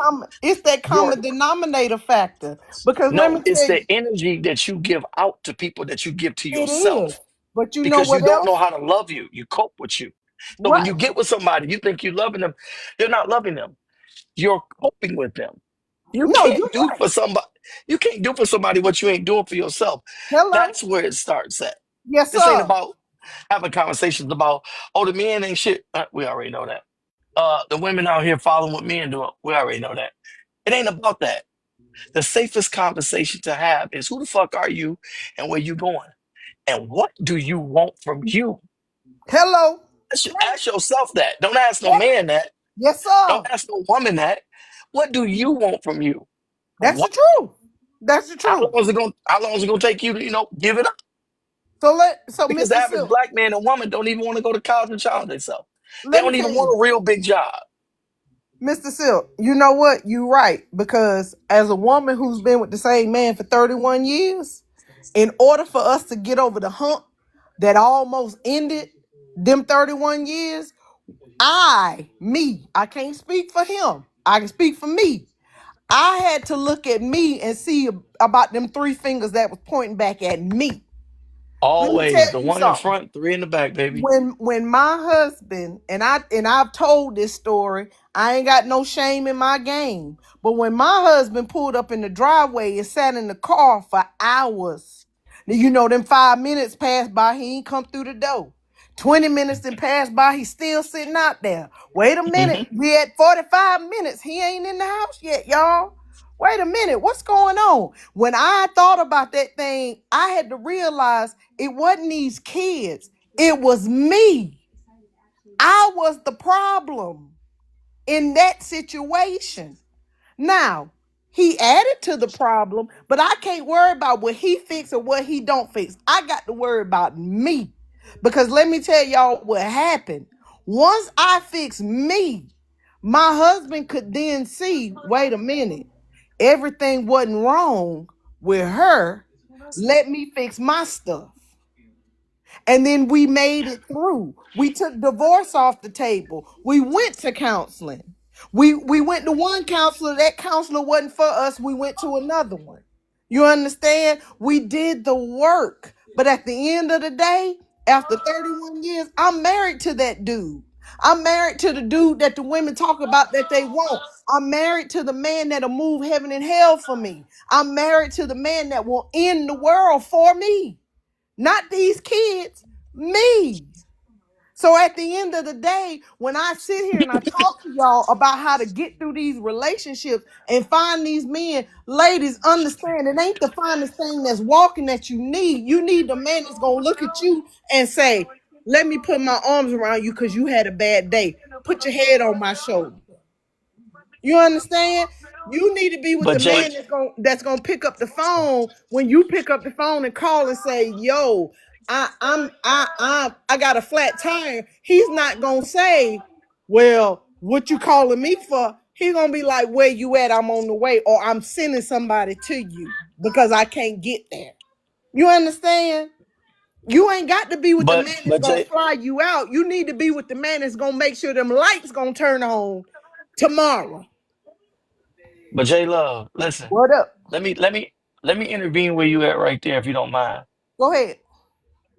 How many people, when you think about this, a lot of people act like talk, um, scream, I got a husband, I got a wife, I can't wait till my husband come, I can't wait till my wife come, I can't wait to get a man, I can't wait to get a woman.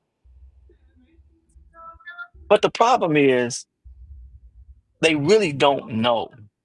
A lot of us in here right now didn't know. It takes so much courage Woo, and experience. It takes so much blood, sweat, and tears to even deal with another human being. You baby, know say how it. when you talk about that you want her, but she always saying something you don't like, or she need money to go get grocery and you ain't got that much because you just paid most of the bills. Um, y'all arguing, or you got those lonely nights where you want to hold her, but you got attitude.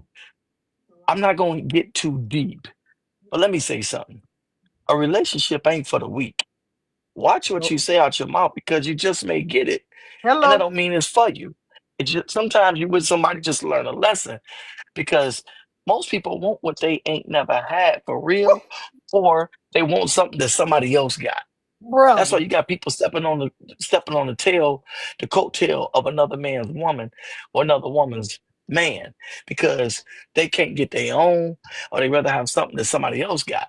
Hey, Kana. They don't want the person that's actually right there that loves them. They want the person they love, the person they gotta chase, the person that's married or being recognized by somebody because they look at somebody who got somebody like he's worth it. Yeah, it's worth it to that person, not your ass.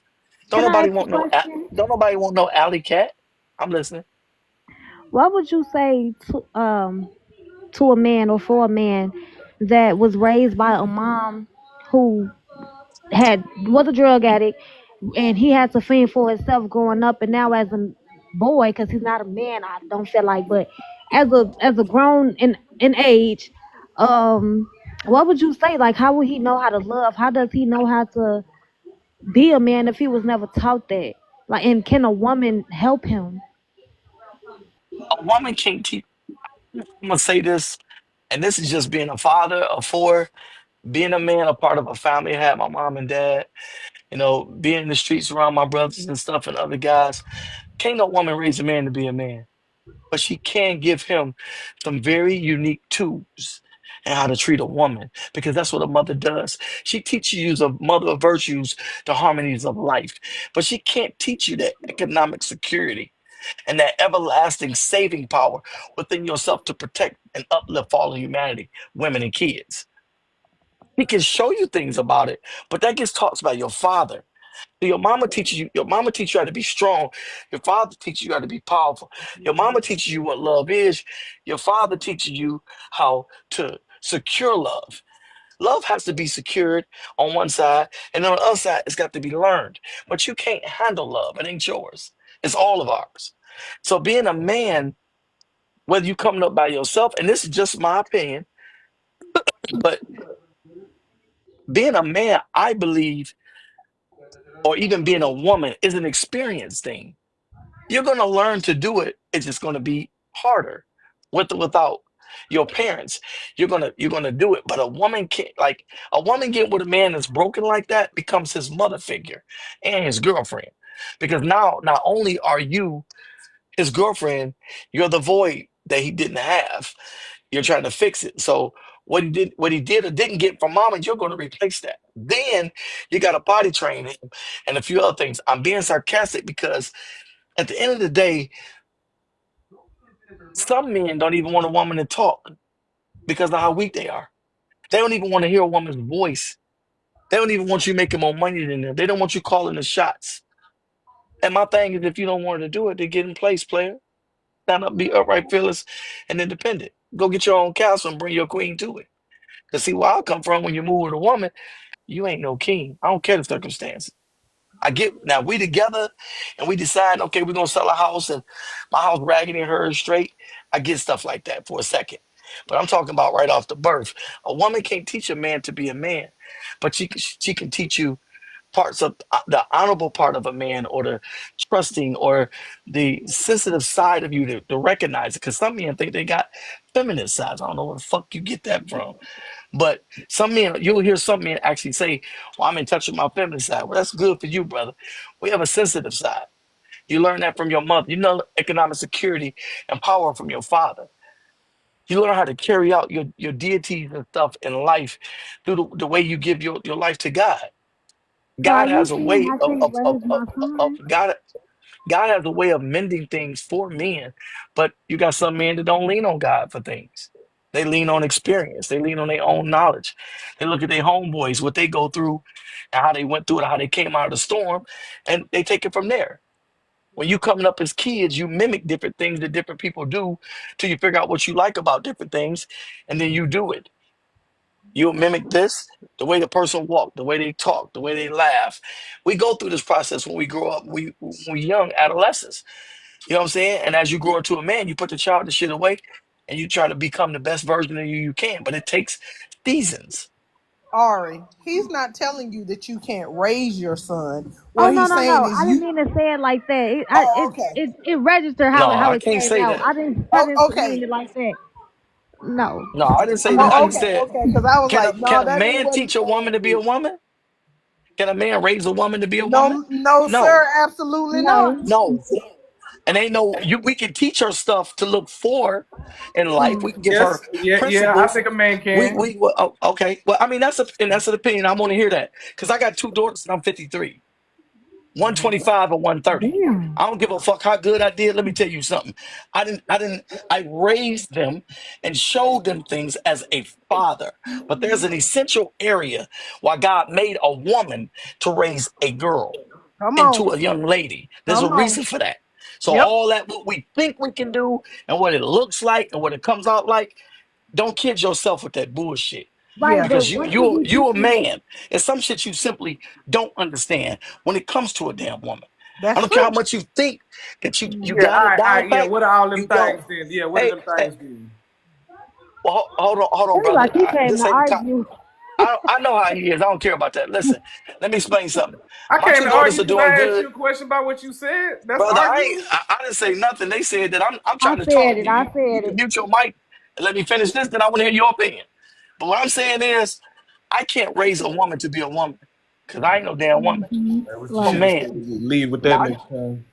I can get with myself to show my daughter certain things, but I'm always refer to my mother. I'm gonna go to my sisters. I'm gonna go to my aunties about certain Hmm. things because I simply don't understand how. Okay, because that ain't in me. I'm not built like that That's from correct. God. But So it's the Jay. same thing with a woman with a guy. What's So up, Jay Ari? and Silk, I guess what I tried to say was, I'm a single mom of a 7-year-old, and I feel like around this time he definitely needs a male figure in his life. And a lot of the males in my family, they're older now, so they can't relate to him. I feel like, or he not gonna be able to relate to them It takes time though. because he's It'll older. happen. Yeah, no, I Give think him that time. they It'll can happen. instill things in him, those manly things that can happen, but you can also look for, find him someone. Boys and Girls Club, find him a Yep. mentor Big there. brothers. Find him a Yep. big brother. Find him someone in your church if you go to church. You can find him a male that wants to pour into him, but That's right. the Silk has hit the nail on the head.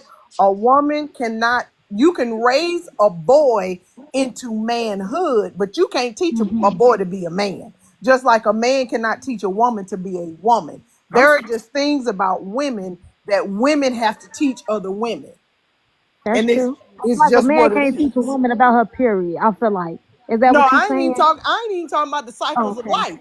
I'm talking about a man can't tell a woman what it feels like for that woman to orgasm. He has Okay. no idea. He don't know. Now that's different. That's different. That No, is. no, no, no. That's a That's little not what I'm different than saying. raising. Wait a minute, Mr. that's Silk, different. Mr. I Silk. ain't talking about that. Hold on, Mr. Silk. I ain't I'm in just that saying part. That ain't that's just raising. Mr. Silk. I'm talking about example wise. Just like, Yeah, but that okay, would I wouldn't so classify correct me if orgasm I'm as wrong. into Don't raising young her. That's men a little, right, wait, hold on. But young men wake up with woodies at a certain age, correct? Yes? Right. Yeah. How can I Okay. teach my son what that is? Hmm. I don't know what that feels like. I ain't never woke up with that. You have So to know how what am it I feels supposed to? like to teach him what it is. I don't Mr. What Silk, if her son go I to her can't and say, teach "Why my does it feel son, this way?" huh? To answer his question, like, what if her son asked her, "Well, mom, why does it feel hard?" Or, "Mom, why do I feel like this?" How can she answer that if she never been through that? You can just say that's what blood flow does. Like I'm trying to figure out why this is. I'm trying to figure out why these things are so hard. Like why do y'all feel Okay, like why don't you speak? Let's get your opinion. That a you man said? can raise a woman to be a woman, and Hold a on, woman no, can no, raise a hold on, boy to no. be a Don't be man. trying to, nah, don't be trying to jump on. Now you want to talk to me. I don't want to talk to you no more. You say you want to talk to me. You stay over there. You said that you Okay, knew well what I stay was in your about, feelings right? then. You Well said you stay knew in what your I was about, feelings. right? You said you knew what I was about. All right, I'm gonna talk to somebody else. I don't want to talk to you. Okay, well go ahead, run your So, mouth. but you said but Ari, you said what you're supposed to tell him. That's what you're supposed to tell him. Just tell him how How did he blood get flow in here? works. Because blood flow works a certain way depending on the time of day. It doesn't even have to be a conversation about arousal because that's not what a Woody in the morning I is mean, I about just feel like anyway. that's something that a man. It would be better for a man to have a conversation with, not a woman. Ari, Well, you are we weren't correct. talking about what was You are optimal though. We were absolutely talking about what correct. was possible. You're absolutely correct. Like a lot of We people. weren't talking about what was optimal though. We were talking about what was possible. But if these are the things that you all are talking about when you all say that a man can't raise a girl to be a woman, I'm sorry. If those are the only arbitrary things, and that's why I asked him, but he didn't want to talk about it. But if those are the So the arbitrary things y'all were reality talking is about, this: if those are the arbitrary things that y'all most wanted to talk young about in women terms that of are raising raised by somebody, I fathers. just think that raising somebody is definitely not contingent on what an orgasm feels like or having That's a just an period. example that she put out there. I Like, know, and and I'm I'm sure saying you between know it that. was that example, and then there was one about having a period. Those were the examples I got. So So I'm just you can thoroughly explain in the feeling of having a period to your daughter, because you know exactly how that feels. I'm trying to figure out why one needs to. Because you have a daughter that will have a cycle eventually. No, my question is why would a man need to explain that pain? Aside from saying it's just normal, Because you why would he have to put explain why she's cramping. You have to explain that. You have right? to But I'm saying these like help you're her talking about understand. right, but I'm saying these are scientific explanations, right? Like if you were to just be in biology, you would understand what contractions are, things like that. A lot of this stuff she's probably just gonna learn intrinsically, but why do you Wait. need to explain, the pain And this of is it and Why a man should not raise but cannot it's not just raise about the a pain kid. though. Like when A I when I girl. was when I was younger and I was about to start my first period, the conversation that my mother had with me was, how do you dispose of it? What type of products do you use? How do you clean yourself? All these different conversations a man would not be able to have with me because you've not had a period. You don't know how that works. You don't. So, oh, you need pads. These are different type of pads. Wait, You hold get on, hold on. pads Hey, with Yana, I'm rings. trying to wait. I just have a question, Yana. Why do you think men don't know about periods? I know men know about periods. I sure hope you would if you're sleeping with people because Well, that's yeah. So I'm literally saying, how. why are you But saying you that this don't is something that we don't know? because That's what you you don't said. experience it though. Do you know do you know the difference between different types of pads and what type of pad you use on what day and how to know when your period is coming on and what type of symptoms you're going to have? Do you know how to track it on a calendar when your ovulation days are?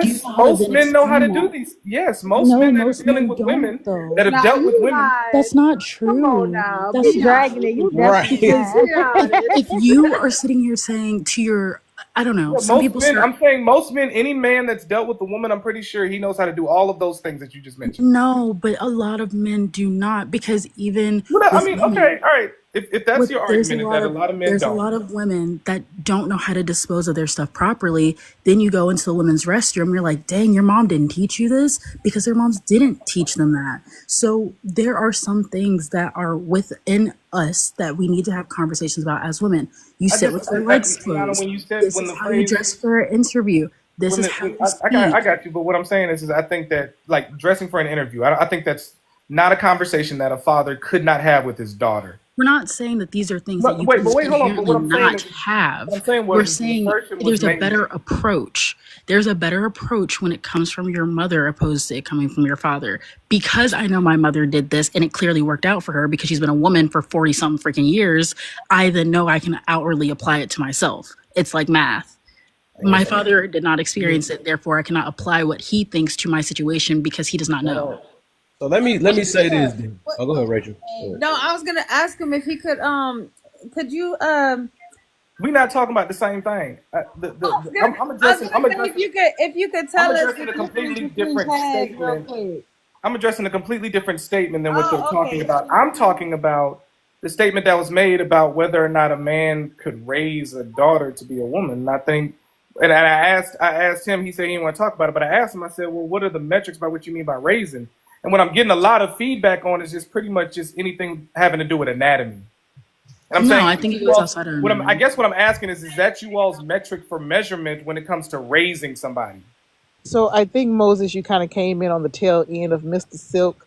He Uh-huh. actually did give like some very valid points on both ends of the spectrum of raising like women with men and I mean women with boys and men with girls. And I think the anatomy part just kind of came up just for like question's sake or whatever. But Mr. Silk did kind of give like some valid points on either side. And I'm a single parent with boys, and I kind of agree with some of the things that he said about women raising boys. It is it's a certain like you said intrinsic situation that happens that I think should really is only shared with men from men and women from women. It's not so much as just anatomy because I have boys. I talk to my son about, fixing himself, when his penis is, you know, protruding out of his shorts because he is quite, but anyways, so I mean, we talk about hygiene, we talk about all that. I'm a health and exercise science major, and I kind of know anatomy like the back of my hand, but it's not so much as just that when it comes to raising kids. So I think you're kind of just focused on the anatomy part of it because that's the part you came in on. No, that's the part that I was responding to. I asked the question, and That's what you that was came the on to, feedback and I. Mr. Silk told you to kind of No, hold, let him Aquanet, finish that's his what I'm saying. I'm thoughts, saying no, then that's you not what could go. happened. I'm saying I was at I asked the question, and that's the response I got. It wasn't what I came in on. That's just the response I got. So I just addressed what they said. I wasn't. Well, If you verbatim, he asked you to wait and let him finish, and then you could give your opinion about it. Yeah, and then I said, all right, I'll wait. And then after he was done, since he said he didn't want to talk about it right then, he wanted to monologue about some shit, and he said, I know how he is. I said, all right, cool. I don't want to talk to him either. Like, I don't have no problem not talking to that man, bro. It's all right. Oh, okay. Why y'all do? So let me say this though, because I'm hearing y'all talking about they do seem like y'all talking about two different things though, and I think I do agree with the I think that's what Moses saying, right? A couple people maybe is that I do believe that opposites they can teach each other some things. I think we be trying too hard because humans are adaptable. That's one thing I believe in. So whatever that that's the reason why it's some masculine women out here and some feminine type men out here and stuff. But whatever we try to, I guess we just try to stick with this gender thing so bad that we like, dang, nobody know about nothing. But they already show that some doctors know more about a woman body than a woman know about their body because they studied it and they don't know different things. I think what Ayana is arguing is that the people that always try to invalidate people or that's trying to take out because you're not a woman or you're not married, I'm not going to hear you, something like that. So I can see if she talking about it in that way, some people just wouldn't listen to you or they'd be less receptive to a person that didn't personally experience it. And we do that to this day, right? Because we do that to like white people, right? You don't know nothing about our problems and stuff. They probably done did some studies and all type of stuff, but we go off of, we will invalidate something because we don't feel that they're experiencing it. They might not know it, but in the real world, some people do know more things than us. That's just what it is, and it depends on what you're talking about. So I do believe, or I did, because I used to be like that. I used to think that way, like men only know women, and men know men, and women only know women. But no, I mean, it just depends on your mindset or where you at. So I do believe it's less likely. I'm gonna say that. I would say less likely if the son is around their mother all the time, they will get their feminine ways. Especially if you have a feminine mother. Vice versa, if the daughter's around the father all the time and he very masculine, she's gonna get some of his ways or whatever got taught though. So, but I do believe both can teach. It just depends on how it is though. That's how I look at that though. So, because we are humans, we're very adaptable. I Can I say believe. something real I quick? want to clarify this. Oh yeah, go ahead, Yana. Go ahead. I got you. Sister. Wait, Go ahead, before because we y'all do ain't the got the. clarify, since we got 20, I'm gonna give y'all a little bit more time just because the room just got up. So I might give y'all an hour because I got me some good little decent sleep though. But real quick, if y'all can tap real quick while it's 27 of y'all, tap the screen up, get some I ain't shares tapping in. this screen, man. Join up. Yeah, come on, man. See, look, you Drive see, to your living okay. room. I done told you watch your mouth, boy. Mr. Silk, Get can the I say tap. something before you? Okay. Yeah, go ahead. Yeah. Kev, So you done? yeah, I'm gonna do it real quick and then you next. Okay. Tap the screen, get the shares going. Hashtag FYP. Join the team, please. If you don't got that orange little heart in your name, that means you haven't joined the team. It's only one penny, is right above my head. You'll see, there you go. See, J May did it. See, go follow suit, y'all. There y'all I go. don't see that. What you talking about, man? This is right. Quit acting like that, That bro. heart near the name. You make me And sick, then bro. let's see. The goal gonna be 30, and then hopefully we'll be good by then. But go ahead, Jamie. Thank you. Can I say something after Yeah, her? I just asked my daughter, my 22-year-old daughter walked in my room, and I just asked her, I said, do you think your dad could have raised you into womanhood? She said he could raise me to be an adult. She said, but there's some aspects of being a woman that my dad just could not teach me. I needed to learn from you because you're my mom and you're a woman. I think Okay. that's what I was gonna say is like, okay, as people, and we don't live in the Stone Ages, we have phones, we have YouTube, we have the internet, right? There is a middle ground of people understand general knowledge of people, I got you but off we chain. also have to think about like, okay, location, whatever, all these different things that go into being a person and like where you are as that person contribute to how you are being raised. That's kind of the end of that statement. But when we get to now that you're not 18 and you are in adulthood, you're now either walking into womanhood or manhood. And so we have a lot of people where I see young men that are like, oh, I didn't have my dad growing up, so I don't know how to do all that, da da da. And on the very opposite end, it's, oh, I didn't have my mother growing up, so I'm now trying to learn how to be a woman via my friends. Or you see that person that's coming over to your house and she didn't have a mom, and then she's witnessing your relationship with your mom, you're like, dang, I wish I had that relationship. That's so awesome that your mom is able to teach you those things, but you're not even aware of the things that your mother is teaching you because that's just been your habitat for your entire life. So I think when people have this conversation, like, it's easy to say that you would be able to do that thing, but you're not even fully aware of all the things that go into teaching that child to be where you are now, I guess. Like, you don't remember all the lessons that your mother taught you to be who you are because it's been your entire life. So I think it's very easy for people to say on the opposite end, or for a man to say, "Oh, I could train I can raise a woman to be a woman," but like, you don't know everything that goes into being a woman because you have never been a woman. You've been an adult, but you've never been an adult woman. So I don't know. I feel like it's easy to say that, but you haven't experienced it, so you would know. Yeah, I don't all the way believe that though, but yeah, because I think we just limit each I other. must say, I want to clarify this. Because like Moses came on the end of it, and I'm not saying because he came on the end that he not owning something. First of all, everybody got an opinion, and I respect all opinions, whether I agree with it or not. Because the way I was raised, or what I experienced, or what I did as a father, it has nothing to do with another person's opinion. Because there's more than one way to raise a child, and I agree with him to this much, saying that yes, a man can teach his daughter things to protect herself as a woman out there in the streets, in school, the way she lives her life, about herself. There are things that we can speak on and teach her. I'm just clarifying that again. And I'm also saying, like, a woman can teach a man things about himself, a father can't. It goes both ways because here's the thing, a woman can see things a boy can't see about that girl he's dating. If I'm dating a woman, I'm not gonna go talk to my father because I'm already naturally up on what he up on. He can give me a little game. I ain't knocking that. You know, a little shout, little, you can do this. I said this, we tried this. But see, your mama gonna see what's going on with that girl from the inside because she's a woman. She been where she at. Y'all having problems? I ain't kicking it with it. I want to kick it with a woman about a woman.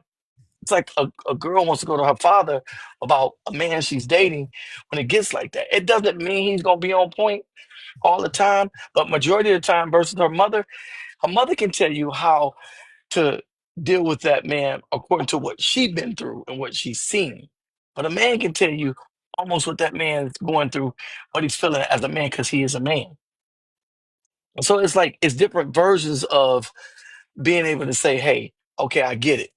You know, I understand how it feels, this, that, and the other third about, okay, this is, your dad, this is your mother, and they both play two different roles in your life. They can switch roles and do different things, but when it comes down to it, just let this smoke this in your pipe. God gave each child, one child, however you want to look at it, he still gave them two parents. And he did that for a reason. One gonna do what the other one can't do. One can start, one can finish. Even if the roles flip. That's just how it works. That's the way life is. I don't care which way you throw your gravity or which way you play tennis. That's your business. Because when it's on business, it is what it is. You either stepping or you sit down. Because in life, it's like you said, Kevin. Some people just simply try too hard, and not just with kids, but just with being they self, because they struggling and they rather listen to other people about themselves.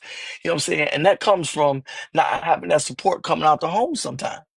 And they get older, and the next thing you know, they out here doing the exact thing me and you was talking about, struggling to get somewhere. You understand what I'm saying? I agree. But I mean, it is what it is. Hey, brother, it's cool, Moses, man. But the people in the room, other than you understand. I'm sorry I can't reach you. No, my fact. I apologize that I can't reach you, man. You'll be all right though. Pray about it. What you gotta apologize to me for? And why would I pray about what? And you think you don't know what I'm talking about? It's funny. No, I Everything don't I think I don't said. know what you're talking about. I know I don't know what you're talking about. Okay, and I said pray about it. Get your ears together. Why would I pray about that? Because God, sometimes we got to go to him to strengthen the way we listen. Sometimes the inner ears are better than the outer ears. Sometimes people don't keep their outer ears clean enough. So the stuff comes out like verbal. instead of what it actually is. So some people got selective hearing, simply just don't want to hear things from another person, especially when they already got something inside about themselves. Just like when a woman's tired of a man, no matter how right he sound or what he's saying, she simply don't want to hear his voice. But you know what I'm saying? I mean, go on, do what you do. You know, beat the concrete up. It is what it is. Yes, bro. I don't know. This ain't a competition. This just a bunch of grown people, you know, spreading love amongst each other and experiences and stuff. This how villages grow right here. You feel me? Input, output. You feel me? Sharing, caring, stuff like that. Not conflict. Yeah, yeah. What you want me to say, man? I don't know what the fuck. I don't know what he's talking about, bro. Yeah. All right, shit. I don't know, man. At the end of the day, like I said, we all got opinions, man. And I'm one of them people, I don't judge. I want to hear everybody's opinion. I do not want a day to go by where I can't learn nothing. That's just how I am. That's what made me a great counselor, because I wanted to hear the person. You can't always fix everybody, but you can learn from people and fix yourself. I'm the worst person I ever met in my life. Ain't nobody worse than me, because I'm the one to make the decision to let anything happen to me or let anybody around me. You a good man. You a good man. Cause I'm here to tell you, That's a good man, Susanna. I don't want to hear what everybody got to say. I'm gonna be honest with you, because a lot of I'm the a time, listener. Hey, be careful. I'm gonna tell you why. Because my ability and my power of discernment on what a lot of people have got to say, I don't want to hear that mumbo jumbo that they talking. Because a lot of people don't know what they talking about. A lot of people have not lived enough, walked enough, had enough walk in a lot of situations that you know what I'm saying. So no, maybe I need to work on that. But for me, J a Love, lot of I was these, just a about to lot of say, these, baby, don't be like that. You can't yeah, walk, you a can't, lot of that. But not to see, cut you off, sister, but you can't have calluses on your ears like that. That's what the older people do to the younger people. You gotta let them Kev, shine and come out no, no, no, and live their no, life no, and do their thing. Kev, You can't have Mr. calluses on Silk, your Mr. ears. Silk, Mr. Kev, Silk.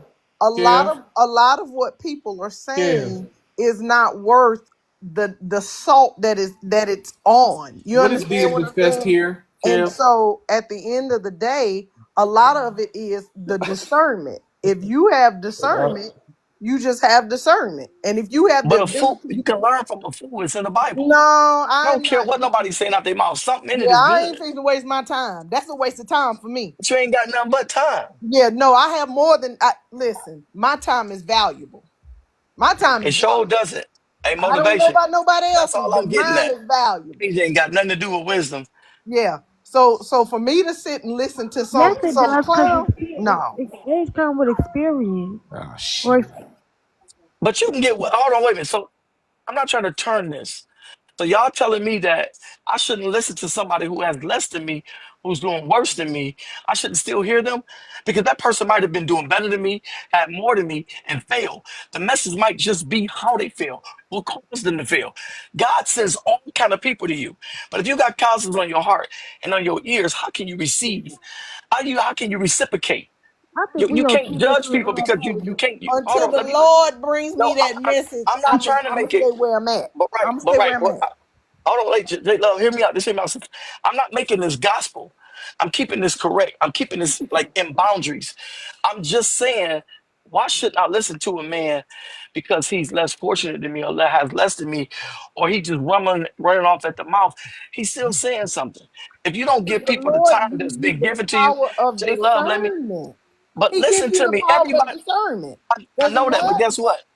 But what I'm saying is this: it doesn't matter the fact that he gives me that. I can learn from anybody. That's what you're doing out here when you live it. I don't care if you don't like the person. I'm gonna still listen to you. That's But what I if he told gives him. me, but if I he want to gives hear what me somebody got to say, whether discernment, I like it or not, or whether I get along with them or not. I still want to right? hear it. But my This right point here is, is the key to my future. hold on. I hear what you're saying, but if God gives me the discernment to know that that's a fool, then why am I wasting my time? That makes no sense to me. None at all whatsoever.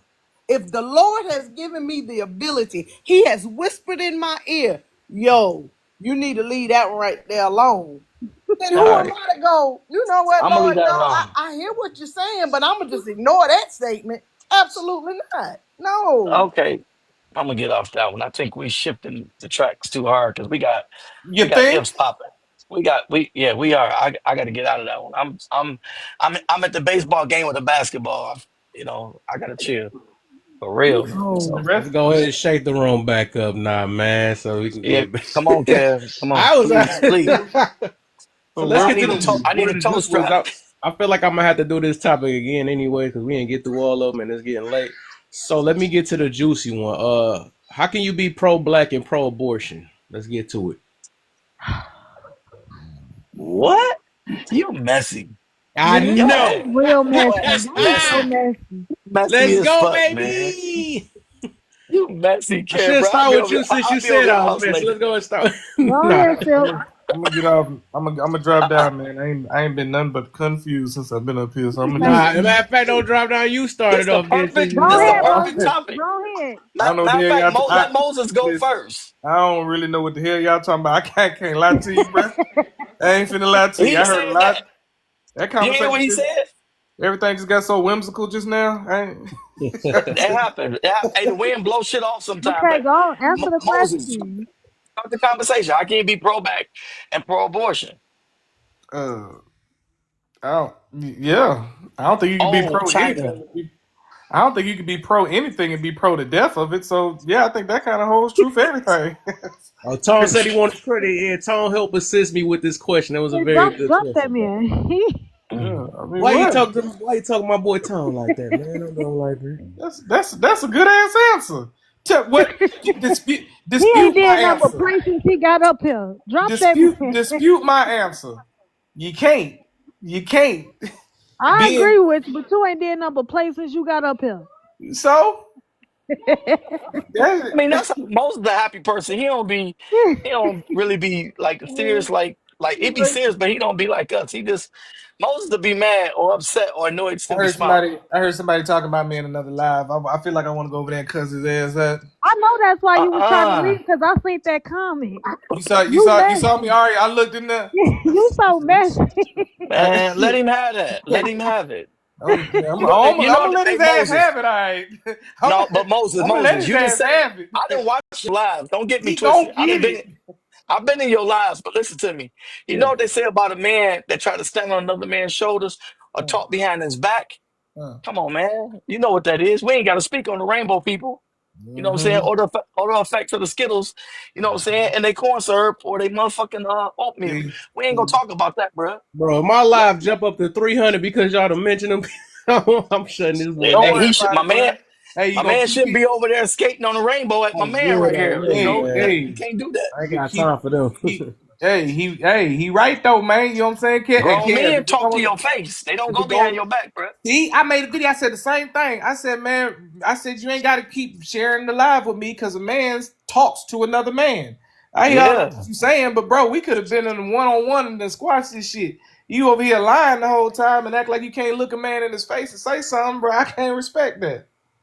I got a bet. I got $100 bet if anybody want to bet me right quick. Because I done followed Moses and a couple other people in different lives. And I done seen how, I mean, we can say we want about anybody.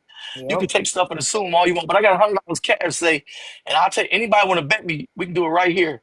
If Moses going that live, I guarantee you that comment won't come up like it came up and the guy won't talk like he talking. Any Yep. takers? Because men move in silence and we get results. And we serve revenge out the refrigerator, not out the oven. See, when it's in the oven, everybody smell it, everybody know. So we know when you back talking a person, you ain't coming out, you know what I'm saying? You ain't really coming correct. And when I a don't man ain't really coming like. correct and you pillow talking, your You know what's nuts ain't crazy really is I hanging don't because really they ain't like. there. I don't really like making it Like, about, let it do what it do. I don't really like making it about because it really ain't over nothing really that big to me. You know what I'm saying? All you did was lie on me. That's that's something typical That's I've fem experienced on this app all the that's time. feminine. That's But my feminine as hell. Sound like you yeah, want no, your it is. attention. But what I'm saying is that's That's all feminine. he's done. He ain't really like the reason I don't take most of this shit seriously on TikTok is because nobody's big enough for it to actually matter. You know what I'm saying? People be like, you should sue for defamation. Well, somebody got to have something to sue for. And most of these motherfuckers ain't got shit. You still on here battling people, asking people for money. So as far as I'm concerned, That's crazy. I doubt that But I'd sue and factual. win anything anyway. But secondly, I know you ain't really finna say it to my face in real life. So Okay, Moses, how we get off the question? Would you elaborate? same way y'all got out the question a while ago. He said, "Let me do it too." And he already answered the question though. For real, he answered it. You know what He I'm He did said, saying? how answer it. how could you be pro? He said, how could you be pro choice if You you can't pro be death? pro. I said you can't be Oh, pro pro. anything if you're pro the death of it. That's bars Yeah, right there. Just think about it. I know. Let that marinate. that might have to marinate for a minute. Let me think about that. Hold Deep. up. You Oh, can't y'all be crazy, pro. bro. You can't be He pro in the studio anything. now. Yeah, I went ahead and cooked that, man. You might as well go ahead and put that on the Hey, next track. Kev. I think Kev, he I'm over finna my get him. head on Hey, that one. I'm hey, trying to think Kev. on that still. I think that went I'm over my finna get him. head. I'm Okay, finna get go. him the mic. Okay, so go ahead. So you can't. You want me to follow that? Oh, If you agree with what he just said, I yeah. mean, yeah. How can you support somebody and then kill them? Like Unalive. that's. I mean, well, unalive. Like that just don't. It doesn't make any. It's no real reason for me to elaborate. Some things are better left unsaid because once understood, needs no explanation. You cannot support somebody and then destroy them. Being I pro mean, black does not mean being pro everything black. Being pro black means being pro those things that are beneficial to black people. So, eliminating us and our potential for life can't be a good thing. As we understand population demographics, any demographics population must go up or down. It does not remain constant. People live, people die. So if you are pro abortion, you have to be, by definition, anti black. Anybody yeah, 'cause disagree? they didn't I got rid of so they didn't got rid of so. Listen, we used to have numbers. We don't got numbers no more. Even when we had them when we was in the prisons and jails, we don't even got that no more. So when you really talk about it, we do more to us than they do. That's oh what's no, y'all crazy. got Now numbers. that I don't want to agree with. I don't want to say that. Well, you know what you know. I know a lot Okay, of times we have a tendency to say that, and it sounds good as a sound bite sometimes, but if we dig deep into it, first of all, I'll say it this way. Number one, there's a direct line that can be drawn back to any destructive behavior that we practice, right back to them. So if they're the originators of it, it's not us doing it to us. If you and I get into it, right, and Kev come over, and me and you fighting over a cookie, right? And he stop us from fighting, and then he say, "Man, just chill, man. Just walk off for a little bit." He tell you to walk off. You go walk off. He take the cookie for himself. Then when you come back, he say, "Man, it was Moses that took the cookie. Now we fighting for the rest of our life, right?" I yep. can't really blame that on you. You can't really blame this conflict on me. The person that we should be blaming this conflict on is him. Because he took the cookie and then he created conflict amongst us. So So I you talking about Willie understand. Lynch? Yes. Well, I mean, I don't really want to. If I'm talking about with I mean, he Moses, did. but yeah, He did but yeah, he like created destruction, mass destruction. it's hard. It's hard for me to and it's not, I mean, accountable is not what the word I want to use. I do agree that we could be better to ourselves, and I don't think it has to come as a caveat of us being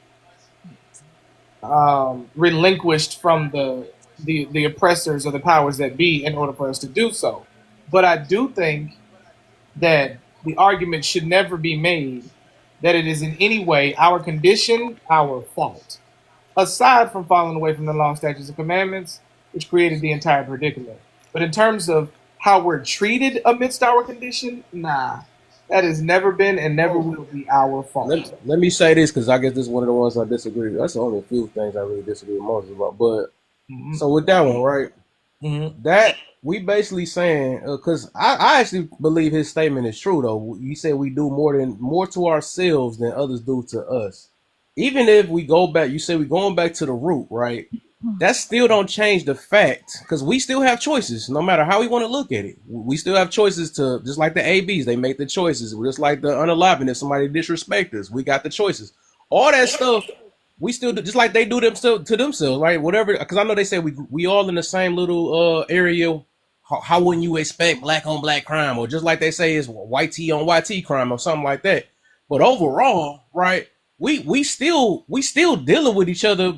Even if, like I said, even if we go to the roots, it still don't change that we are still doing this. You know, and that's the reason why we got to speak up on that, right? And I know you saying that we got the root or whatever the situation is. The reason why we have to let it be known that we're doing this to each other is for us to change. Because if we keep on saying it's everybody else's fault, we will never change. So we have to. I don't think those two concepts are diametrically opposed. I think we can change and also recognize whose fault it is. I think we could do both of those things. And in fact, I think that it's more conducive to our change if we recognize whose fault it is collectively. For example, if we're going to talk about decisions being made, if black women were given the decision at one time, it was either throw away your man, which is essentially going to throw away your family and take this government assistance, or keep this man and watch us break him slowly but surely, thereby leading you to lose attraction for him and break your family and make it feel like your fault inevitably anyway. That's a trash decision to be given. Am I saying that black women shouldn't have chosen us? No, but I'm saying that's a very hard decision to grapple with. And then couple that with the amount of image slaughtering that this oppressor, engaged in. That's a very tough decision for our women to make. Should they have chosen us regardless? Yes. But I think that's a hard decision. So I think we can recognize that they were given a trash decision, but also that out of that trash decision, they also could have prioritized their own men over a government check. I think that we can recognize both of them. And I think that we have a duty sometimes to recognize the thing that we often don't recognize with them, and also recognize the thing that we do recognize with us. In other words, a lot of sons don't know that their self-sacrificial nature for protecting all women, or whatever the case may be, came typically from a woman.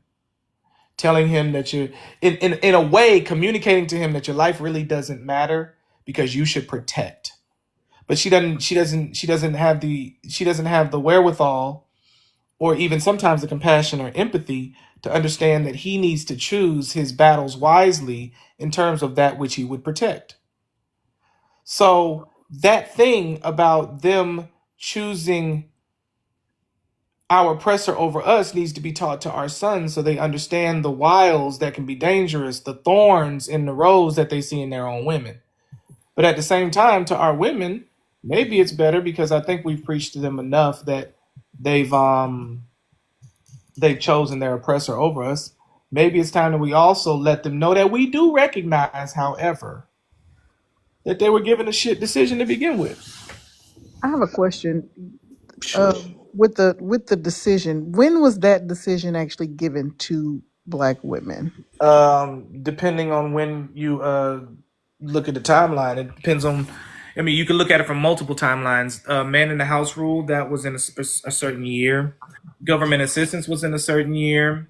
You all joining the workforce was in a certain year. So it depends on which timeline you want to look at. But it happened gradually, increasingly over that time period. So you're saying that black, and because I actually had another question for you, but if I have to give you a time span, around the 60s and 70s. Okay, so would you say that black men didn't hold up their end of the bargain with black women? With black women? With black families, period. I want to answer your question. I wouldn't say that. Go ahead, Jane, and then we gonna get motivational. The New Deal era started in the 1930s, but the initiatives didn't start until the 1960s.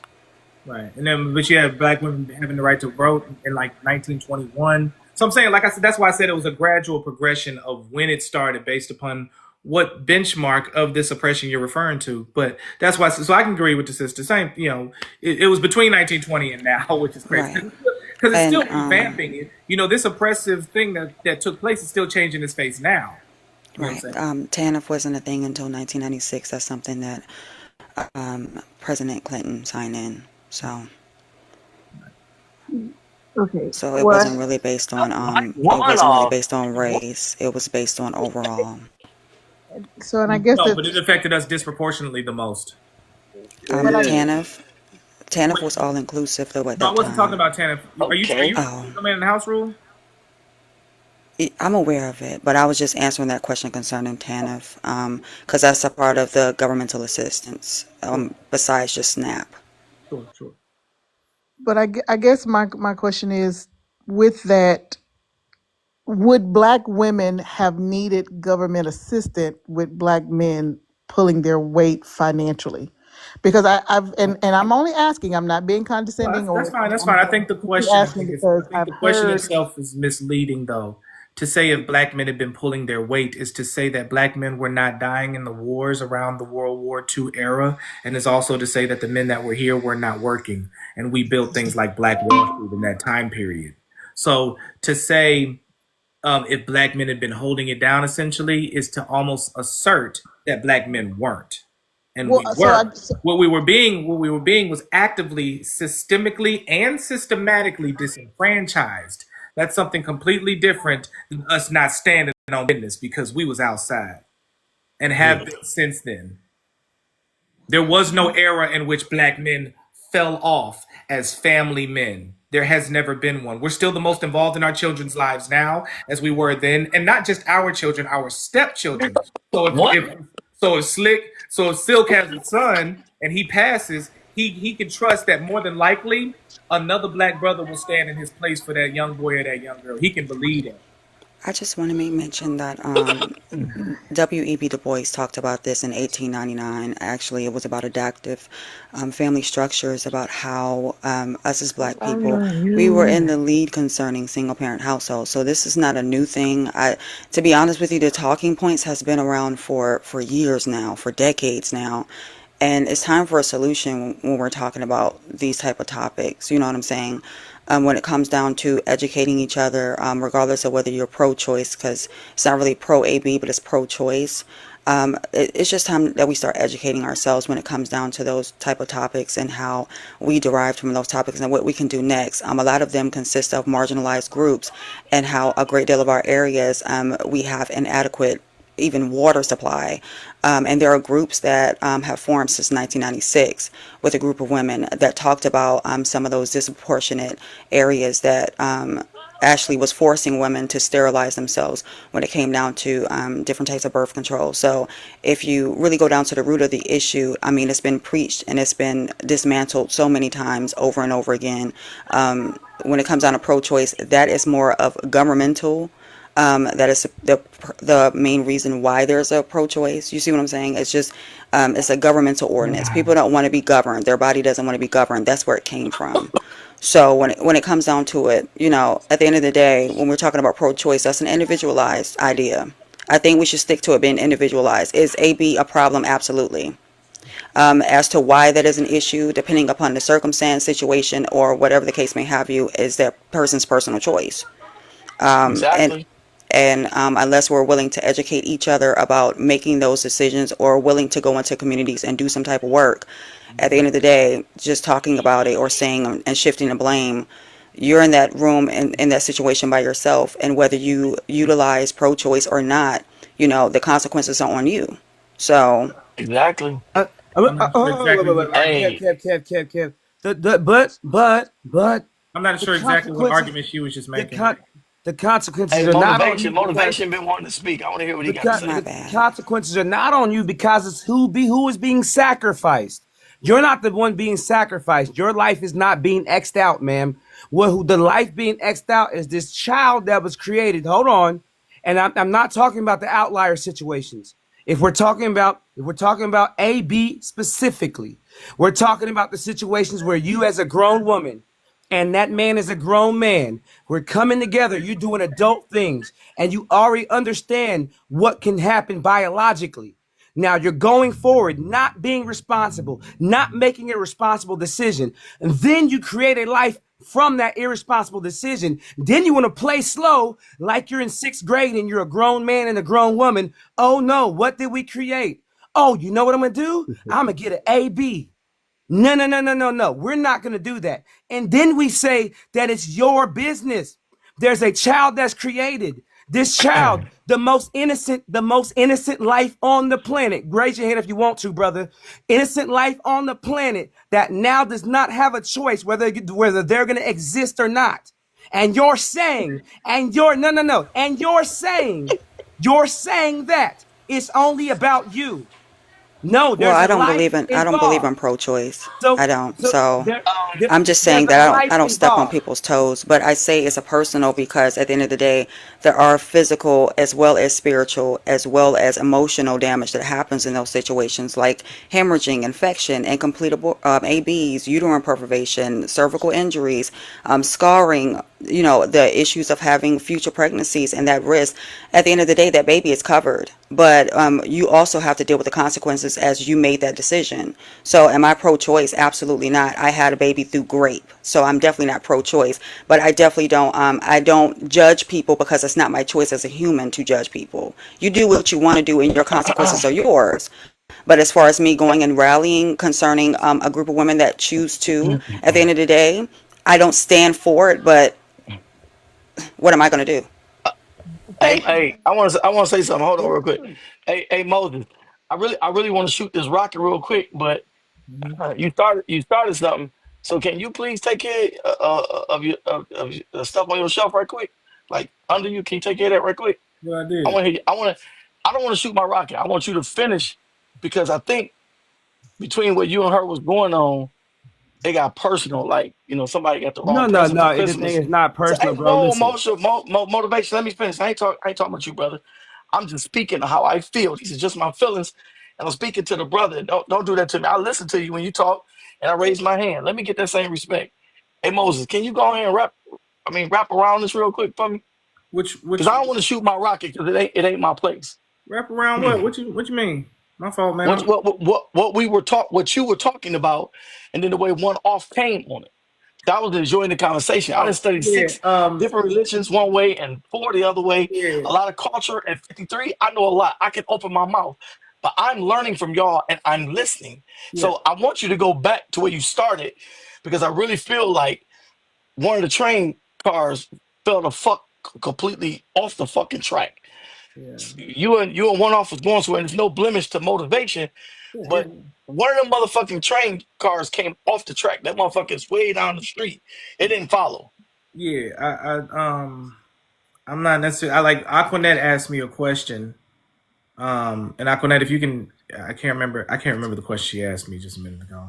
Yeah. Can you answer the question again? So that's what my question was, when was the decision given for Black women to choose Right. the governmental assistance / oppressor over Black men? Right. And I think what happened when I answered the question was one off just kind of added context more. She would just kind of went into more detail about Yes. specific policies, practices, and laws that were implemented through really it's been over the last 100-year period. It's been between 1920 and now.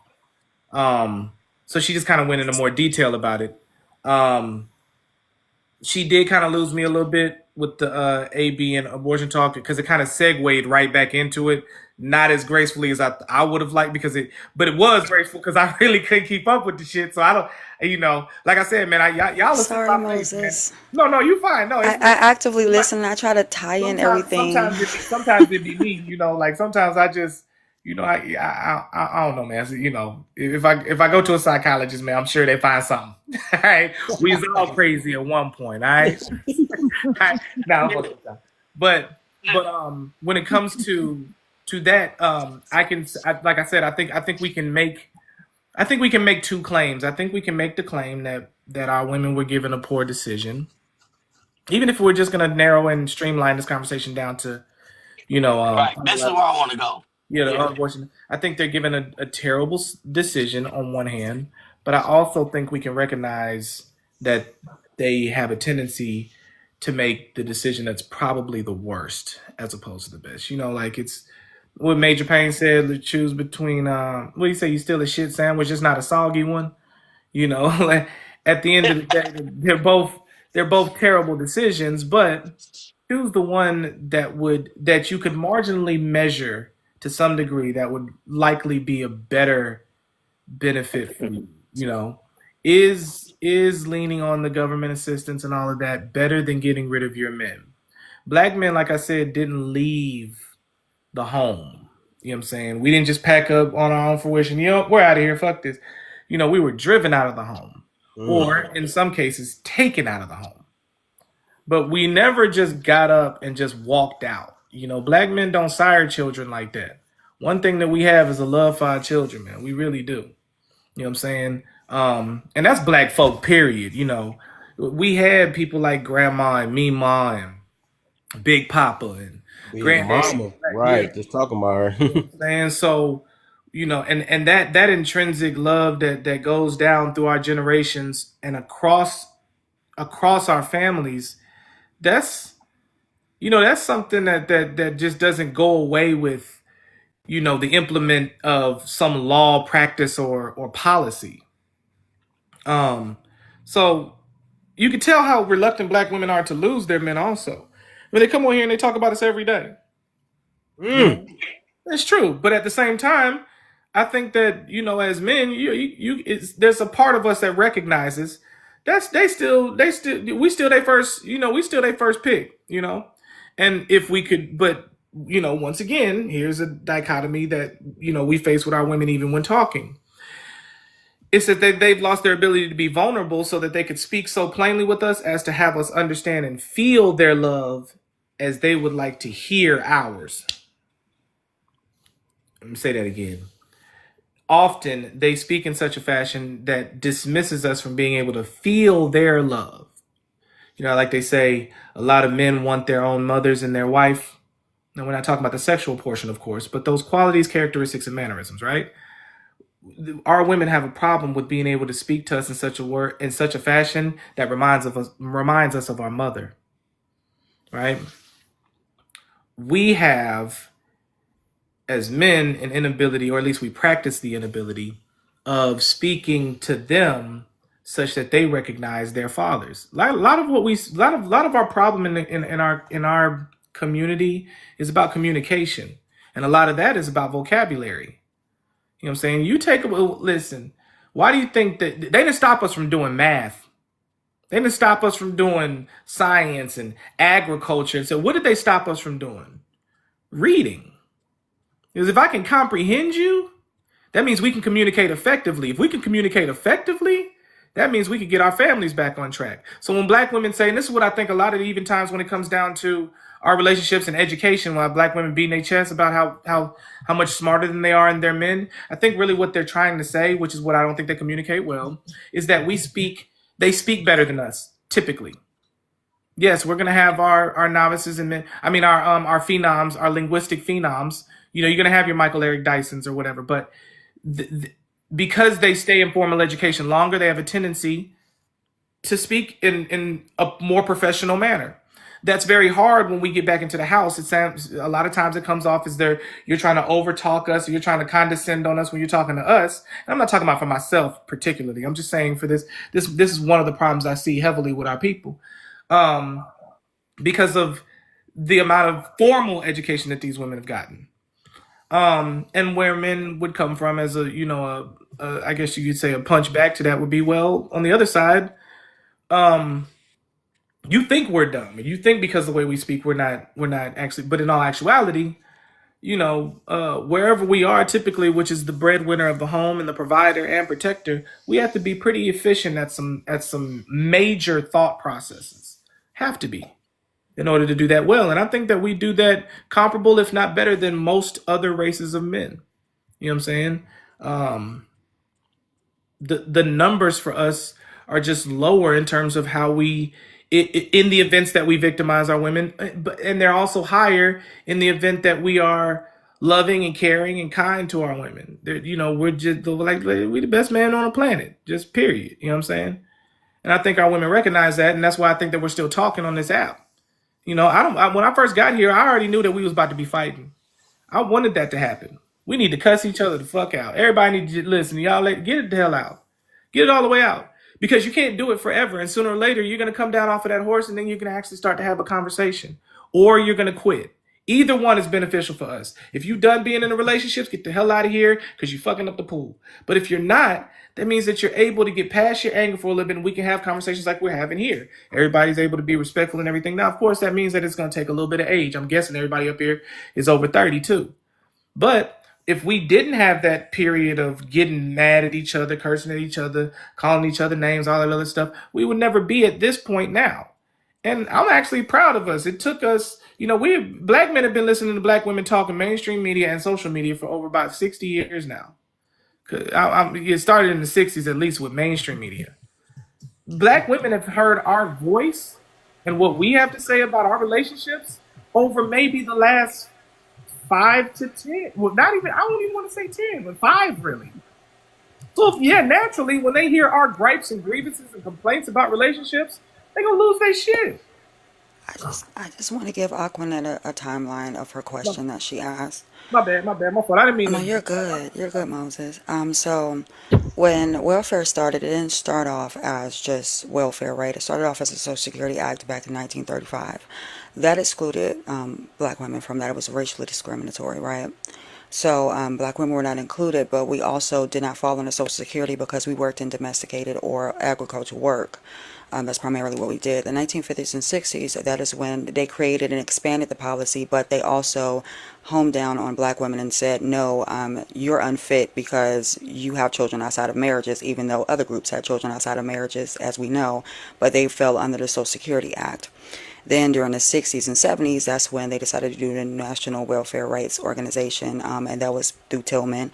And then during the Reagan era, once they included us within that, which is the 60s and 70s, that's when Reagan said that we were welfare queens, because we were actually using the system the same way that white women were using the system. And now that we fit in, because they finally pushed the idea of separating us. So really, we weren't considered the welfare queens until the 1980s.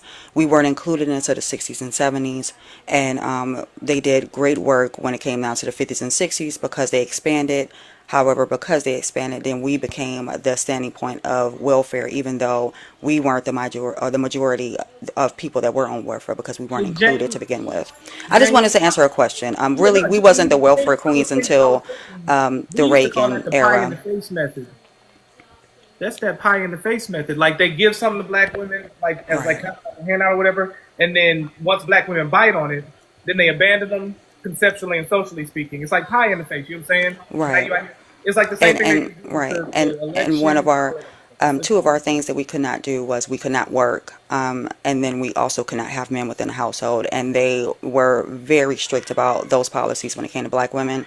They were not as strict, of course, because I said it was a Social Security Act, not necessarily the Welfare Act in the beginning. So they've been trying to, exile and say, no, because you work in agriculture, no, you're not getting it because you're not under Social Security. Then it was, no, you're not getting it because you're unfit, even though other women are not unfit in the same circumstance. Then they said, okay, we're going to expand. And then Reagan said, no, they're using it. Now here's the welfare queens. So we've been talking about this issue, but however, we have not been the face of this issue until Reagan said in the 1980s, we're welfare queens.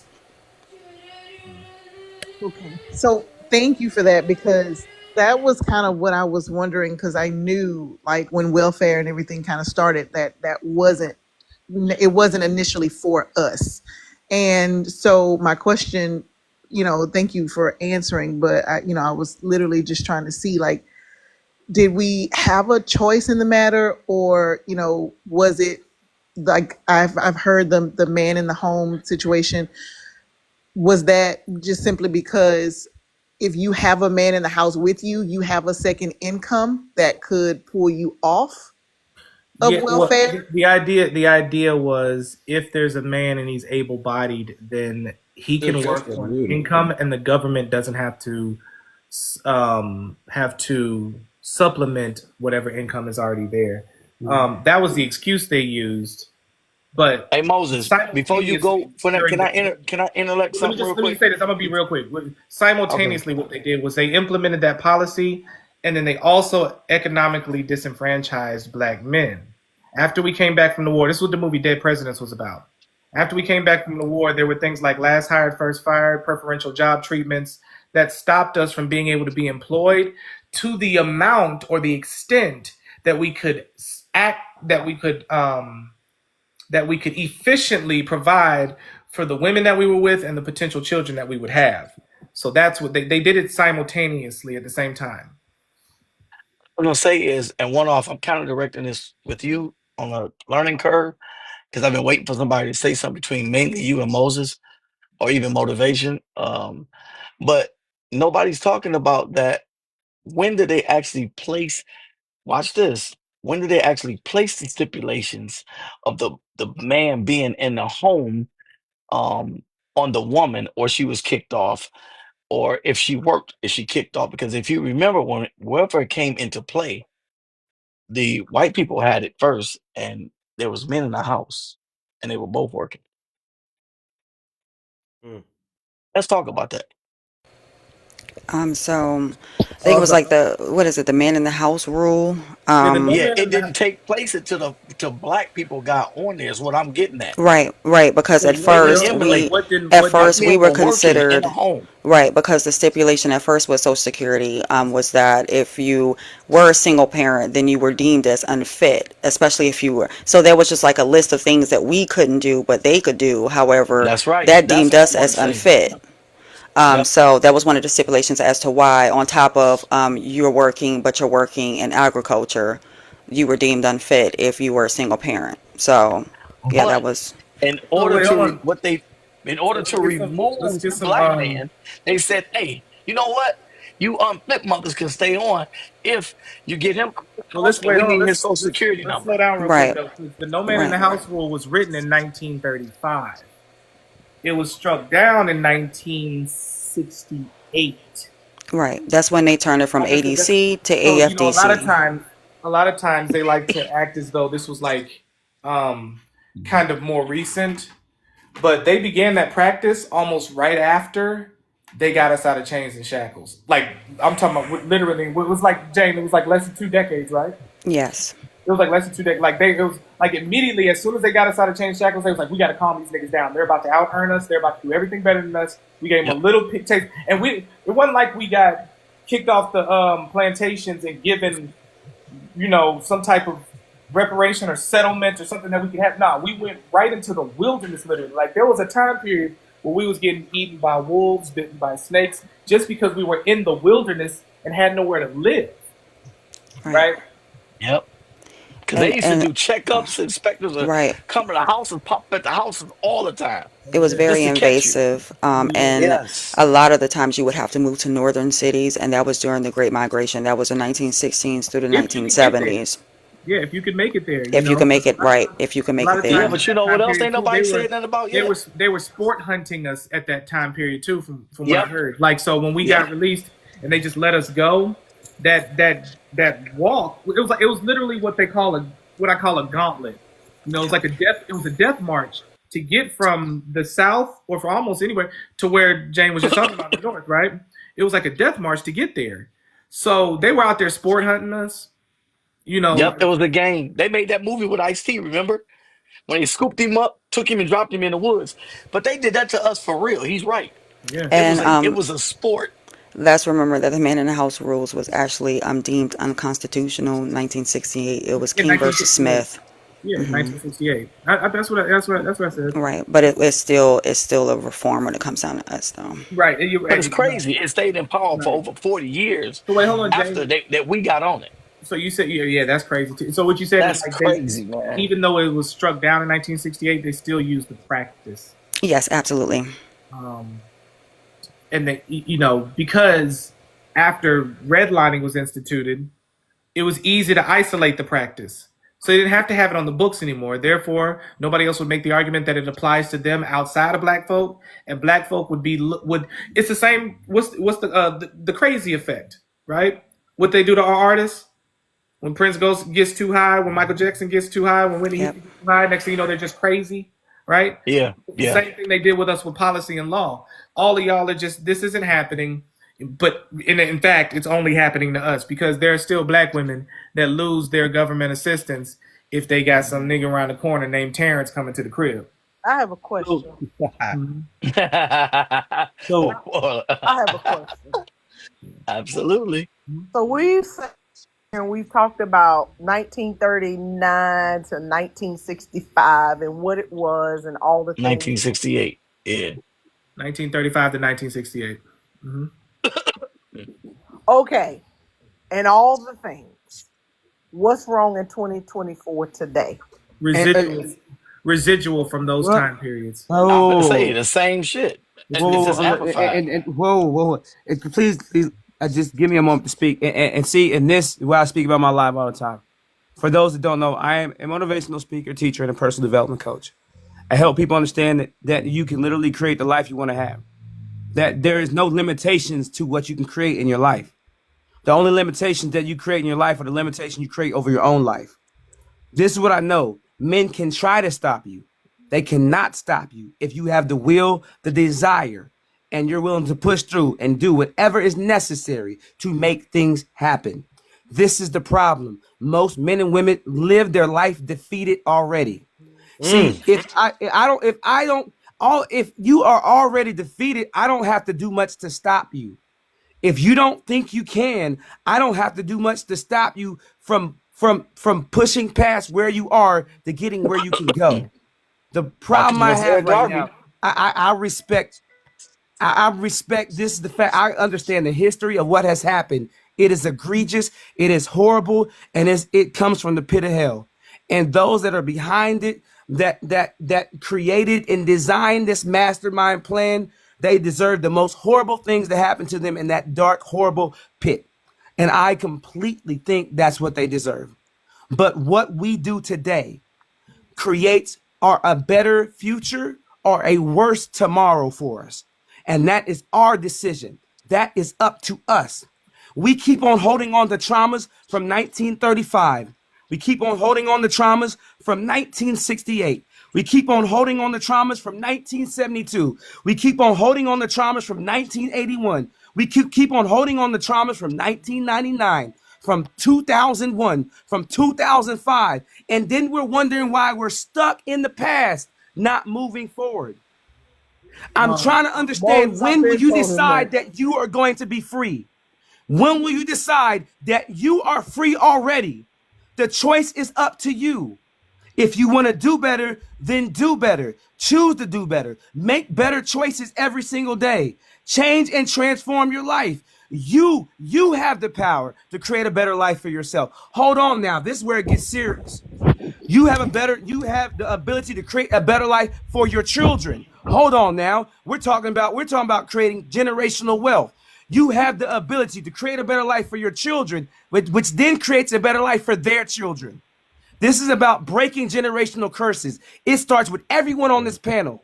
If you want to break the generational curses, then break the generational curses. If you want to stay stuck in the past, if you want to stay chained to something that happened 25 years ago, 20 years ago, 50 years ago, 60 years ago, 80 years ago, 100 years ago, and because you choose that, your kids will be stuck and chained to that same mess, then that's your right. But my children will have generational wealth, and their legacy will be powerful because I destroyed every single generational curse in my family. Can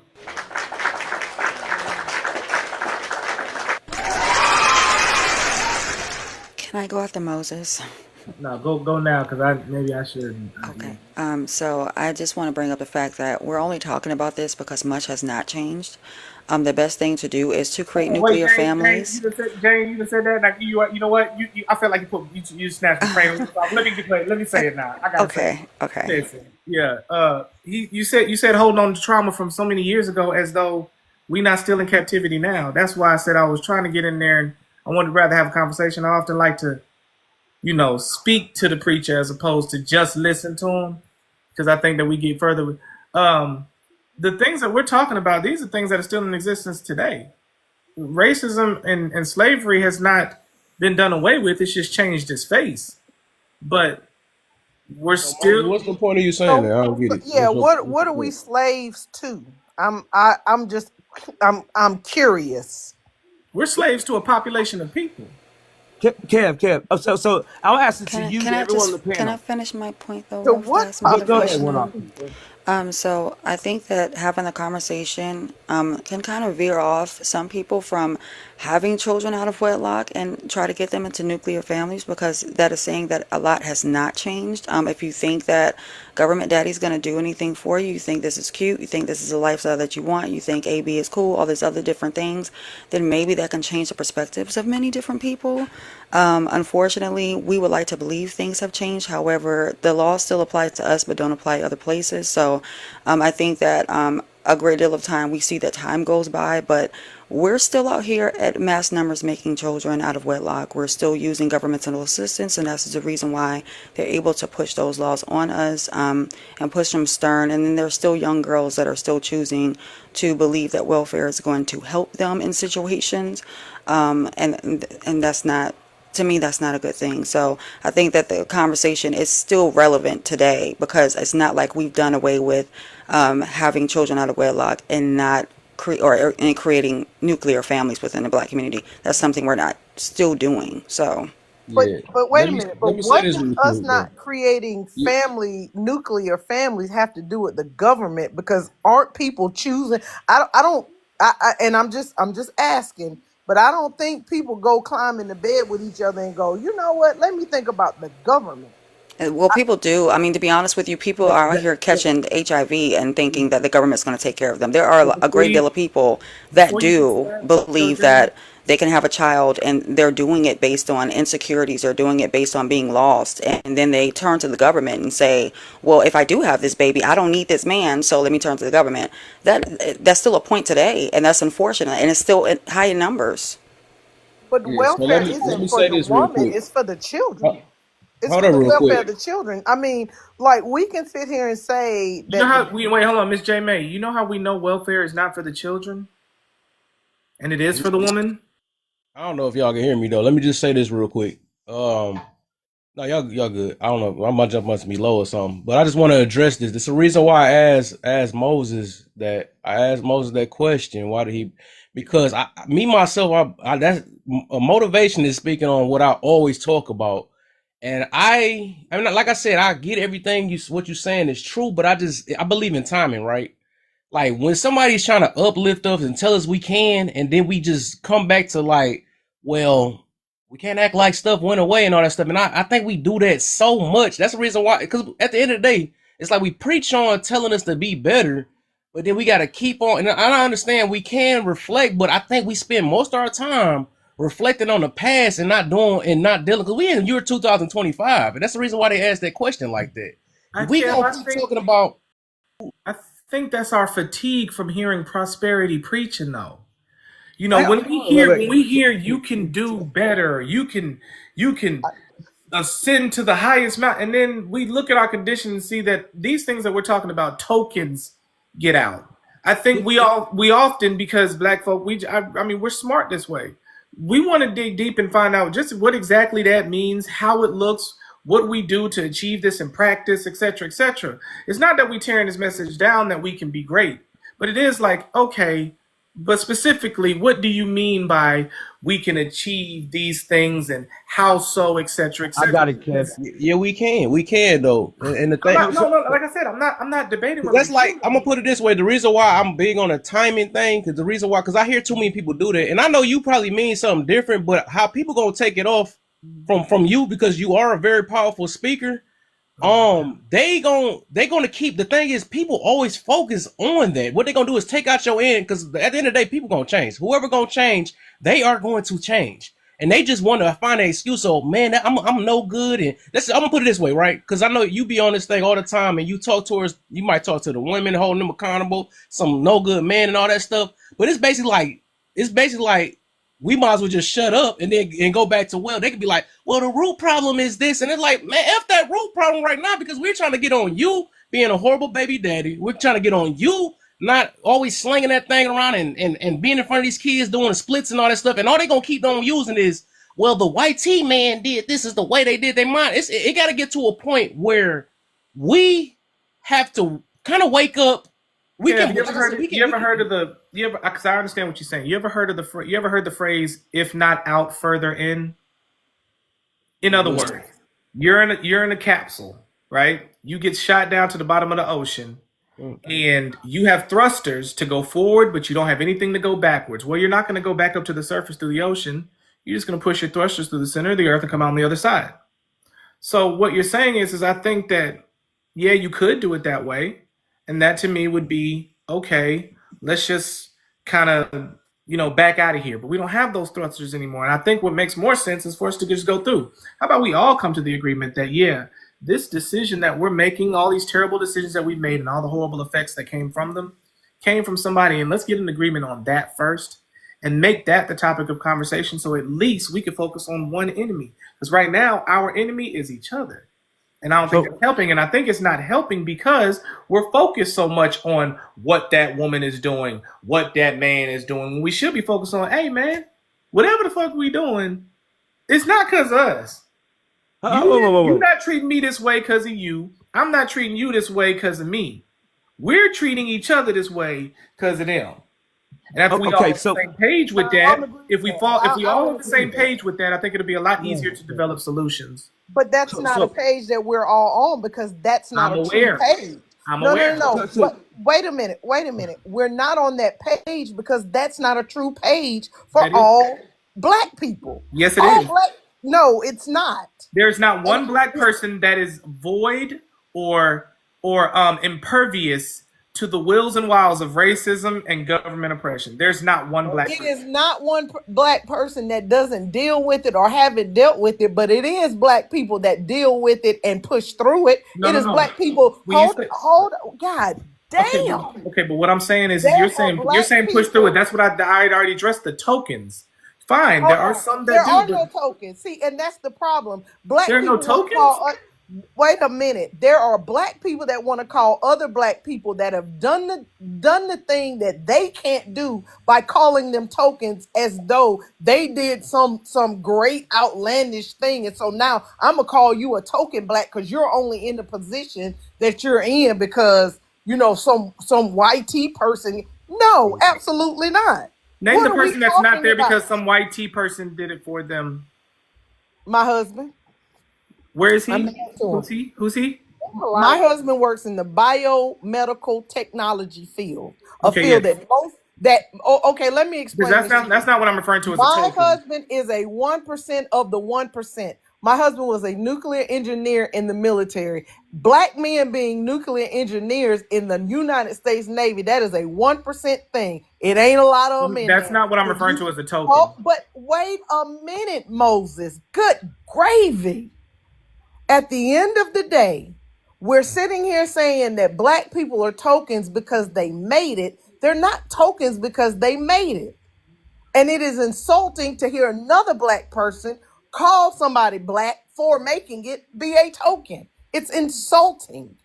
At the end of the day, if you are a black person who in 2025 cannot get up on pull yourself up by the bootstraps and get where you want in life, that is your fault. That ain't got nothing to do with no Asian, no Hispanic, no white man, none of them. It's got to do with you because the same education that they can go and get, you can go get the same one.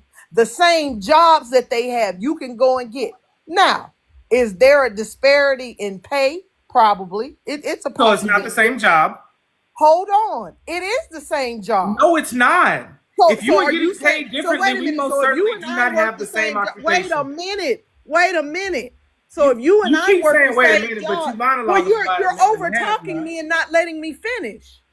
You keep thinking you're knowing what I'm going to say. You don't. I responded to what you said. No, I didn't say you're not anything about what you're responding going to to what say. I'm saying because what you're saying is you think you know everything and you don't. Oh my God! At the Who end said of I the think day, I know everything? if you and I are working the same job and we have the same job title, are you saying that we're not working the same job because I don't get paid as much as you? Yes, no, that's exactly what I'm saying. Yes, that's exactly what I'm saying. I may have more experience than you. I may have more education than you, and so therefore you does not mean the same job. Know why I make more money than you. Yeah, the same job title does not mean the same job. We get so caught up in looking at what other people are doing instead of focusing on what the fuck we're supposed to be doing. Yeah, okay, and the same job title does not mean the same job. At the end of the day, you may have gone to college to be an electrical engineer but I may have been an electrical engineer for 8 years before I got my degree. So I have experience and a degree on top of you. So therefore, I'm going to make more money than you. But it does not Which mean means that that we're you not won't be doing doing the same job. job.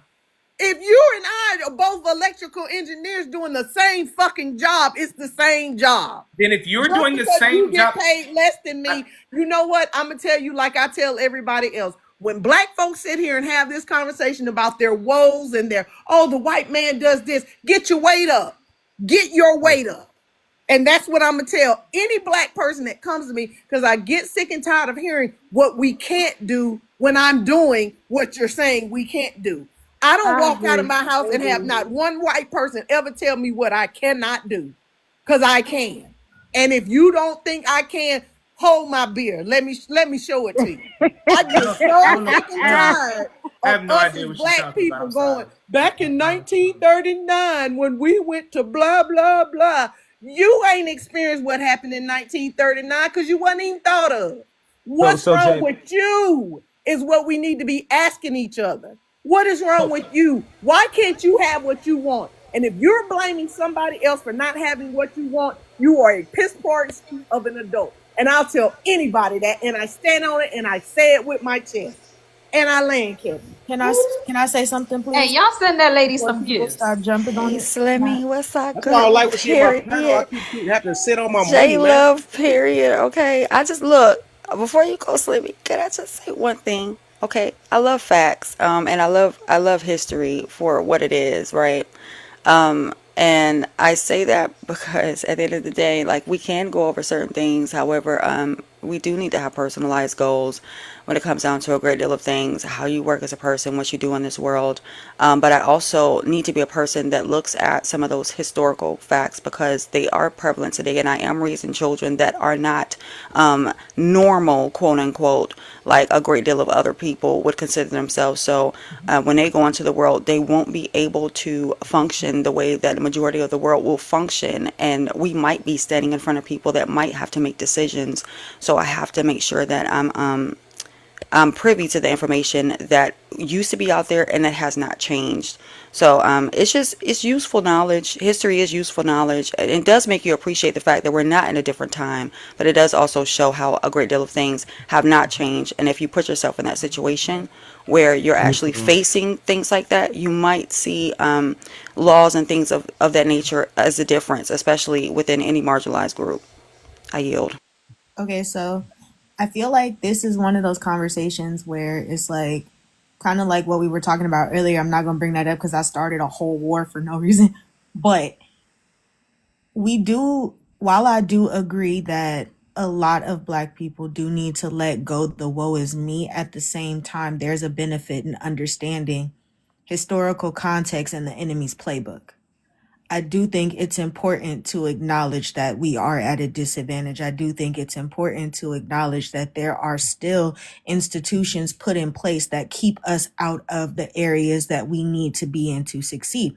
I think that denying that and getting rid of that completely as a talking point is part of the problem because you have to understand it to overcome it. Yeah. If we don't talk about it and we don't figure out how it works so we can dismantle it, it's not gonna matter. It's still only gonna be the quote unquote tokens. So it is important that we understand what that is, how it works, how it holds us back, and how the ones who have figured out how to make a way out of it reach back to pull others out as well. Don't let it end with you. And I don't think we do that. Let me say this though, and that's why I say I do, and that's the part I agree with, and I heard Moses when he said that, right? I think we should do both, right? And I feel it, right? Get to the root because it's a real understanding, right? Of that we really, it's like it's kind of hard to say. It's like we really not the issue, but then we are the issue at the same time. So I get it's kind of hard to do it, but the thing is, what people do, and that's the reason why I can't go all the way with what how Moses saying it in a way is because what people do, they would take it and use that as an excuse of why they couldn't move forward. But it's also he wants to teach that so we can know or be aware of where this is really starting and realize that we need to stop fighting each other because we're doing this because You know, that's what the white people want us to do anyway. So I can get it, but if we look at it today, right? Look at how this app going. People trying to find any excuse why they should not change. And that's the reason why myself, I don't keep focusing on teaching it. Like I said, I understand it, but we got to realize the type of people we're talking to. For the most part, if anybody, because we got people that still believe in these signs. Yes, I'm about to burn some stuff before I go to bed. People still believe in these signs and all that stuff, right? They're finding any reason why I act this certain way because the alignments is that way, and I'm a bitter You person. know I act this way because I'm a Libra, and ain't no need for you to be telling me because I'm a Libra, and you know I can't change that. That's what I'm saying, and this is what we and that's the reason why I can't go with that, because they're trying to find any excuse why I can't change. Well, my mama treated me back this way back then, and I done went through this and all that stuff, so you have to have grace with me and all that stuff. The thing is, I gotta have a grace to a certain extent, but if you still treat me like ish, I'm not about to keep letting you, do all this stuff or talking down on me or whatever the situation is, or messing up families, all these things. It's like, no, I can't do it, because now you're making choices yourself. And I'm not about to, you're not going to keep using that excuse why. That's like me saying, oh, my dad, he was abusive, so that's why I backhand you. I'm not about to keep doing, I can't keep using that as an excuse. So to a certain point in life, we have to wake up and be like, all right, now that I know this has been done, we gotta make some changes. I gotta stop it. I gotta take accountability in the accountability room. But what we do nowadays, we use that as a deflection. And that's why that's why I feel like Moses should agree with me on that part, is that people, even though you teach it that way, but people use it as a deflection more than anything today. That's the reason why you can't talk to the people you talk to, because they're going to use anything to deflect. Well, the white tea person did that. That's why I can't read a book and get the knowledge on that. How you got all you can look up every TikTok video, all the news on Travis this and what Ray J doing and all this other stuff. You can look all that stuff up, but then all of a sudden now you don't have the energy to build a business, or you can't do, you got all the excuses now. We got to get to a point that people just don't want to do it. And that's what it is. But that don't make us stop talking or going against for these decisions that they're making, because somebody gonna wake up. Bingo. Kev, I'm gonna say two things and then I'm gonna drop because I'm going to bed. I do need to go to bed too, I ain't gonna lie. Number one, I sit and I watch. My husband owns his own business in this tech industry. And I've seen my husband talk to young men and say, hey man, I can get you a job starting out making $35 an hour, $40 an hour. Get paid a per diem if you just are willing to travel to go do the job. You know what they say? No, man, I can't leave my family. I can't leave my mama and them. I can't leave so-and-so. But you ain't doing nothing. You doing nothing, but you can't get up off your ass to go get a good paying job with benefits, 401k, stock options, and all of these things. And then you want to complain about not being able to get nowhere and not do nothing.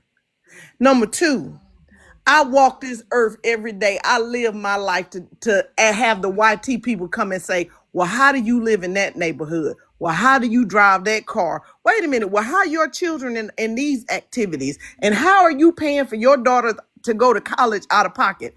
I live for it, because at the end of the day, I know that there is not a YT person on this earth, not now one, that's going to stop me or mine from attaining anything. I agree with Jane. You do need to know where you've been, where you come from, but you cannot let what happened in 1939, when you wasn't thought of, you wasn't even in your daddy's sack, stop you from being the great version of you. Because, the YT people did this. They ain't doing it today. And if you have a victim mindset, that's on you. But me and mine won't ever live like that. It is nothing I can't go out here and attain if I want it.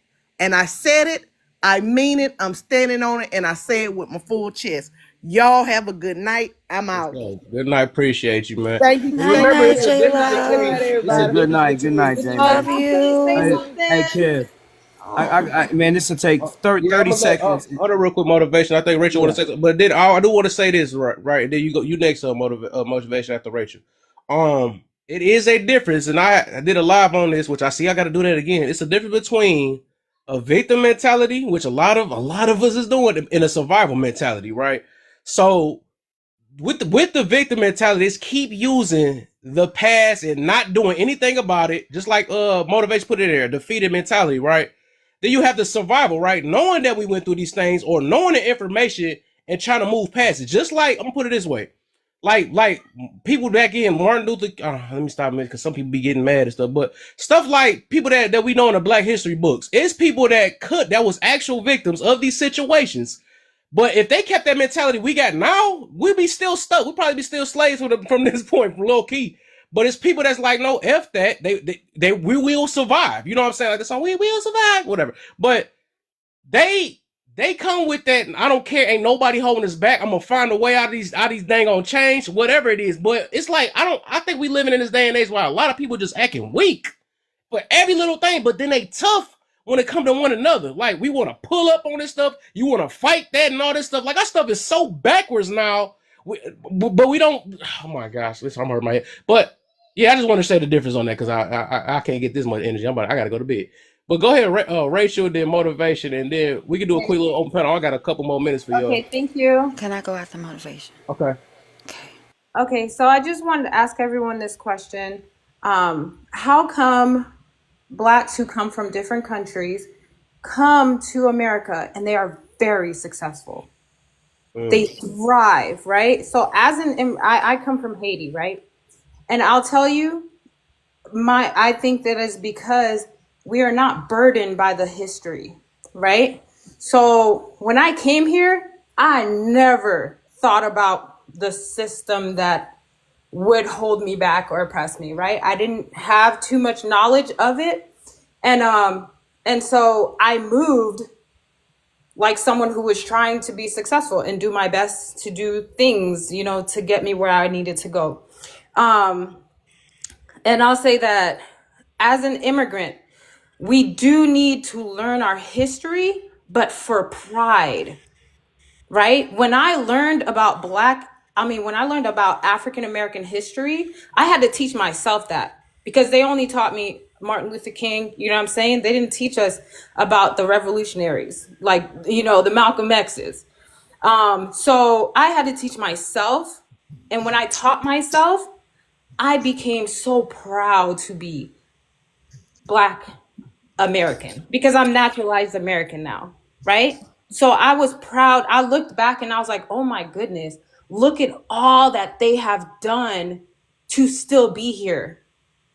After everything that the colonizers have tried to do to tear them down, they are still standing.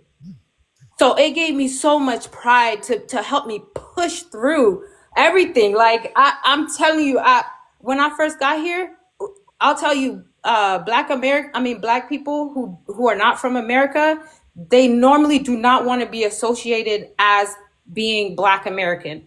That's why you find Dominicans that's like, no, I'm not Black, I'm Dominican, because they associate it with being Black American. When you ask anybody where they from, they say, I'm from Haiti or I'm from Jamaica. You get what I'm saying? So the reason that I'm saying this is use the history for pride in yourself to see how far you have come. But don't let that history burden you. And it's because I stayed on this live and I watched how we easily got distracted and started talking about the past for so long. You start dwelling on the past and don't even realize it. We got stuck there. We started off talking about solutions of today. And before you knew it, we were stuck talking about the past. Okay, what systems do they have in place today? I don't know, but let's talk about now, please. That's all I got to say. And see, yes, and this is really what I really try to explain and understand to people. And my brother, I understand you're extremely intelligent up here. I would only ask you apply that intelligence for how to find a solution, to be solution oriented, to apply that intelligence. No, this is not a sermon. It's fine, brother. When you speak, you speak as a sermon. It's funny how when people have a certain tone to their voice, but it's them, it's not a sermon. But when someone else has that same tone, it's a sermon. See, that's hypocritical, sir. But it's all good. I'm not even gonna worry about you. But don't worry, you can get this heat if you want it, bro. Don't worry about that. I'm for that fight every single day, bro. Know that. Understand What that. you talking about? This is what I will say. I will get my Bible. You, bro. What kind of heat you talking about? Hey, first of all, you want to say it's a sermon, bro? Hey, bro, if you want it, you can get it. Understand that. First of Kev, all, what's the Moses itch right spoke, here, but I Kev? don't know what you're talking about. But I'm gonna say this right What's here. the itch Kev. you talking about? This is the problem, Kev. When you got Negroes that are so stuck in the past that they can't win because someone else will not let them win. Slimmy, See, where's first the of all, Bible? that's your weakness. That's not my weakness. See, no one is in my life. No one is not gonna let me win. I'm gonna win because I want to win, because I'm determined to win, because I have a will to win. There's something I want to accomplish. I'm going to accomplish it. Period. Point blank. If you let another man stop you from being successful, that's on you. That's not on them. Nah, this nigga done said the same thing 45 times now. So like I said, anyway, bro, with whatever intelligence you have, I'm glad you have that. But help people to win, bro. Don't help people have an enslaved mind. Because that's the only thing you've been talking about is keeping people in an enslaved mind, keeping people defeated. And I don't ever speak on people being defeated. Yeah, let me know when Kirk Franklin I finishes. understand what people are against. I understand what people are against, but just because something is against you doesn't mean it will win. And unless you allow it to win. Hey, Kev, let's take it back to scripture for 2 seconds. For 2 seconds, it says, no weapon formed against me shall prosper. It doesn't mean the weapon will not be formed, Kev. The weapon will be formed, but it will not prosper. That's the whole point of that scripture, to help us understand there will be things that will come against us, but they cannot and will not defeat us, and they cannot harm us. So once we understand that, once you embrace your true power and you stop being locked in this victim mindset, you might actually be able to accomplish something. I'm gonna land my plane, Kev. Fuck. Take me to the king. I'll be weird. You know. One thing I do is I'm real cautious of somebody that don't let you question their sermon.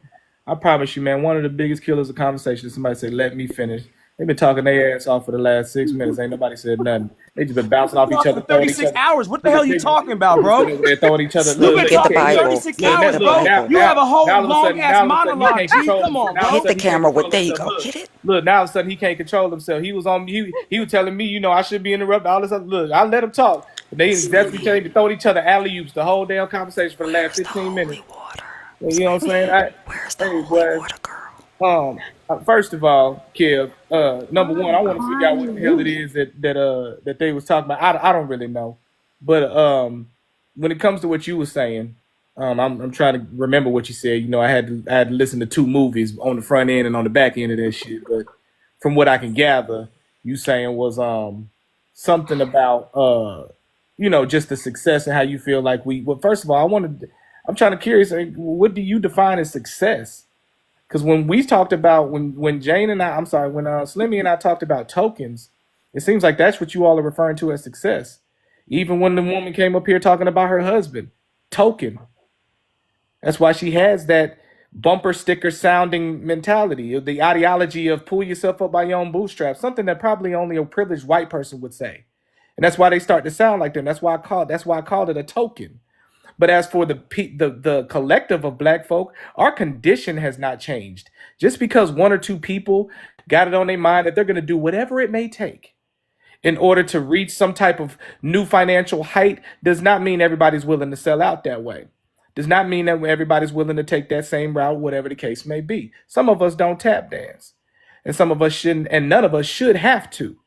But to say that because we're cognizant of the financial, governmental, spiritual, emotional, psychological, physical burdens that have been placed on us by a system, and that we blame that system for our shortcomings, And saying that we're wrong in that is almost to say that you don't believe that that system exists anymore, which is why almost every time they started talking about it, they kept saying it like it was in the past.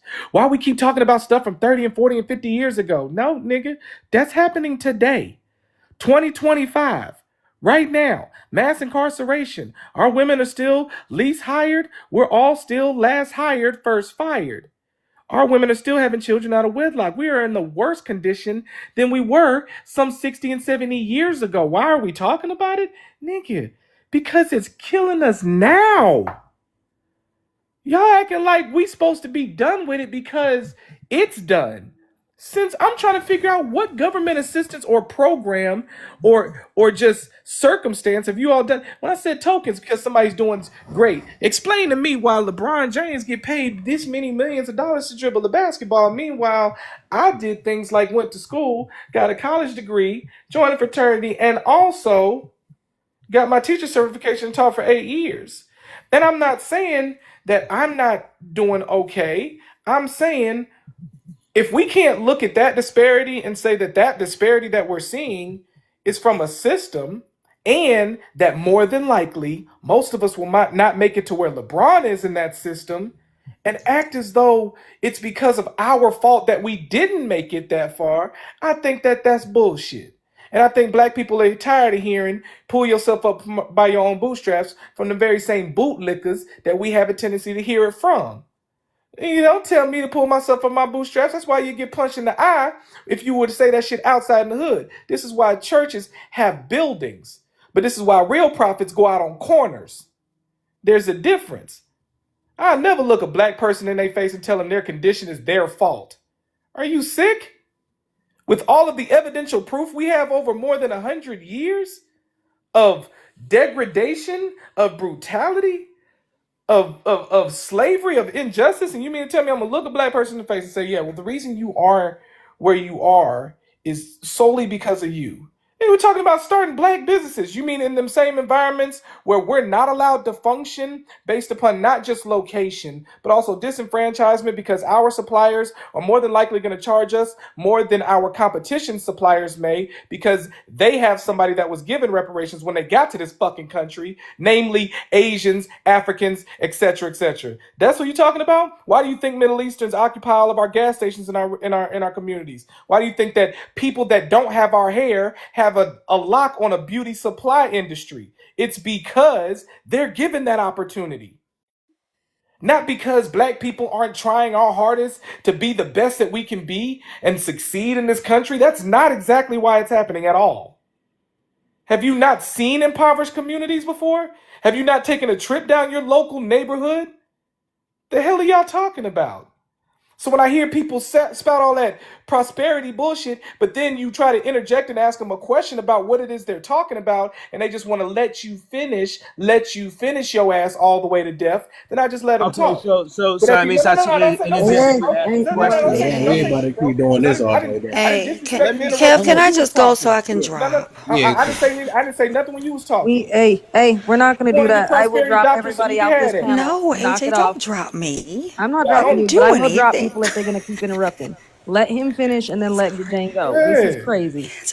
I Go want to go ahead after and finish, Moses. So I think, and then go and I ahead, think Jane, that's after. another reason why a lot of our folks are leaving the church is because they're hearing that, but then they're not being able to question what exactly things like success actually means. What exactly you mean by you don't have an excuse to look at people that are literally in your face holding you back. What do you mean by that? When you say we're discussing solutions, what are these solutions? Because I haven't heard any in here yet.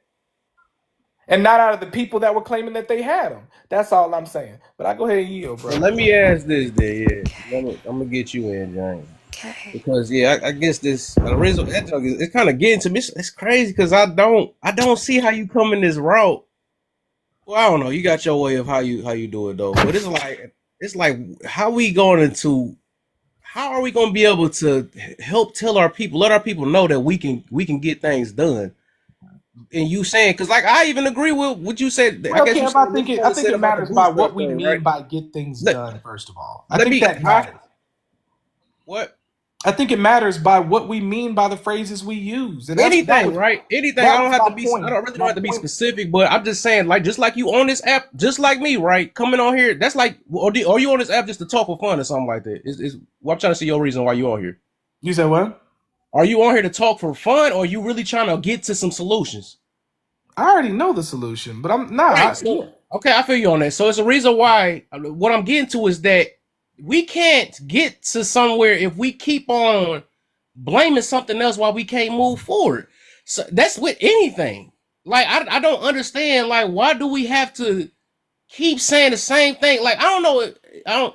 I don't know if you got immune to it or not, but I'm too used to hearing this all the time while we can't move. I mean, it's in my family, it's outside of that, and it's like somebody get demonized because we saying, hey, somebody have to be to break this curse or whatever that y'all like. Everybody like saying a generational curse instead we keep living the same thing. Or I call it generational habit because somebody taught me different, right? If somebody don't come out here and say, hey, we can make it happen, we don't have to be like the rest. How we gonna able to move forward, especially as black people, if we gonna keep on saying that we can't? Because we know that one of the problems is this family, right? We can't even get along in our family. All it takes is a piece of disrespect or whatever it is, and then what we gonna go back to? Well, the white man is doing that or whatever. It's like, how many times we only gonna be on this earth for like maybe 100 years, right? And we gonna keep blaming the white man till we get to the grave. When somebody's gonna step up? When we gonna be like, all right, now it's time for us to do something? I don't understand. Like, I don't get the point because I guess I'm getting I just don't understand like why you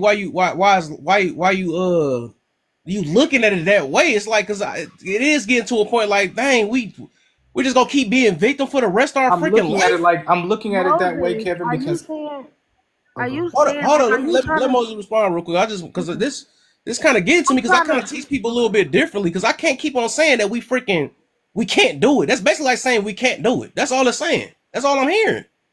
yes, yeah, I'm saying that we don't have context and definition around these phrases and words that we're using. Do it what? When we say we're going to succeed how? And I think once we better identify families, just like the stuff you preach on, right? I mean, I think you know that because you very smart. You know what we trying to do, right? But what I was saying was in that conversation we were talking about success because that was the word they used when they were monologuing. They used the word success. They said, I'm not going to let nobody tell me that I can't be successful. Well, it depends on what you define as successful, first of all. And that's why I was asking the question, but they wanted to talk the whole time, so we never got to it. They just kept saying that we could do anything. And then when you start to go off on the deep end, if we can do anything, it starts to get unrealistic because we know that there are certain things in this country we can't do. One, for example, is be president. There has been no Negro in office before, ever.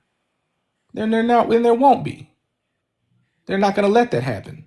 But we'll keep saying, yeah, we can do all things. Yeah, we can always do that in the kingdom. No, there are things that there are restrictions that they have in this kingdom. They sitting there bringing up the scriptures, bro. You know, if I pull out the sword, bro, we can have a battle back and forth. I promise you, I go toe to toe with him. He ain't gonna make it out the ring. My fangs is sharp on that. So when we talking about all that, we could also talk about the captivity that the Most High said we not gonna get out of until Shiloh returns. You can't handle me, B. So if that's the case, you can't handle what? You can't handle me. I'm telling you right now, bro. Lord. Go put Can I go? Can I go, Kev? Because I asked. We about to call it a night, yo. Okay.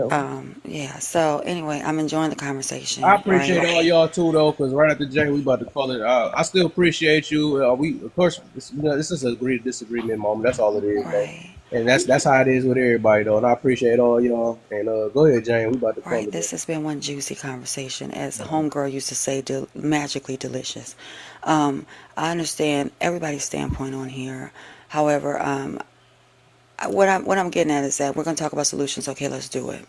Let's be realistic. Most people cannot create a goal. That's overall in people. When we create goals, we base them on the fears and things that we don't want, and then we base it on where we want to go in this world. When it comes down to success, some people think that working on the corner and selling that dope is successful. Some people think that becoming a professor is successful. Some people think that becoming a CNA is successful. We all have different points of success, right? But us as black people in America, black Americans is what the young lady called us, right? we have a little bit harder of a time to get to what we consider success to be. In order to utilize a system for what it is, and it's supposed to be manipulated. It's not supposed to be used straightforward. We are told to use it straightforward, and they are told to manipulate. That's one disadvantage that we do have. Knowing our history is something that is important. If you do not know exactly the laws and what's going on, and that is the main reason as to why a great deal of people get their property searched without having the correct documentation, even though most of the time that does not matter based on your skin color, right? Still, yet we're talking about things that has not changed, and that is one of the reasons as to why when people create goals, which we listen to Les Brown all the time. I know a great deal of people listen to Les Brown. They do not listen to Les Brown to listen to motivate. They listen to Les Brown and then they fall on a cushion. What has been placed systemically is a cushion for people. That is the reason why a great deal of our young women are still having children out of wedlock, and they're not caring about the baby daddy being there because they believe in a cushion. Most people won't leave their states based on a cushion, and that is the problem. So if we're going to get to the solution, that means that people would have to really stop being lazy. And when it comes down to us as a marginalized group, that means we really need to stop being lazy and do the most of the most to get there. I will say to the young lady, when it comes down to being an immigrant or being from a different country, I can go to a different country and I'm not considered a Black American either. I'm considered American. When you come over here, there's a great deal of disadvantages that happen with us being from here, things that we have generational impact, and a great deal of things that you guys are not historically impacted or have historical baggage with. And that is the separation. People don't say they're Dominican because they want to say it. They say it so they don't tie themselves into the generational impact that we have as Black Americans. And that's kind of like a slap in the face, right? But I will thank you, Kev, for this conversation. And if you want to goal set, get up, goal set. However, when you do have the skin color that I have or even darker, best believe that getting to those goals is going to be a lot harder than the YT. That's just the truth. I only came up here because I just wanted to say one thing. Kev, the solution to all your problems is stop playing that trash ass PlayStation 5. You go, God. That's my dog. She almost got dry, boy. I just want to tell you that. You see Moses? Look at it.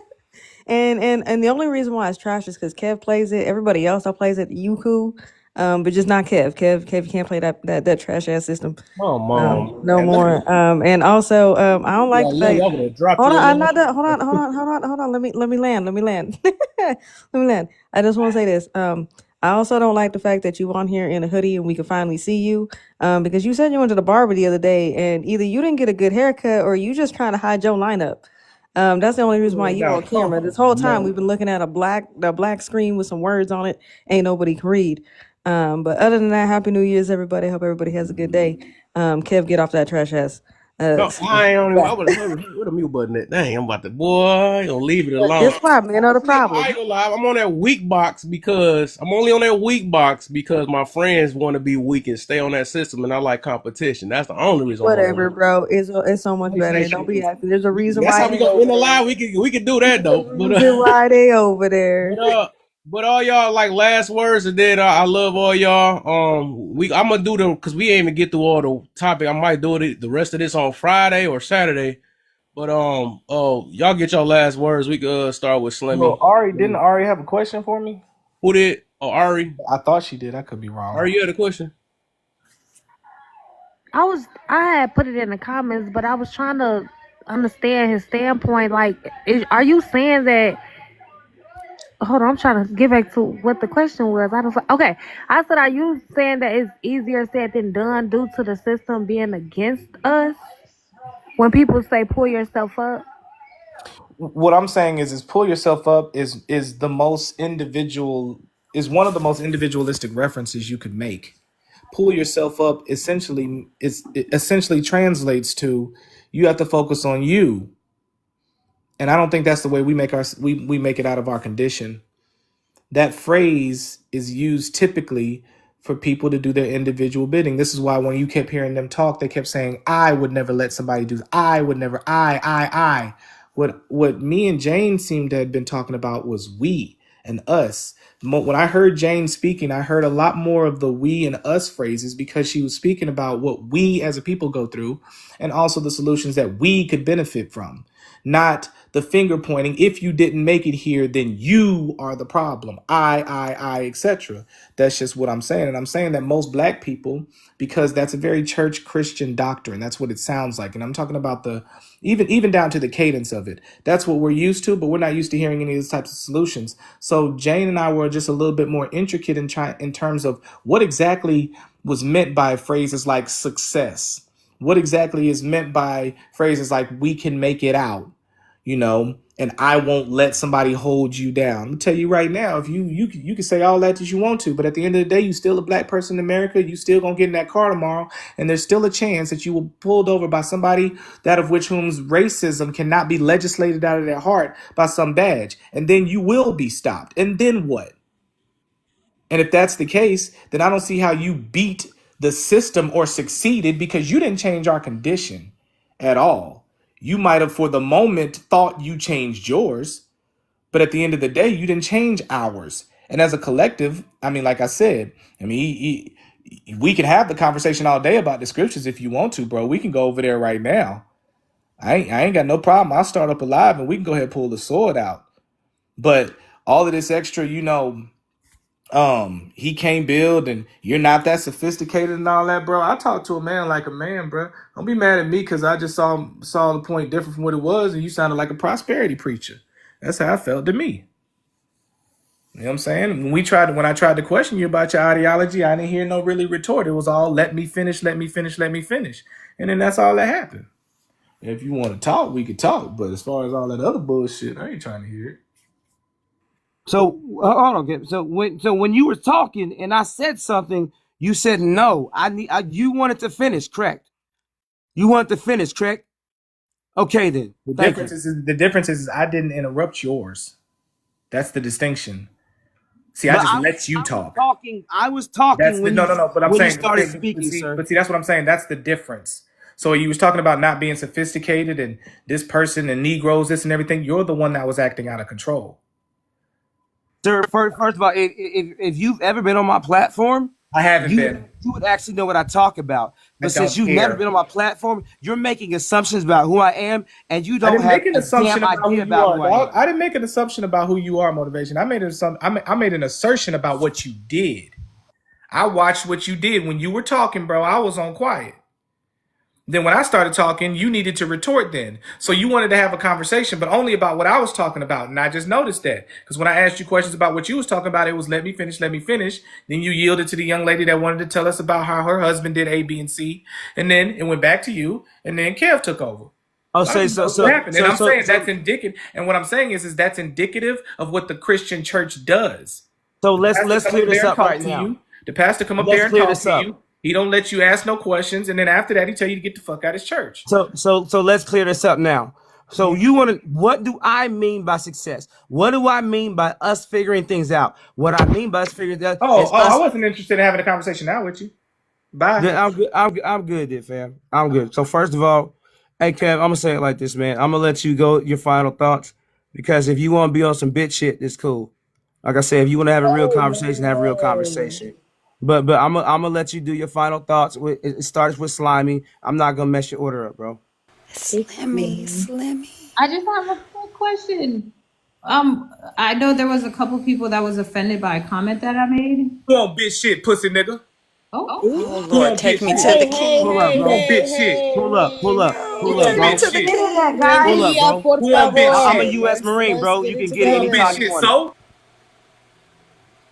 Yeah, he's gone. Lord, it's the 1st of January, you guys. It's 2025. We ain't even been 24 hours into the new year. I know Motivational, and he only speaks wisdom to people. We start pointing fingers on who dropped out. That anti-black side I'm talking to. We love y'all. Right now. I know he's white too. Like, hold up. Yeah. Mute up. If we're gonna jump to conclusions on who dropped y'all, that's me. At the end of the day, we're going to be respectful in here. If we can't have adult conversations without trying to throw pot shots and everything else, the way I see it, you both lost. You both lost that argument.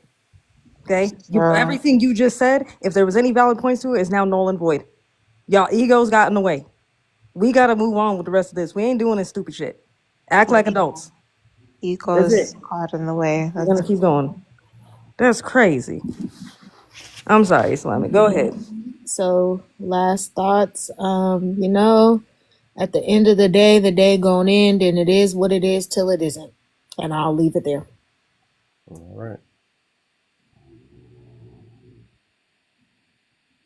Jay. Okay. I don't know no humans that's no bees, but you guys, I am getting a bitch though for my dog, and I'm gonna marry my dog off because I want some puppies. Yeah, so I can sell them. They're gonna be cavapoos. So just wait a little bit. I'm gonna put the information out there. Let's try to refrain from disrespecting each other. Yeah, like, Okay. can we just be kind? Okay, give me a minute. That's what pride And do. You know what I'm saying? That's Kev, what with I the pride. appreciate you for having this live, great conversation. You Happy know, New Year! I got my titties out, y'all. Okay, let me go ahead and drop. Period. that's what I was hearing over there. I heard some shit. I got my titties out. Okay, bye. All right, for sure.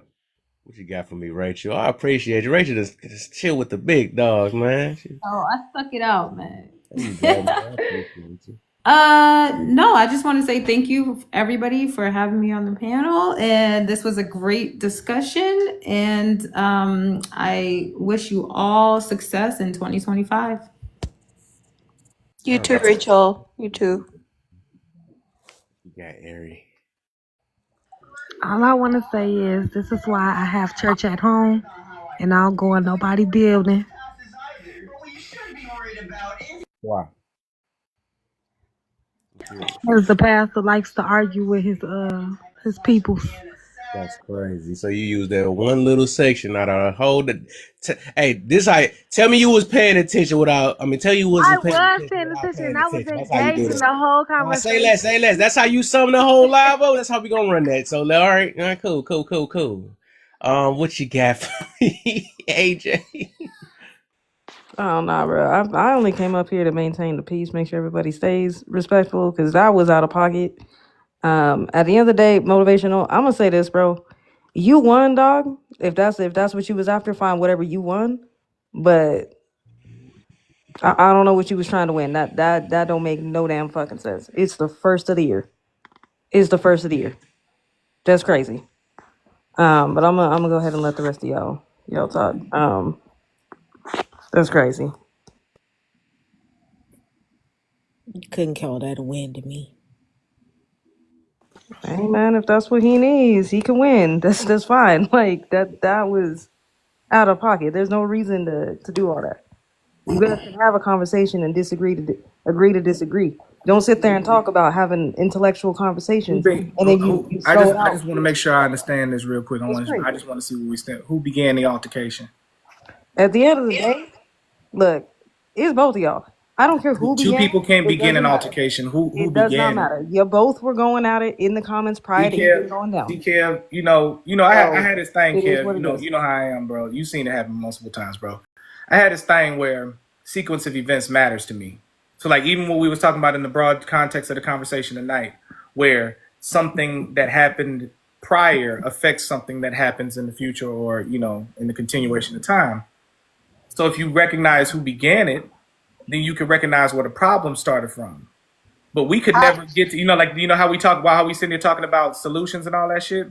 If we can't recognize where the problem began, then we can't recognize how to solve a problem. I break it down, and hopefully y'all can keep peace after this. So I will say, first it was you, Moses, right? Because you went in the comment. Hold up, real quick, y'all. Let me just say this. All right, it was you first because you hit him with the pastor thing. Of course, that's kind of provoking. You provoked him in a way, right? Because he was talking, whatever the situation is. So you started off with that. Hold up, let me ask you a question. Do you remember what happened before the pastor thing? He wasn't done talking. Let him talk. Hey, two men talking, baby. That's all right. Hold on, I got it. Right. So, Kev, you remember what he said? You remember what he said before that? No, I don't remember that. But I do know. Wait, what did he say then? So this No, is like. go ahead. I'm gonna let you recall this. So what I seen is that you said, pastor, or he go a sermon or something like that, right? All right, you did that, and then he responded. That's when things got heated from that point. That's when he responded to you. Then it seemed like y'all had the little thing ever since that happened after that. And then when you said that, I feel like that was he shouldn't have went that far. He went to say the B word, and then that's when you came back. So yes, I think that from what the angle I seen, it do like you provoked him first because you say, "Here come a sermon" and all this other stuff, whatever. So you did provoke him 1st. No, I will say when it just comes to dropping, at the end of the day, I just cut it on disrespect, right? The moment the B word gets dropped, that's the reason why he got dropped, you both got dropped. It's just a cool down period. I didn't know fully what the hell was going on, who started it. So I'm not gonna say you started it or he started it. I just heard that part and I had to drop people. That's it. Kev, I can respond to you now, bro. Yeah, go ahead. I'll make sure I know when to talk in here, man. Yeah. Remember right before that though, I made a comment in the comment section and he addressed it. And then he said something about, yeah, this is why I don't talk to certain dudes. You remember that part? You don't remember that part, huh? Yeah, I didn't. It's not a memory thing. I just didn't see it because you know how. I feel. Nah, he just said it out of his mouth. I know. That's why I said. Okay. And that's why I said like when I paid attention. You said this motivation. Yeah, that's why I said what I said in the comment section after that. Okay. I didn't say anything to you. I did not say anything to you. I know you weren't saying it to me. You said it about me. I spoke, and you was coming from my neck talking about that's why you don't like when pastors speak. I'm not a pastor, first of all. I'm not in any church, and I'm not doing any. See, that's what I'm saying. You see what I'm saying, kid? He felt offended at what he felt like was a reference about him. That's what happened first. That's what I'm saying. That's what happened first. He wasn't referring to me. Did I say you? Okay, so I was the one that since you said that comment. Since you've known me thus far, if I had something to say to you, do you feel like I say it to your face? You specifically said me, and you said the lady down in the corner. Okay. All right, bro. Did I say you? I said pastors, and I was referring to what they do in the church. And I said, this is the same type of prosperity. I even used the phrase prosperity preaching. So you think what I was saying is prosperity preaching? The first person I was referring to was not even you. It was the woman that was down there talking about how she felt like her husband made all these avenues for these young kids. That was the first person. And she was like, yeah, I'm not going to say that nobody can hold me back. Then what you did was you piggybacked off of her statement. And what I was prosperity preaching from the both of y'all. But when nobody talking about what you said. So I said specifically this. I said no, but this is a mentality I teach and I work with other people, that you don't allow other people to dictate the future that you can create for yourself and for your family. Listen, I'm not interested in having a conversation about the topic no more. We talking about how the disrespect. You see what just happened, KFC. We talking about how we just got to see. That's what I'm saying. Me and Kev was having a conversation about how the disrespect occurred. We just trying to address the disrespect. Yeah, we weren't even talking about the topic no more. And that's fine. But then right. He was also and then what I did was I asked Kevin. I asked Kev what the disrespect occurred. He remembered what I wrote in the comment section, but he don't remember what you said before what I wrote. And when I started typing things in the comment after you said that thing about the pastors and that type of prosperity message, and I took that as you were speaking about me, because that was after I got through speaking and the woman got through speaking. So it was specifically after me and the woman got through speaking that you said that comment. Yeah, I know. Right, that's cool, right? That's cool. Yeah, I know. You took offense to it. Surprisingly enough, the woman didn't. Moses, hold on real quick, man, because at the end of the day, it's not like none of y'all about to get a whooping. I don't know what's going on. So at the end of the day, it was a miscommunication. That's what I'm saying. We on this. I don't know if some of y'all. Even that aside, Kev. Then even after that, Kev, he felt like he wanted to make it physical. He'll pull up.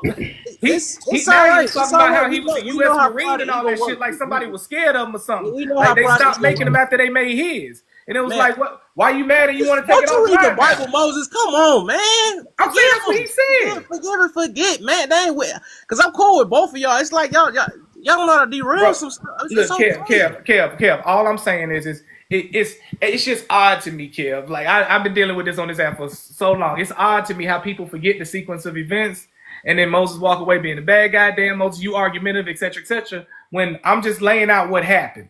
That's all I'm doing. I get it right. And then he wrote in the comment section like I gave it to him or something like that. He wanted it. He came and got it, as though it was like he's the one that considered physicality first. Ain't nobody scared of that nigga. But I'm saying he said that first. First of all, he started the disrespect first. No, hold on. So in the broader context of the conversation between us and our women, if we can't recognize where problems started, then how can we ever get to solutions? That was my entire point. So the context of me and you specifically was talking about me being long-winded. But and this is the kicker. You're when you talk about long-winded, you be the one speaking the longest period of time. So how can you call someone like even long-winded? after this, right? Is y'all gonna get a prize after this? I don't get hot. Why do y'all prolong stuff so freaking long? I'm good, Kev. I'm done with it, bro. I think that I do think that if I remember it or not, it's cool. Y'all not about to pull up on each other. Y'all not about to do none of that stuff. Or if y'all is, I'm good, Kev. I'm done with it, man. I'm done with this dude, man. I'm good, bro. Y'all can kind of let it. I got a wife and a family, bro. This guy's not important to me. And that's cool. That's cool though. But I'm saying that we can all have it because it's gonna get heated sometimes, right? But it's just like we don't have to every moment like, hey, we got to get to the root of that, and you should never disrespect. Like things gonna happen sometimes. This is a freaking app. You know, it just was a heated moment. Like I said, I respect both of y'all. Y'all. I mean, and I believe if once y'all get to know one another, I think y'all will like each other though, because like No, motivational will not get along with him. who is this? Who the fuck is she, bro? Like I'm finna get on her ass too, dog. Like, you know, Why like are you you see so what I'm saying? angry? Why are you so angry? But Kev, you see what I'm saying though? And I'm gonna be the wrong dude. I'm gonna be the wrong nigga if I say something back, right, Kev? I'm gonna be the wrong nigga again, right? Moses. But look, at the end of the day, it's all up. I'm gonna give y'all a chance to breathe, or if Moses want to make a lot, because I know how Moses works sometimes too. But I'm gonna and I appreciate all y'all. I love his perspective. I love everybody's perspective though. So I'm gonna catch y'all around because y'all not about to keep me up. Y'all done told me up though, but I'm gonna catch y'all around though. I love y'all. All right, Kev.